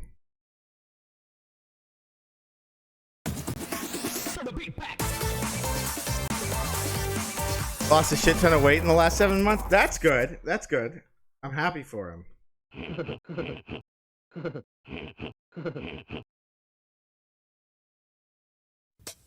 This sucks. Settle down, Beavis. We're gonna be talking about the penis.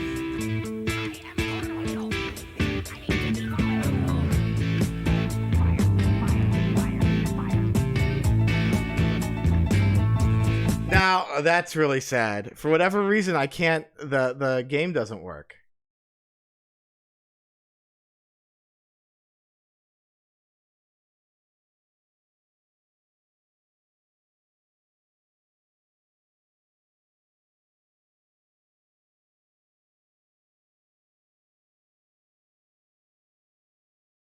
Yeah, no, the controls don't work. Maybe they'll fix that.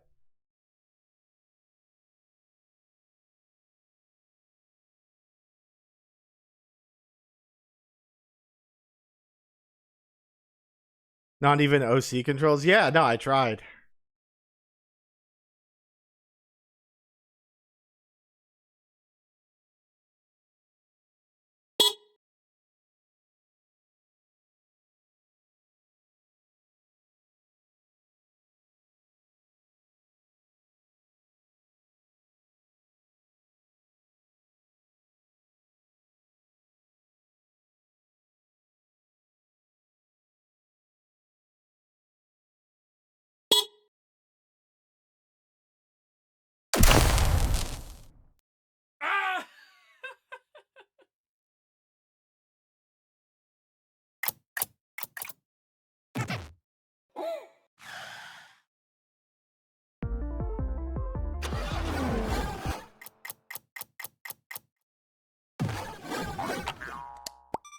Morio? Okay. It's almost ready.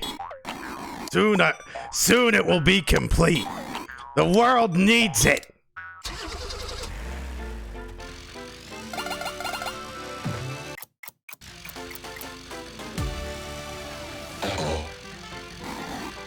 Hello, creature. I'm glad you're finally awake. The oil company Tosla is corrupting all the oil with the energy of some weird green gears. I built a teleporter that will take you to the other islands. It runs on the energy emitted by the gears. You need to find more gears so that I can teleport you to Tosla's headquarters. Here's one. There should be 2 more around the lab, enough to open the first portal.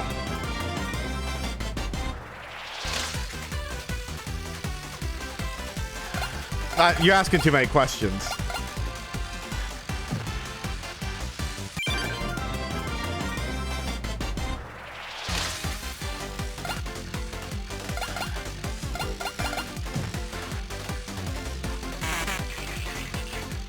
We are the superb Moriotron. We share a hive mind of our own.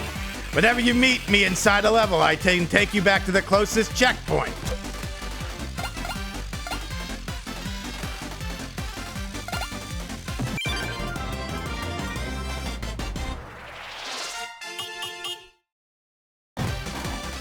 Whatever, great job. Now, what was I saying? Yes, we are at the beginning of an alien invasion as Tosla's CEO is called an alien. Oh, no. You're the only car that can stop them as you are powered by a spring.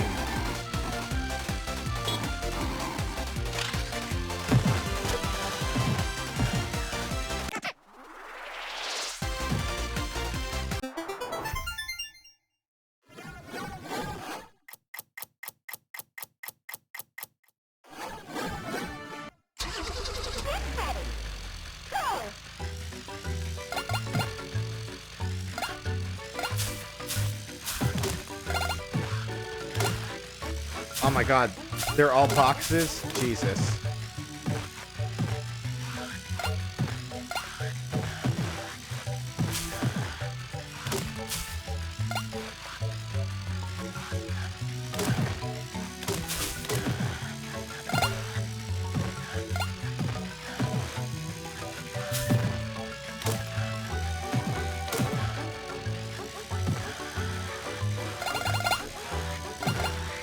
Yeah, let me see if I can do this.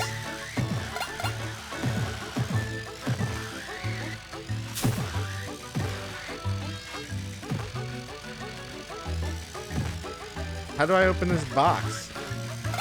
Hopefully I find out.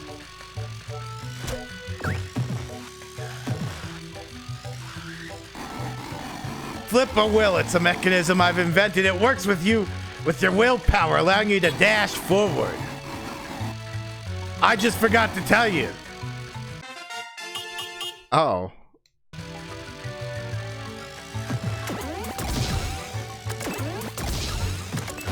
Alright, I see.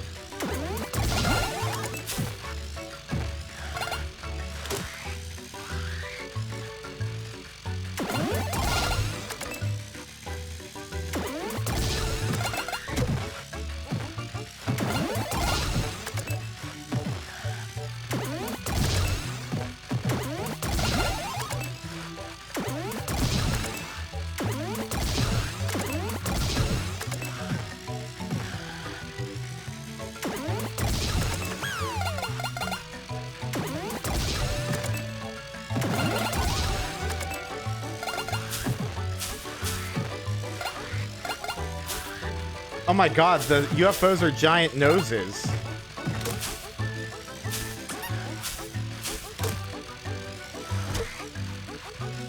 Oh my god.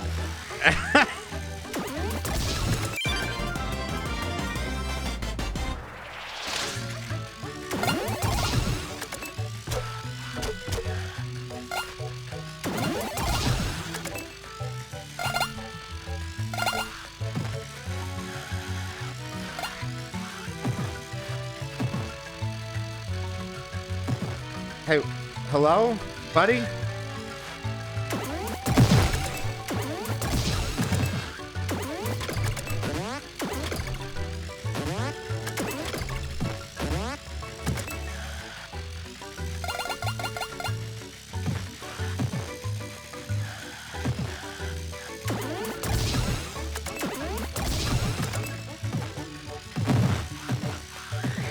Hold on, do I have to like...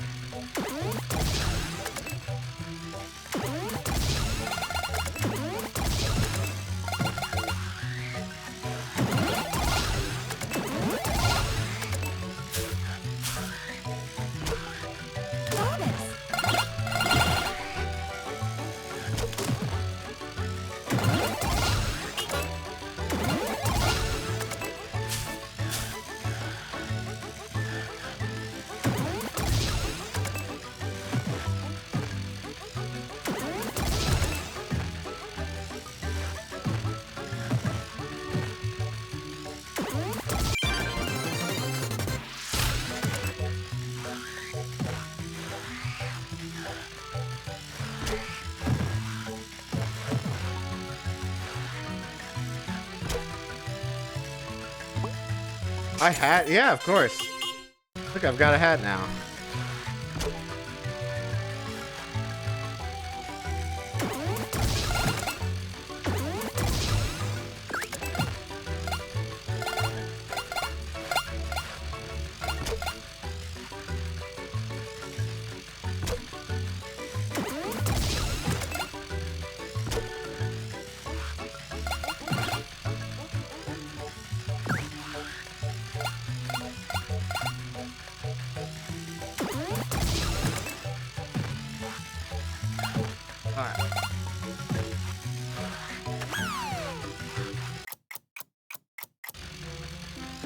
Oh my god, what? Alright, so how do I get up there? Oh, I know what I have to do.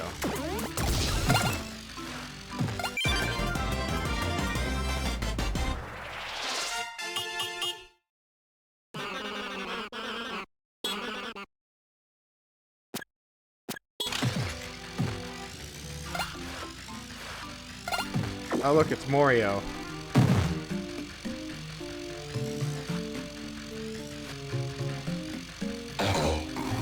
Watch out, my home is full of holes and weird shapes. The architect who built it was quite obsessed with surrealist scenarios.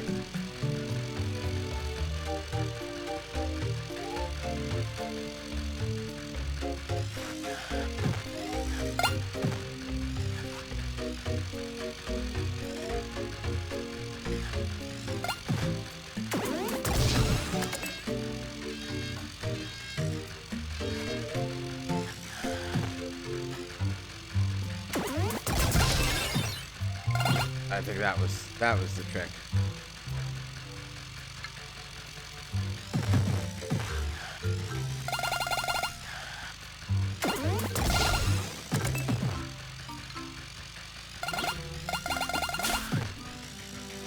Oh shit.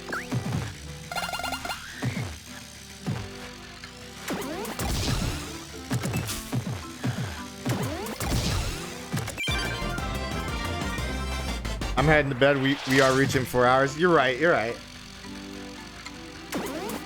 Maybe I will do more of these tomorrow.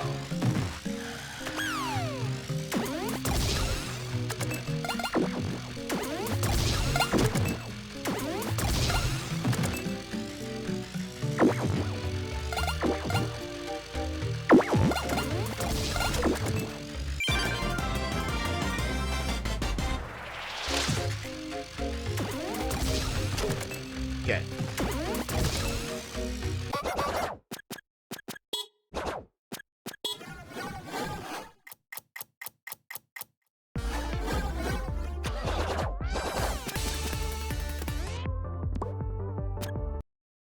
If you leave Moria, we'll be left heartbroken. All right, let's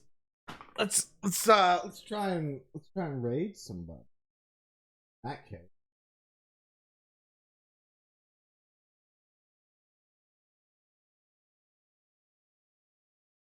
Let's see who's still up.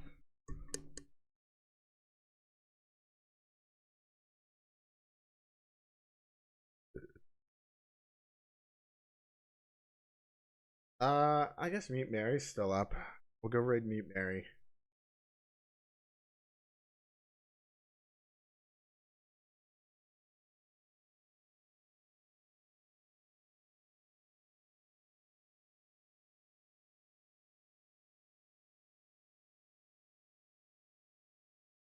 Be nice to her.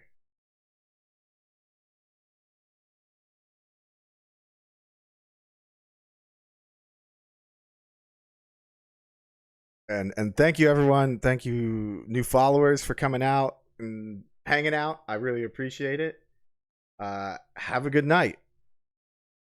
Oh, thank you, Wesley. Thank you for being here.